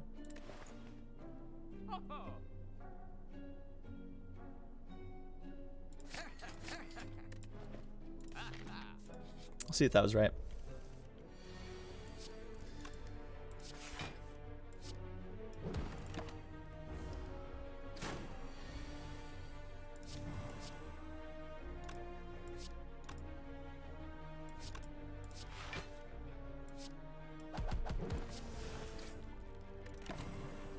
So close. So close. Hey, there's some strength. Spot weakness. Nice.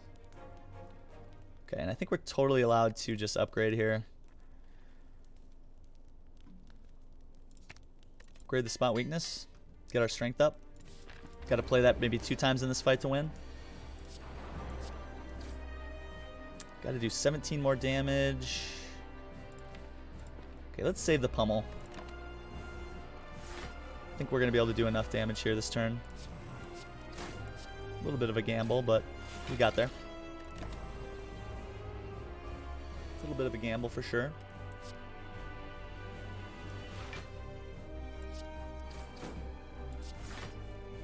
Okay, fine turn. Get a shrug it off next turn, or spot weakness rather.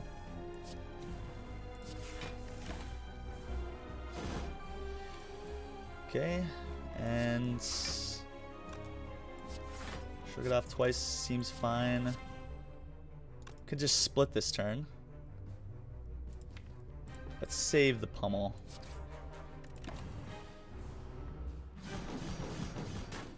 Could also get a ton of strength going with this flex pot as well.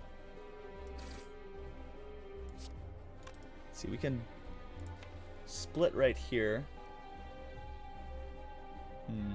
Do we want to split next turn?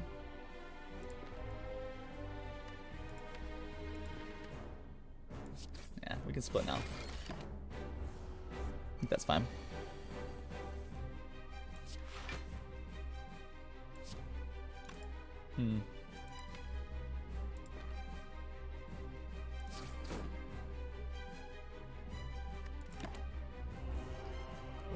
Try to conserve our stuff as much as possible here. I'd rather try to save the potions if we can. If it's possible. Should be able to just win from here with all the strength we have now. This just splits. That's fine. It's a little concerning drawing or putting both defense here in. Let's see, we go down to 2 health if we do this. Do have shrug it offs coming up. We can always heal too.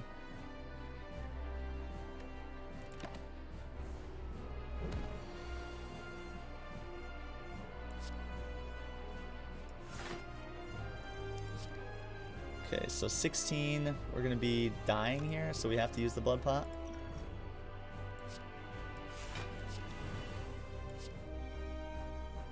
Oh wait, we just killed, don't we?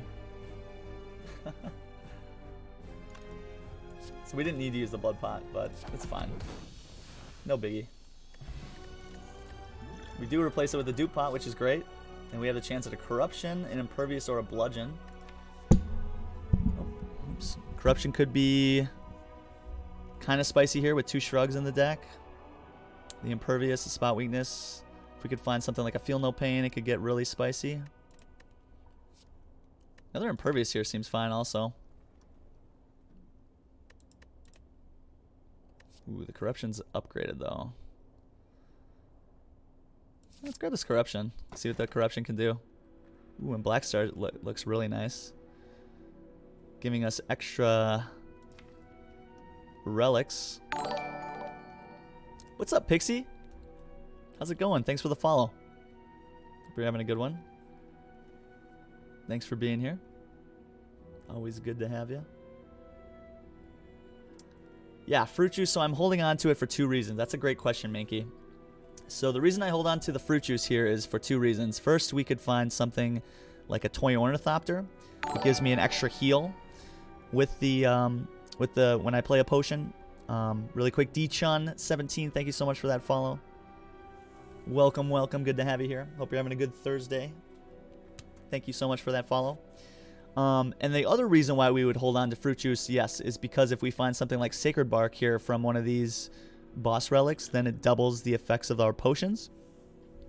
So until I need to absolutely use this, like I say, if I'm dying and I need like the extra 5 health, then I can hold on to this for now and potentially get more value from it later.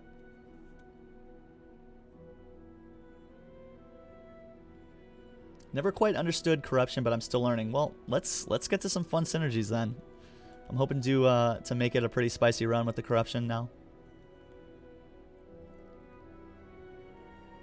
Yeah, so it's Broken Bard. It's essentially meant to speed you up, right? And especially if we take this, like we're going to be on 3 base energy, it means that the corruption now makes everything cheaper, right? That all the skills cheaper, the shrug-it-offs, the imperviouses.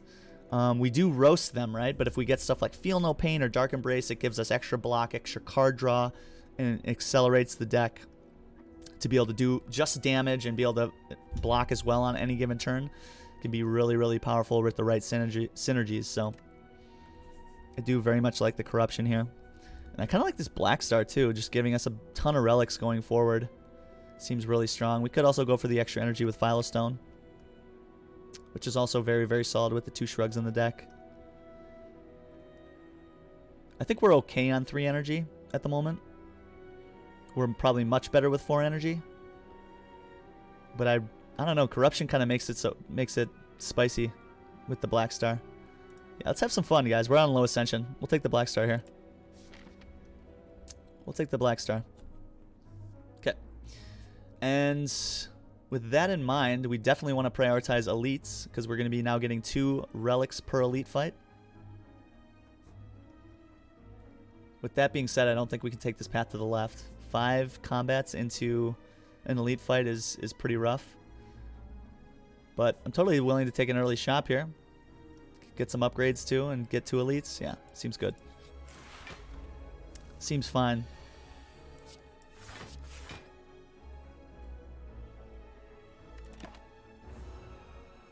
Seems just fine. Okay. There's our good old... Okay, so we'll play the Impervious here. That's fine. There's our good old Corruption. It's not going to be incredibly good right off the bat. But as we add to the deck, it's going to become very, very good.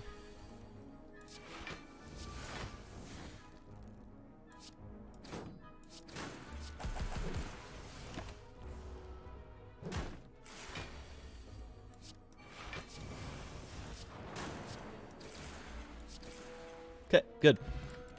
Heal up to a good amount of health, and we could take a Battle Trance, giving us some additional card draw. I think that's probably fine. Don't quite build up enough strength for Heavy Blade to be good yet. And I think transforming a Strike is probably good. Ooh, into another Impervious. Great. Yes, please. Impervious is very, very advantageous to have. Much rather have that than a Strike, that's for sure.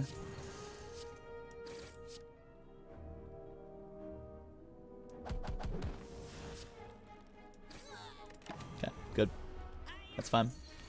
Could have blocked there with the energy pot, but I think we're always winning this fight from here anyway.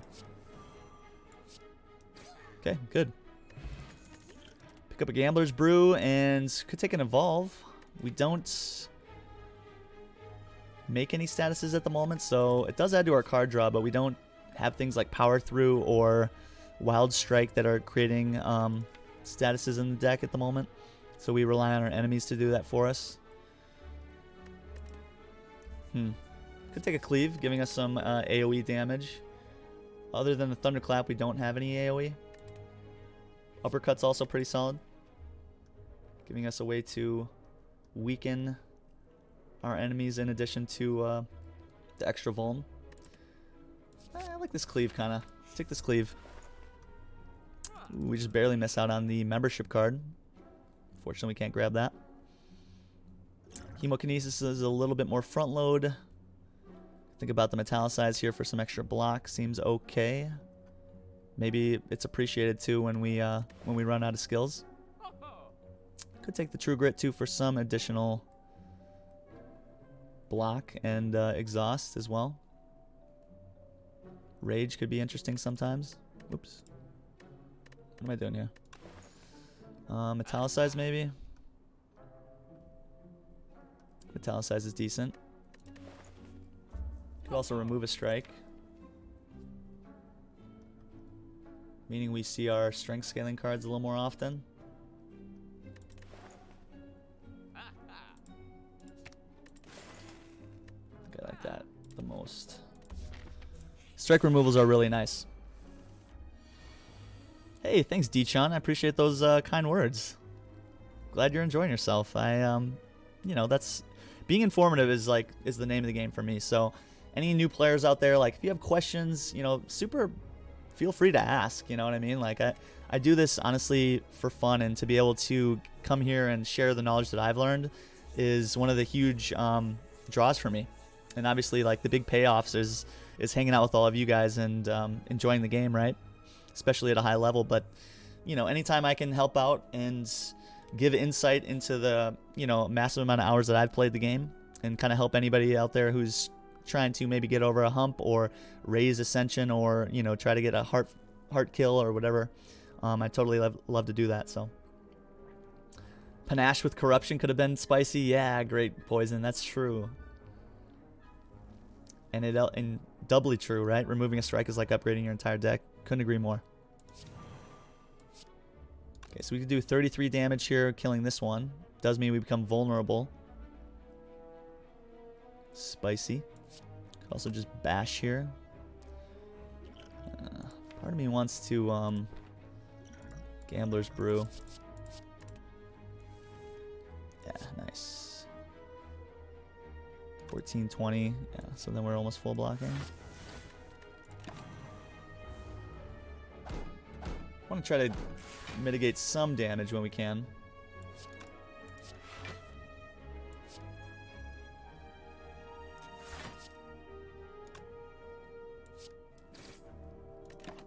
Okay, so we're probably killing this one this turn. And we have our Impervious, our other Impervious as well. Okay. Okay, solid. Just block that. 13.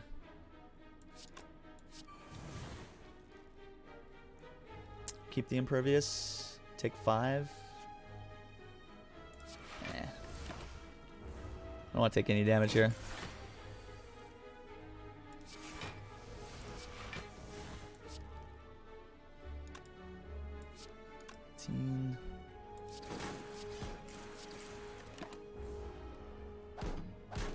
Shelled Parasite is just rude. Always very rude. Always very rude. Could take another flex here. It's not terrible. I think we skip here, actually. What do we want an upgrade on? Twin Strikes, maybe? Pummel?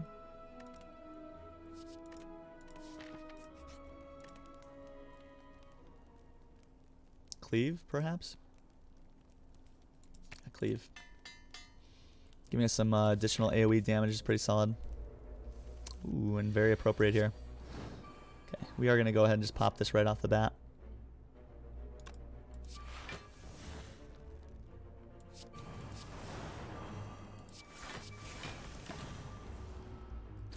Really want a Dark Embrace in this deck. Badly.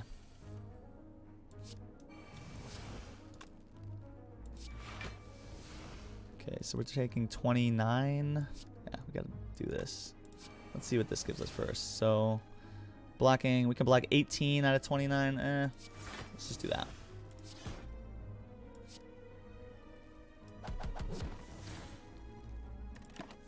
Okay, seems fine. Could start using some of our potions too here. I've been a little bit greedy with the potions presently. Perhaps that's a mistake.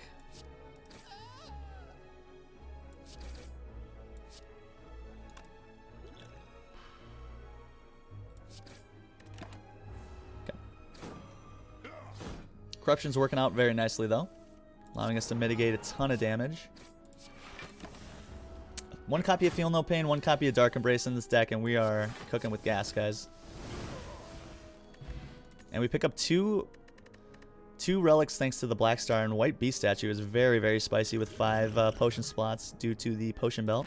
Smiling Mask also gives us cheaper removals at the shop. And a feed is amazing. Love a feed here. Just get that upgraded right away. Great way to scale, allowing us to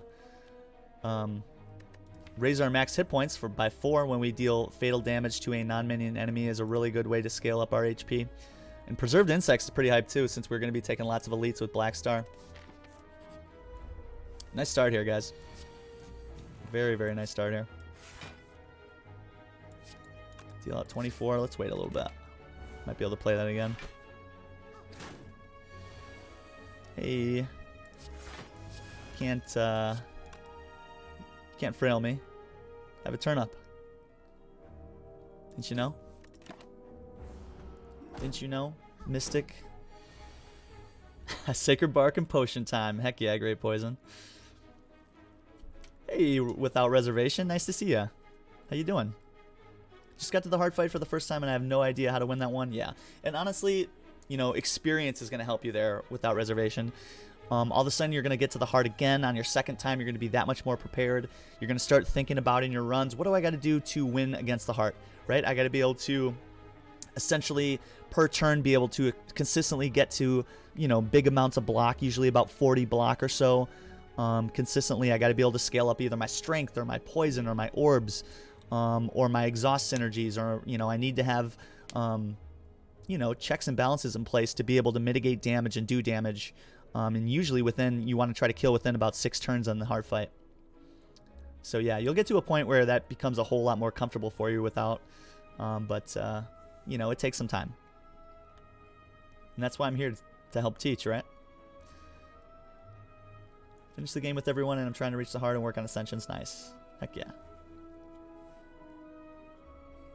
Oh yeah, Defect is very, very fun for sure. Yeah. No, you're not wrong, Mankey. Yeah, Thorns is insanely powerful. Insanely powerful.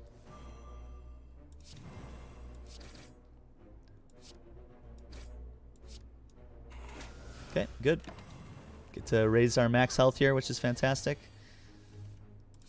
We can start to work on the Mystic here.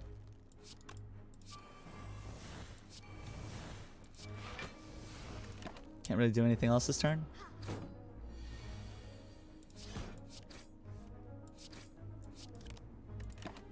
She's going to be healing now. Oh, buffing her strength. Cheeky. Cheeky Mystic. Thunderclap. Another one. We just skip here. Get another upgrade. Seems fine. Upgrade to the Pummel seems pretty solid. Adding to our attack output when we play those spot weaknesses seems very, very nice. Could do a ton of damage here. We want to get feed off though. So I think we just end turn at the moment.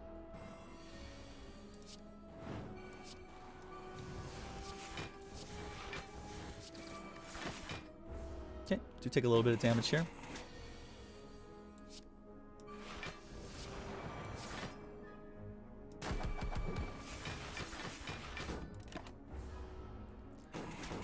Should be able to kill this turn. We do want to get the feed in play, though. Huh. Okay. Okay, so we don't see feed, but we're almost guaranteed to see it next turn. So, we're in solid shape. Good. Okay, there, we add more max health to our pool. Pretty solid. I think I value all of this over energy at the moment, and a Whirlwind seems great.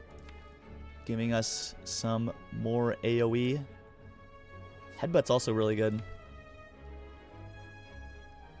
Headbutt makes it easier for us to play feed at times. Makes it easier to play spot weakness. But this is upgraded Whirlwind. It's our 3rd AoE card. Let's take it.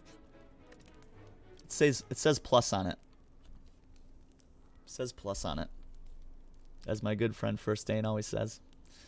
Are you better off passing on relics that give you extra energy but keeps you from doing something else? I mean, it depends. Yeah, D-Chun. So you're talking about boss relics. So it just depends. Like, what's going to give you the the best chance to win, right? I really liked the Black Star here at low Ascension because we can handle a lot of elites, right? We're building our deck in a way that's going to potentially propel us forward into a lot of power, right? 2 relics per boss fight or per elite fight is going to be super powerful for us going forward. That in itself made it worth it for me to not take an extra energy, especially since we had the corruption, right? Because it's making a lot of our cards free at times.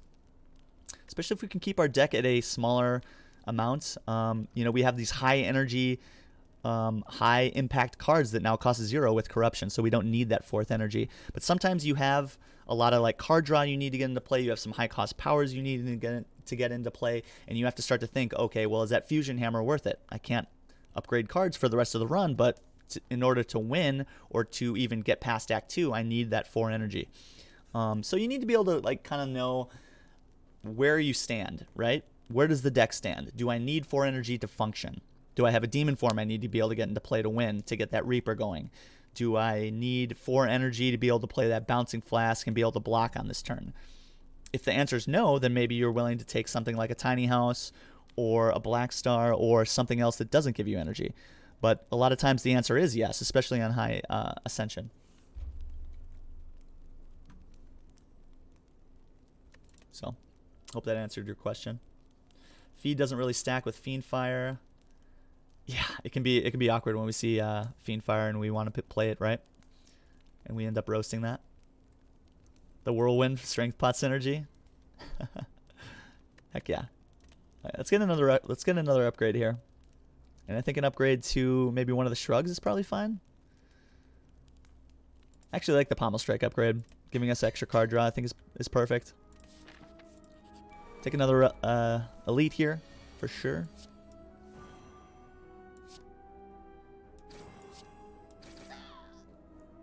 Gonna get a little bit of the damage, but more importantly, we get rid of the 2 gremlins here. It's a rough turn to draw the spot weakness there. Do we want to play corruption yet? Probably.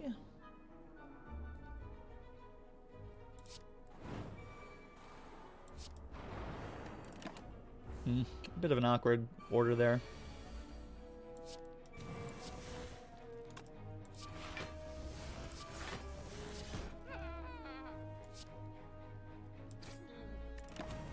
Can't play the feed yet. We will soon, though. We will very soon.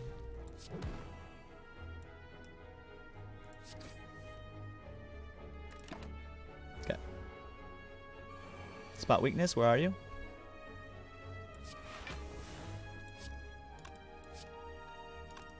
Spot weakness, hello? Where are you? Could do 30 damage to this guy. Look to kill in the next couple turns. Seems fine. Just a spot weakness. Okay, good. Now we just win. Solid. Okay, good. Corruption powering us through another fight. We also get to add to our max health, pick up some gold, and a Tori. Amazing defensive relic, saying whenever we would receive 5 or less unblocked damage, reduce it to 1. Centennial Puzzle giving us more card draws, fantastic. And a Fear Pot is probably unnecessary. I think I like the weakness a little more. Rupture, we don't lose health from any of our cards at the moment, so Rupture doesn't do much. Perfected Strike, no. Cleave, no. Hey, Flack17, how's it going? Thank you so much for the follow. Hope you're having a great Thursday, Flack. Welcome to the channel. Welcome to the channel. Hey, guys, really quick, let me let you know, for anybody else interested in asking questions, if you're a newer player, if you're an experienced player, but you want to pick my brain a bit, please think about joining the open Discord channel, guys. It's a really, really great resource for anybody looking to get better at the game, looking to find a Slay the Spire community. We chat a bunch in there. You can get announcements on the channel. You can post what you had for breakfast. We have a cooking little page. We have all sorts of other stuff. It's a lot of fun. It gets you closer to the channel. You can also get live notifications when I go live. And it's just a great way to join and banter with other Slay the Spire lovers and people in the community. So consider doing that. Also, if you're not familiar with Discord, you can download the app to your phone. You can use it on the computer. If you're a mobile player, you know, you can certainly get it on your phone as well and check out messages there. So figured I'd let you guys know about that option as well. You can always send me messages in the Discord if you have questions about Slay the Spire as well. Tori has carried me through the heart. Yeah, absolutely. Absolutely, Broken Bard. Yeah, it's amazing. Are there any mods you'd suggest that don't really change the game but add some nice quality of life improvements? Well, yeah, so the ones I'm using right now are the only ones that I particularly like. There are lots of other mods out there that are pretty nice to have for streamers and for people just regularly playing the game. The ones that I like are the base mod and color mod that I have enabled at the moment, allowing me to change the color of the nodes. I think it just makes it a little bit more fun to look at rather than the gray nodes. It also makes it, you know, a little bit easier to see, like, oh, this is a fire, this is an elite, this is a hallway fight, this is a chest. It just adds a little bit of spice to the game. You can go on the Steam Workshop and search base mod for Slay the Spire, and that'll bring you to what you need, and then you can also check out color mod as well. Upgrade here seems okay. Rest, maybe? We're not getting to a ton of strength. We do need to continue. We need to play spot weakness like 2 or 3 times to win this fight. I think I am in a rest here, actually. If there's any reason not to. Can't play corruption right off the bat. Can play that later on.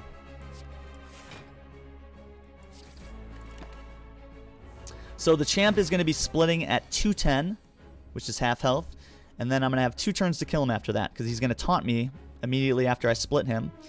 And then he's going to hit me with Execute, which is a damaging multi-attack that's generally about, like, what? Anywhere from like 25 to 35 times 2, which I can't really deal with a lot of the time. So we want to be able to kill by that point. So pretty much what we want to be able to do is get to probably 3 or 4 times playing spot weakness, and then from there we look to try to kill with pummel and maybe get a feed off too.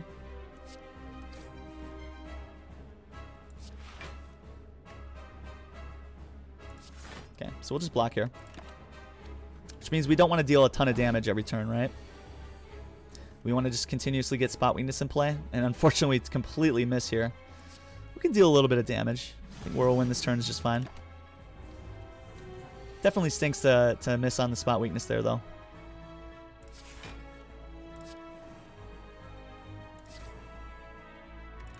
Okay, some weird draw order right off the bat.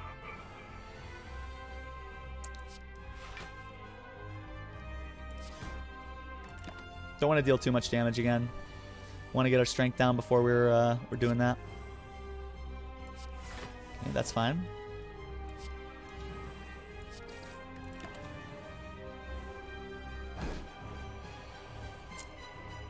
We missed on the spot weakness again. Wow.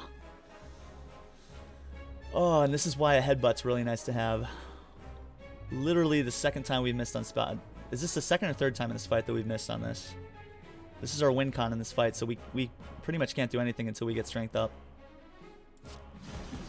It's dangerous to do that just now, but we might be getting to a point where corruption, we might have to play it. That's so frustrating. Okay, I'm gonna wait here. Don't want to draw the spot weakness and not be able to play it. Okay, good turn to find that. Do a little bit of chip damage here. Would have already liked to have been at a good amount of strength. There we go. Finally, the spot weakness is really nice to see. Do take a good amount of damage here, so I'm really glad we healed.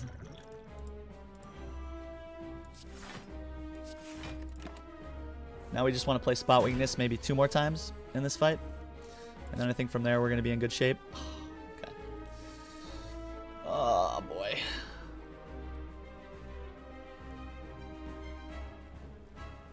Let's see. Do we ever just want to just start going at them? We could Thunderclap here.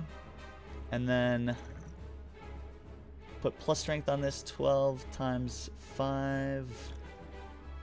Sorry, 11 times 5. We could double it. No, it's still not enough damage. No, we wait for a spot weakness here.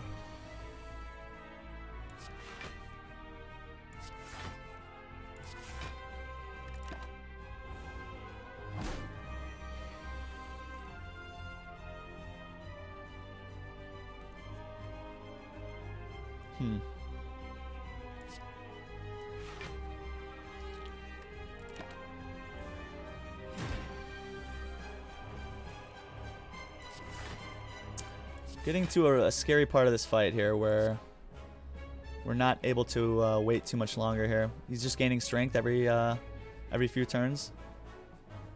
We're not able to mitigate a ton of this. Yeah, we may just have to start going after him now. Maybe force to dupe pot the next spot weakness to get enough strength to win this fight. It's going to be close, guys. Could just die here.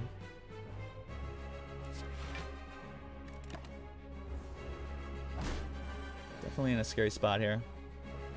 Okay, so thankfully we're probably able to land the spot weakness now, hopefully.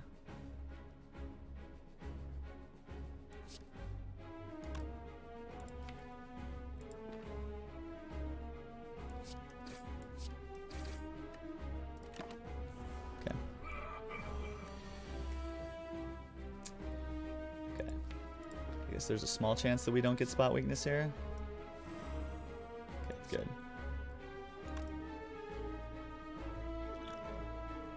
Wait a sec, did we just die? No, we have defend, okay.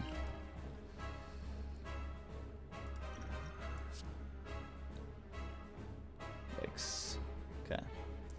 So how are we gonna do this? I think we're just playing everything here. Double dupe pot here is probably better than the double pummel.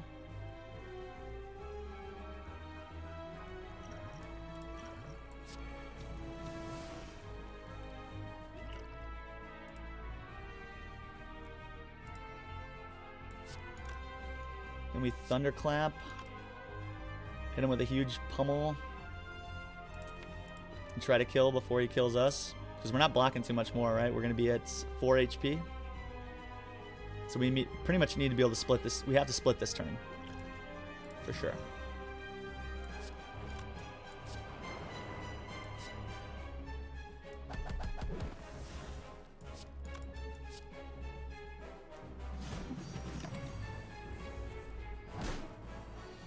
Okay, now we have 2 turns to kill.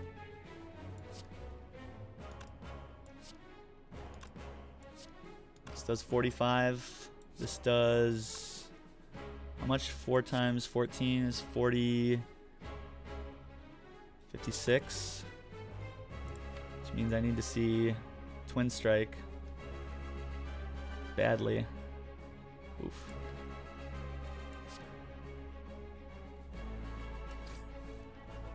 Okay, good. It's better. Gotta get 2 attacks this turn. If we don't, we're dead. Okay, good. Do I have lethal here? Bash, strike is just lethal, isn't it?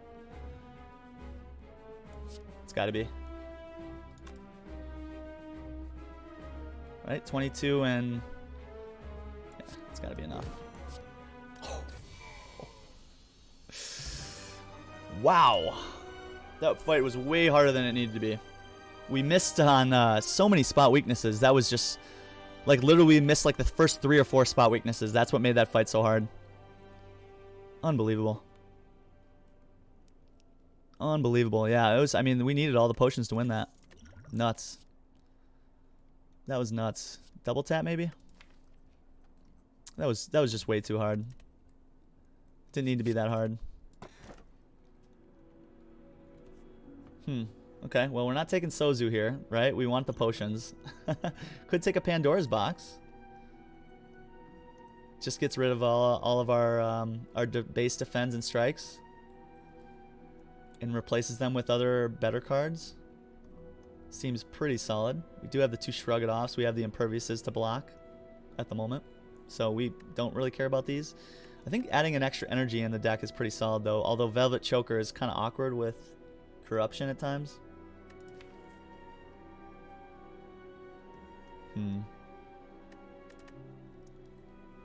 Pretty awkward.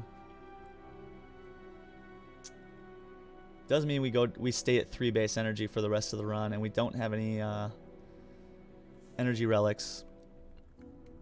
This is a surprisingly challenging Ascension 2 run, right? Like the Berserk Plus with the 3 energy, yeah, maybe that was a good pick, right? The double tap I think is going to be solid though. Being able to effectively land double tap feed to make sure we get lethal on an enemy, it will be solid. Double tapped Whirlwind is also really good. Double tapped any of our attacks really is really solid. I think we need the Velvet Choker. I think we need the 4th energy right now. Okay. And we see Time Eater, which I think pairs really well with the Choker at the moment. How many elites can we take? 1, 2... 2 on that path, 2 on that path, 3 on this path. And I do want to do that. I do definitely want to do that. Yeah, we're going to take 3 elites this act. We try to get a bunch of relics here.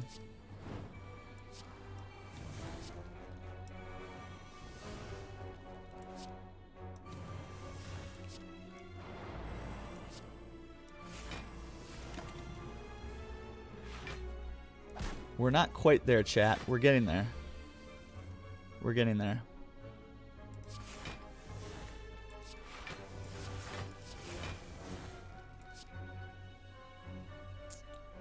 Okay, this doesn't quite kill everybody, which is good. We want to be able to land feed if we can.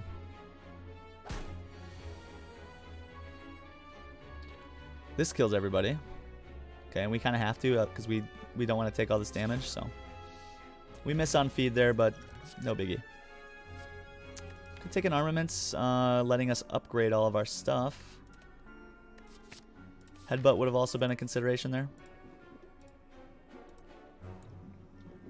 Okay, we can get rid of something to add to our max health, or we could just launch away a strike.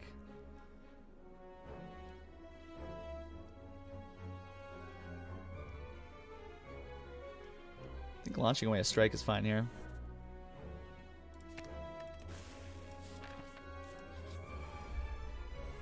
Okay, feed here. Feed here, please. I'll try to get a feed off for sure.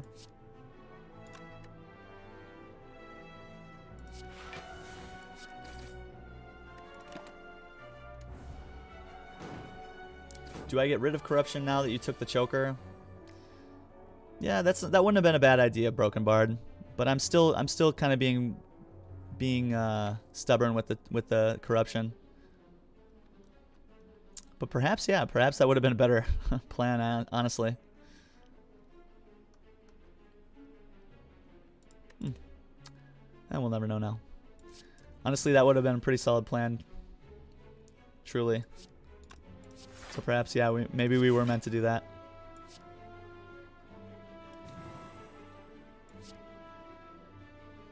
Gosh, we can just kill this one. Try to get feed next turn for you. Yeah, let's do that. Give me feed or give me death. Okay, good. Can't go after this one yet. We need to be able to block more.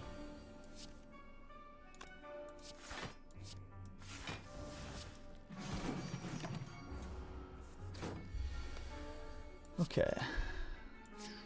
10.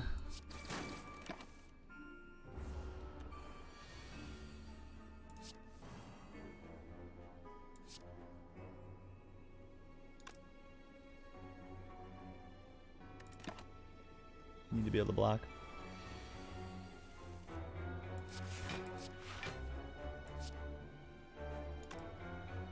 Whatever. Let's just end the fight. Take a little bit of extra damage, but we get out of there. There's the headbutt plus we were looking for. Very nice. The deck's going to be in a much better spot here with the headbutt. Oh boy. Okay. Writhing Mass is going to be changing his intents every time we attack.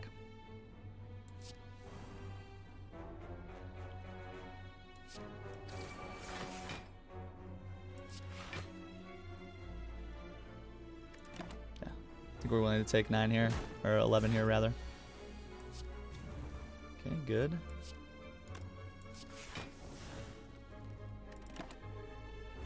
Just get some strength in play here, if we can.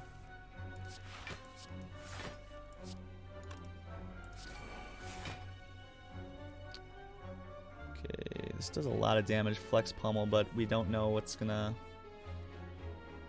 We don't know what the intent's gonna be if we play that, and we don't want to curse in the deck.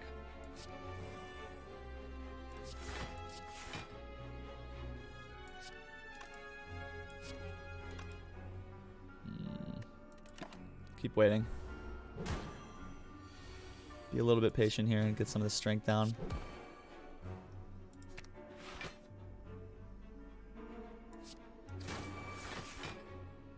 Yikes. Okay. Okay, 18 was the best option there.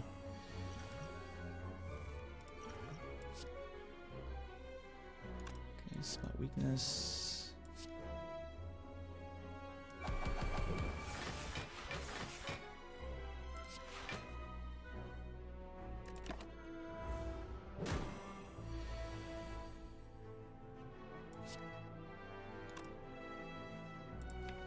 Just want to get feet off now.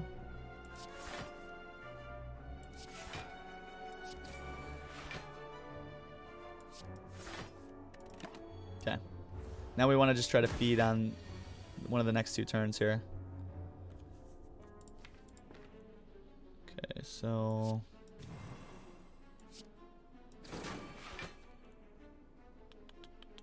Okay, we could just kill here. Otherwise we take a ton of damage. See, feed's doing how much? Enough?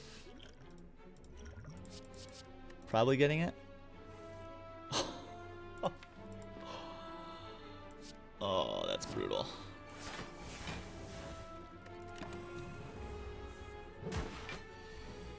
Brutal. Honestly, brutal.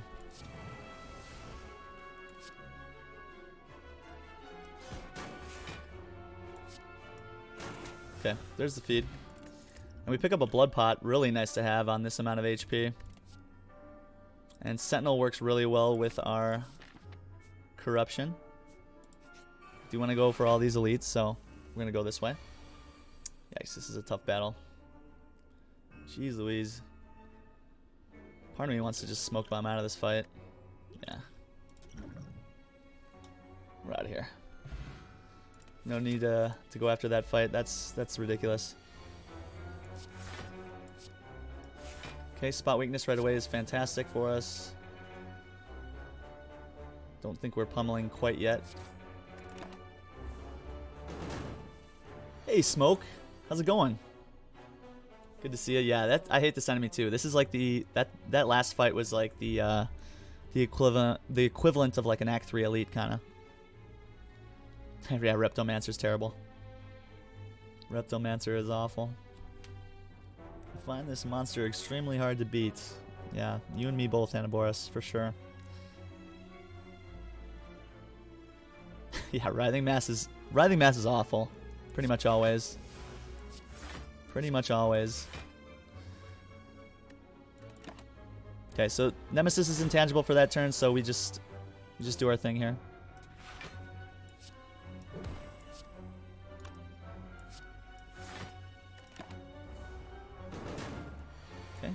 Mitigate a bunch of damage with the Tori. Hopefully we get Impervious on the right turns here too. Giving us a good amount of block.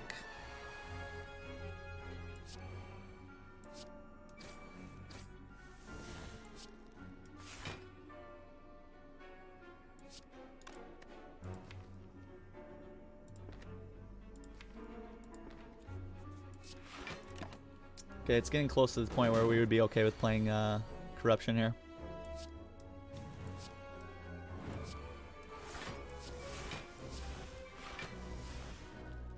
Can't quite play this pummel here, right? Want to keep that and let it go around one more time?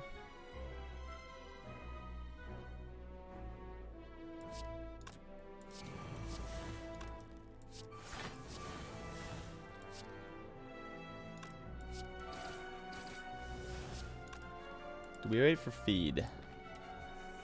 Take 45 damage here? I don't think we're allowed to. Molten Egg is great. Fairy in a Bottle is hype. Blood Vial is great. All this is awesome. Twin Strike is probably the one. Twin Strike plus for some more strength scaling goodness. Okay, shop's great here. Really happy with the shop. Can grab the Sling of Courage, meaning our next 2 elite fights are going to go a whole heck of a lot smoother probably, with some additional strength. Think about removing a card as well. Getting rid of just a regular base defend I think would be fine. Could also get rid of a strike. None of this is great. God, we haven't found any strength like this run pretty much at all. Yeah, need the Sling of Courage for sure.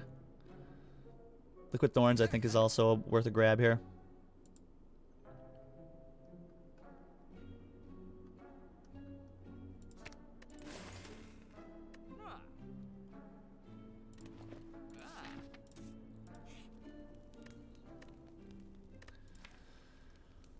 Okay, so rest here maybe. We're gonna see how many more fires. 1. Yikes. So let's recall now. The boots. The boots. Gotta take this shot because we need to take this next elite. Still no strength. Regen pot's good. Liquid memory's good. We can also remove a card.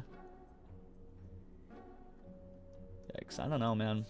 We're in a tough spot here, guys. Had a couple of unsuccessful runs while climbing, so I decided to take a break. Yeah, sometimes you have to smoke. Sometimes you have to give your brain just a break, right? Ascension 20 is incredibly painful, or any other high Ascension run, and even we're finding it at Ascension 2, right? It's just, I mean, sometimes things just don't come together like you want them to. This Liquid Memories is really good. Need to get some good card picks. We're not quite there yet, guys.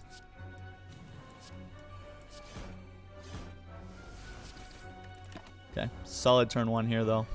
Very helpful. Very helpful.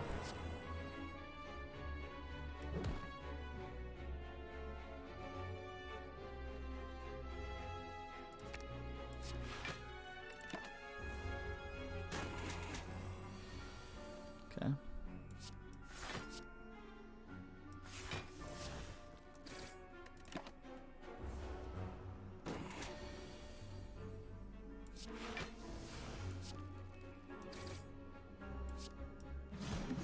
Okay, now we just want to land feed. Oh my gosh, he's attacking again? So I'm forced to kill him now?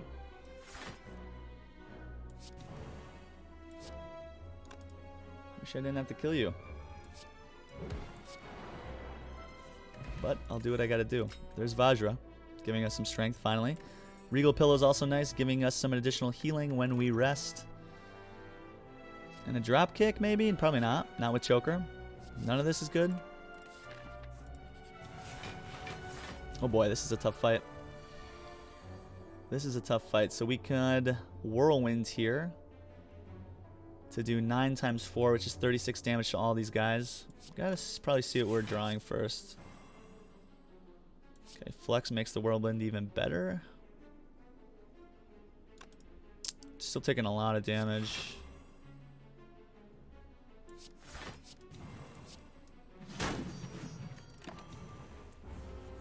I think that's fine.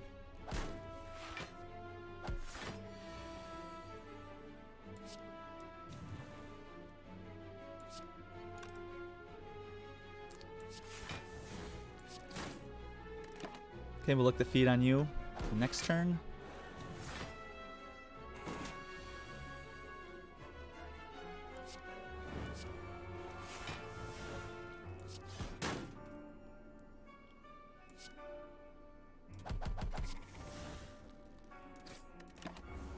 Okay.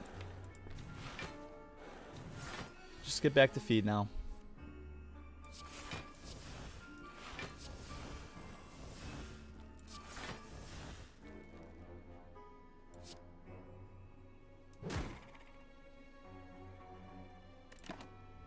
Just feed. Just feed. Okay, good. Power pot's great. Another spot weakness is also good. There we go. We're starting to get there, guys. We're starting to get there. We're getting close.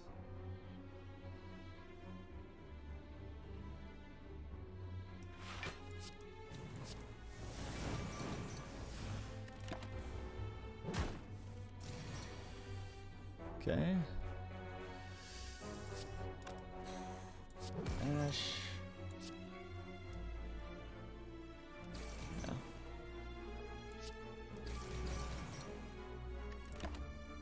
And then we look to get spot weakness down. 1 or 2 of them on this turn.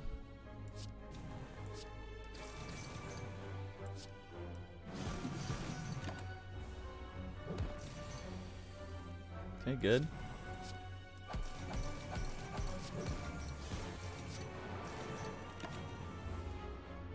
Okay, solid transient fight so far.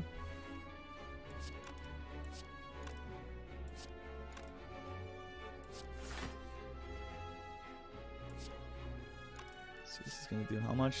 Yeah, enough.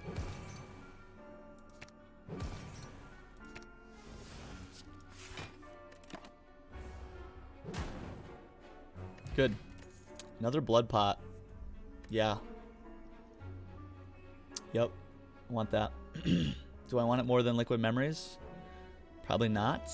Do I want it more than thorns? Probably yes. Another battle trance seems okay. Sometimes. Let's keep going. Nemesis again, huh?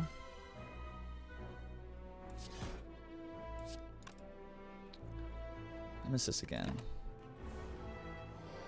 Okay, spot weakness this turn, please.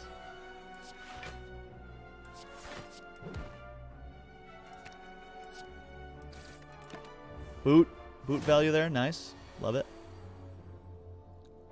Love it. Ah, I meant to do that. Gosh darn it.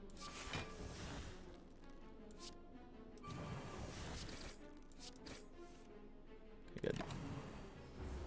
Okay. Please let me draw well here.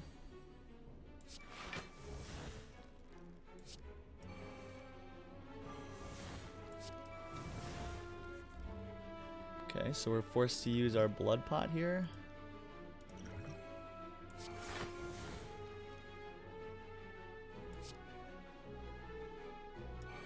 Get some boot value.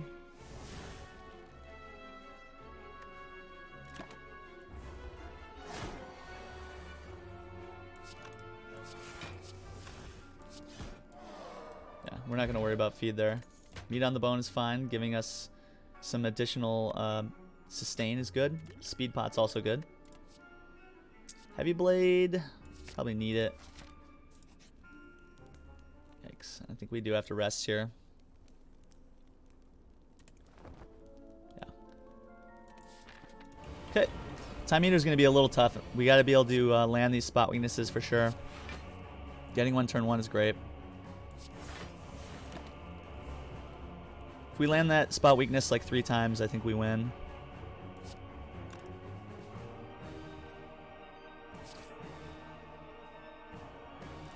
End turn here. It's not attacking us and we don't want to draw spot weakness. Yikes. Perhaps we did want that clothesline to be able to deal out weak. That might have been a mistake. Not taking that clothesline last card pick. We'll find out.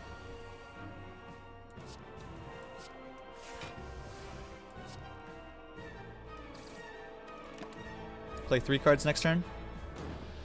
For it buffs up its strength. So we can go 1, 2, 3. Do take 21 here.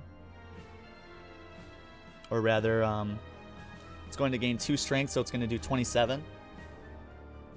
We're going to deal out some good damage too, though. 11, actually. I think we want the spot weakness next turn. Yeah.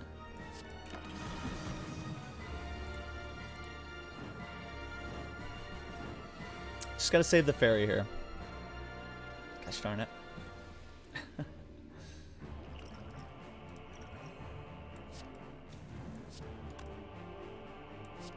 See, Thunderclap.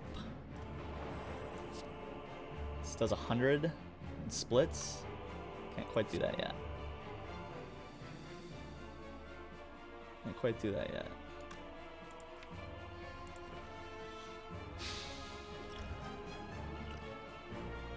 Yeah, so then we liquid memories, I think, to end this fight.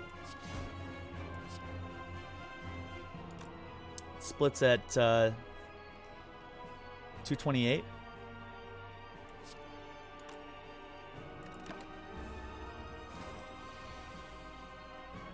Oh no. We never got the Dark Embrace either, which is a big feels bad. All of our blocks still in the deck. So we have to use the fairy here. 5 dexterity, it's still not enough. 13, 19, yeah. Could power pot to try to get like a Dark Embrace.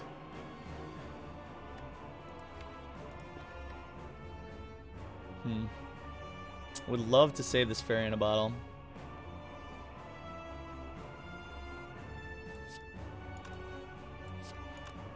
Could Heavy Blade twice here to do a ton of damage. I ever see what Power Pot gives me here? God, I really want to save this too. I want to save both of these. Let's see, 16. 6. Okay, so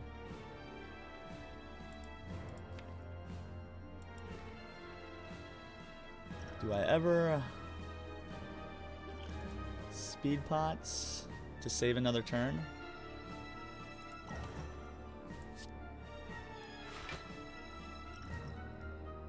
I liquid memories it.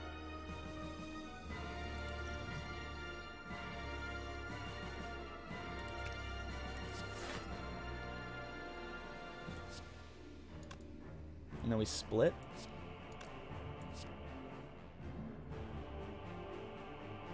Try to kill him 2 turns. I don't think we ever get there though. We're gonna try.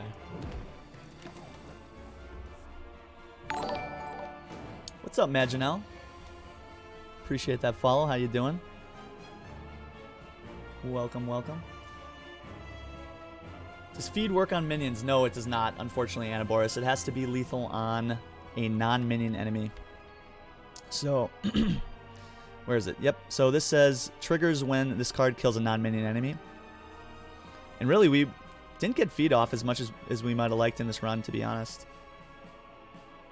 Sentinel defend, you could have taken only 7 damage. Well, fair enough. Boss called me into his office and I totally missed your response. Oh no.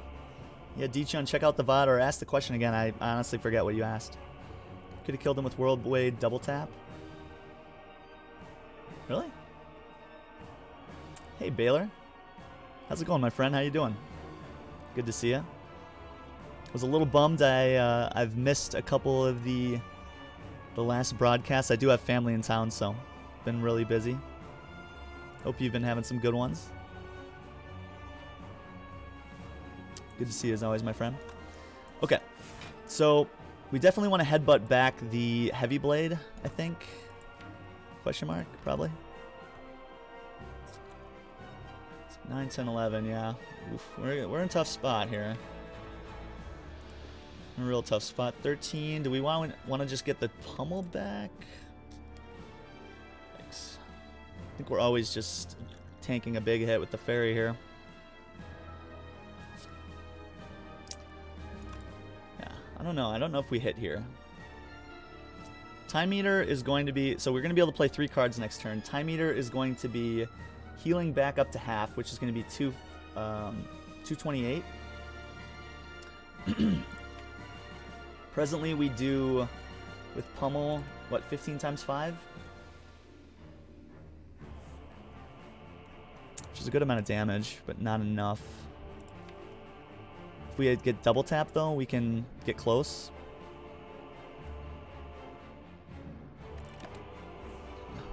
think we wait. I think we want to have the extra card plays here. 27. Yeah, so we are going to be using the fairy here, I'm pretty sure.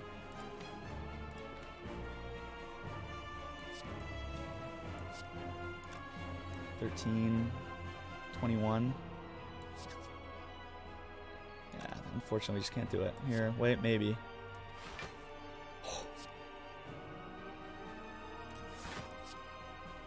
This is 20, 21, 26, so we do use the fairy.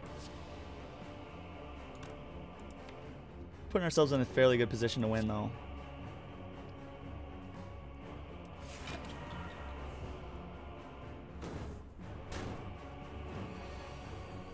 Okay.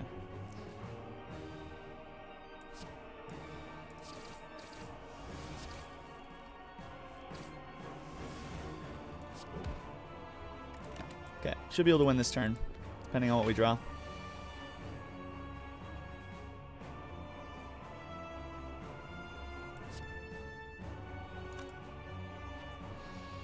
Gotta do 77. Let's see. Thunderclap. This is gonna do 30. This is 45. Bash is another 30. It's really close. I wonder if I ever. No, I gotta Vuln him.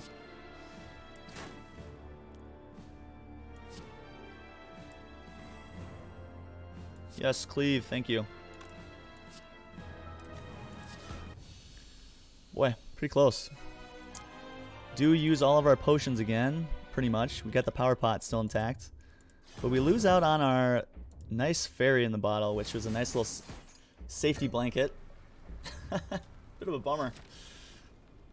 Things have indeed been well good. Yeah, honestly, Baylor, it's been so nice. It's been so nice. My family for so long lived out of state, a lot of them. And we do have a smaller contingency of my family here in the States, but being able to see my parents just moved back to this state that I'm in, which was really awesome, really awesome. They get to spend more time with my kids and get to, you know, just be closer to home, and we get to see them more often, which has been great. And so some of my family's been staying with me for the week, so we've been kind of out and about doing some other things, we went and picked strawberries recently and been kind of outside and stuff, but it's left me with less time to hang out in the community and check out streams, so that's why I've been a little bit aloof. But I am glad to hear that you're doing well, my friend. If you're better off passing on boss relics that give you energy but negatively affects something else. Ah, yes, that was the question. Yeah, D-Chun, I did go into a very long answer for that. You should check back on the VOD, or perhaps think about joining the Discord, D-Chun, because I just don't want to repeat myself for the other people that were watching.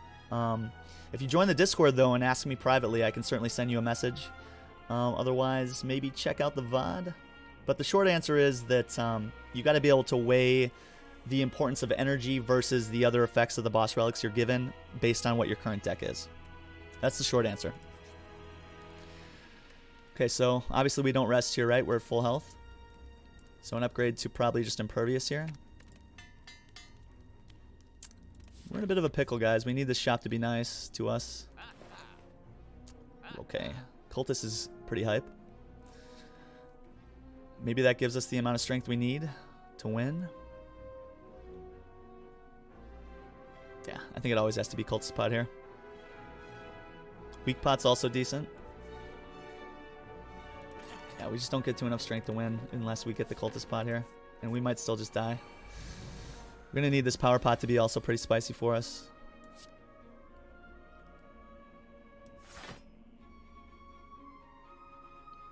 Let's see, so it's 28 incoming. Could just Impervious here. I think that's probably fine.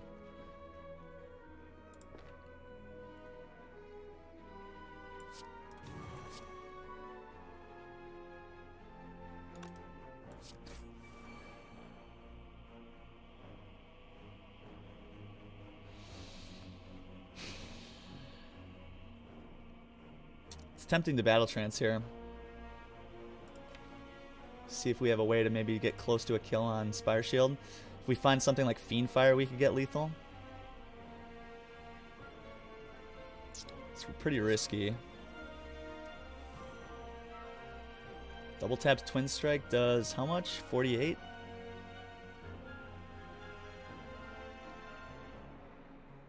This does not enough. Double tap feed. I think I'm willing to take damage here to ensure that we can get a kill on the Spire Shield in the next couple turns. How much do I take? Let's see, 12, 14. Is it worth it, or do I conserve my HP here? 14, 26. I'm taking 21 here. Which puts me in a pretty kind of a dangerous place. Feels like we need to rush this fight though. 48 makes you killable in the next couple turns. We notably don't have a good way to block the multi-attack next turn. Especially if we draw poorly, which we most certainly will.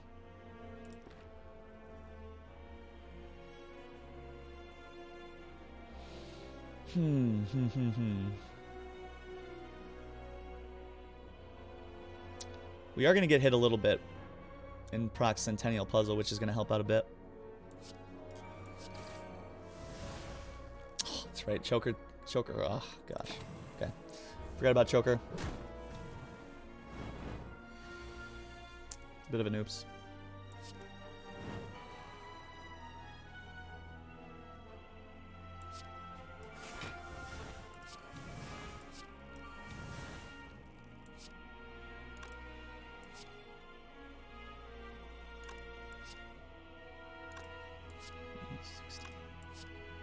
Is this just lethal? Almost, right? I didn't even need to play that, did I? Gosh darn it. 64 and 3 times 18 is, what, 56? 56 and 64 is 120 exactly, right? Am I crazy here? Oh, did my math wrong. Oops. Oh man, I'm completely misplaying this fight. Okay, well, now we want to wait for feed.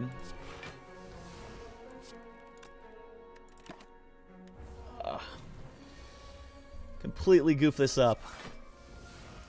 Completely goof this up, chat. Yeah, we take the extra damage here to get feed off at this point. Or not. Just gotta kill now. Okay.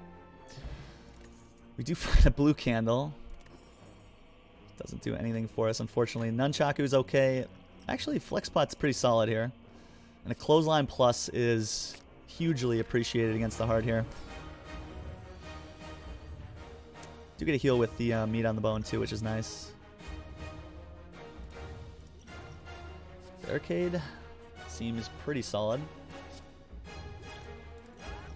So get the strength going here with this. I think Barricade's actually really great here.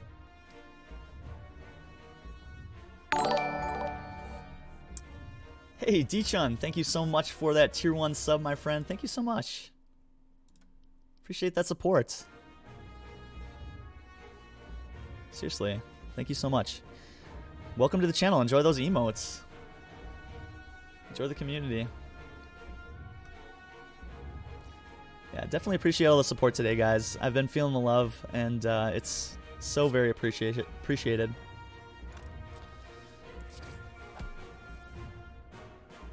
Okay. I don't think we quite play Corruption just yet. Stack some block here. This seems good. We want to be able to stack enough block to where we can like tank some of these hits, and then we get to a point where we can, you know, have enough strength to maybe end this fight.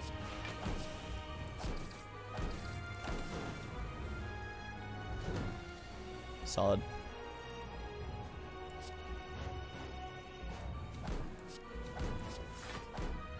Okay, we're in a decent spot here. Tori's saving us a ton of health there.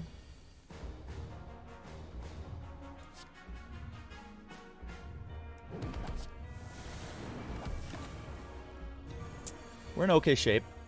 We're not great. We're not terrible either.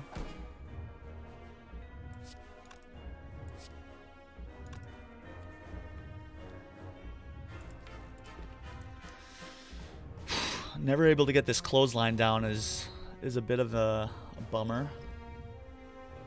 I think we save the flex pot for now and we just go defend Twin Strike.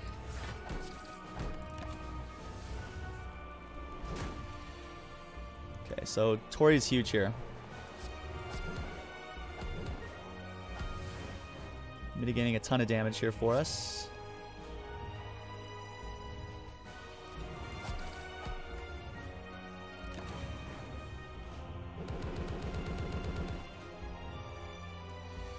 Okay, now we're in trouble if we don't get a chance to kill here quick.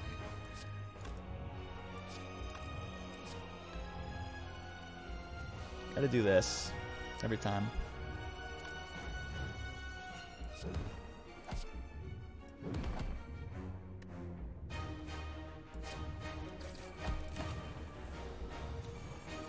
Good chance we lose this if we don't find the block we need. 33. Okay.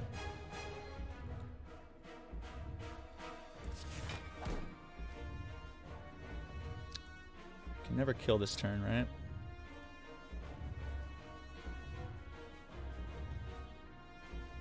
Can we? Maybe? Might have to try to kill this turn. If we see Pummel, we have a chance, I think.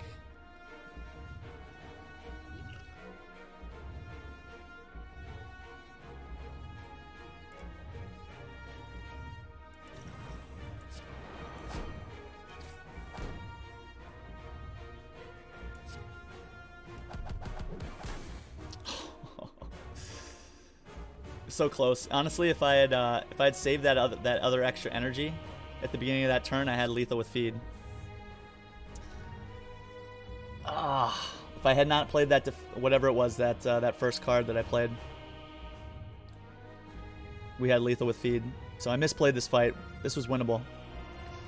It is what it is. GG, guys. GG. Couple misplayed fights there at the end, unfortunately. So we fall off the ladder right away at Ascension 2. Oh, that is what it is. And I think, guys, I think that's where I'm going to end things today. Johnny Smile, thank you so much for that love. GG, guys. GG. I think I rushed a little bit there. I let my... I should have slowed down there. It happens. GG. Anaboris, Easy, Evan, Smoke, Corking, D-Chun, everybody, thank you so much for all the love today, guys. We're living, breathing proof that win or lose, guys, it's all about having a good time. It's sometimes why I like playing those low Ascension runs, right? It's just fun to like see some of the different synergies and kind of learn a little bit too. It just shows that going against the heart on any Ascension level is incredibly challenging. I mean, we went from a heart kill on Ascension 20 to a heart loss on Ascension 2, so it's challenging, right? It's challenging at any Ascension. But I'm really happy with the runs we had today. We had the very nice win with the Ironclad early on in the stream, getting to 34 relics due to the amount of gold that we had with the membership card and the courier, and finding Mind Bloom early on in this act was pretty spicy. So that was great. We had that run. We had a couple other runs that didn't quite get there on A20, and then the Ironcladder Challenge run that we just lost. But we will be back, and we are undeterred, guys. Due to the 4th of July weekend, guys, I will be probably gone this weekend. I will for sure be gone Saturday. I might be back Sunday, depending on how I feel. I'm going to be getting home Sunday afternoon, and if I have enough energy, I'll for sure be here for some Spire action Sunday evening, since we did just add another day to the schedule for Sunday evenings. If not, I'll be back on Tuesday. Everybody, do me a favor before you leave. Let's go raid somebody really quick. Show them some love. GGD Chun, Red Beardy, Yeah, the 34 relics, right? Yeah, it was pretty spicy run. We bought, I think, 12 relics or something with all the gold we had. We took Mind Bloom. We removed the normalities, and then we bought, like, pretty much everything. Mr. Zatissimo, thank you so much for the love. Everybody else, thanks for the love, guys. Do me a favor, if you're enjoying the content, hit that follow button. Consider the Discord as well. Really great resource for asking questions. We have a really great community growing that is really great people, you know. We have a lot of fun there. So, yeah. Otherwise, I will be back, guys, either Sunday or Tuesday. Let's take a peek here and see about sending some love over here to somebody.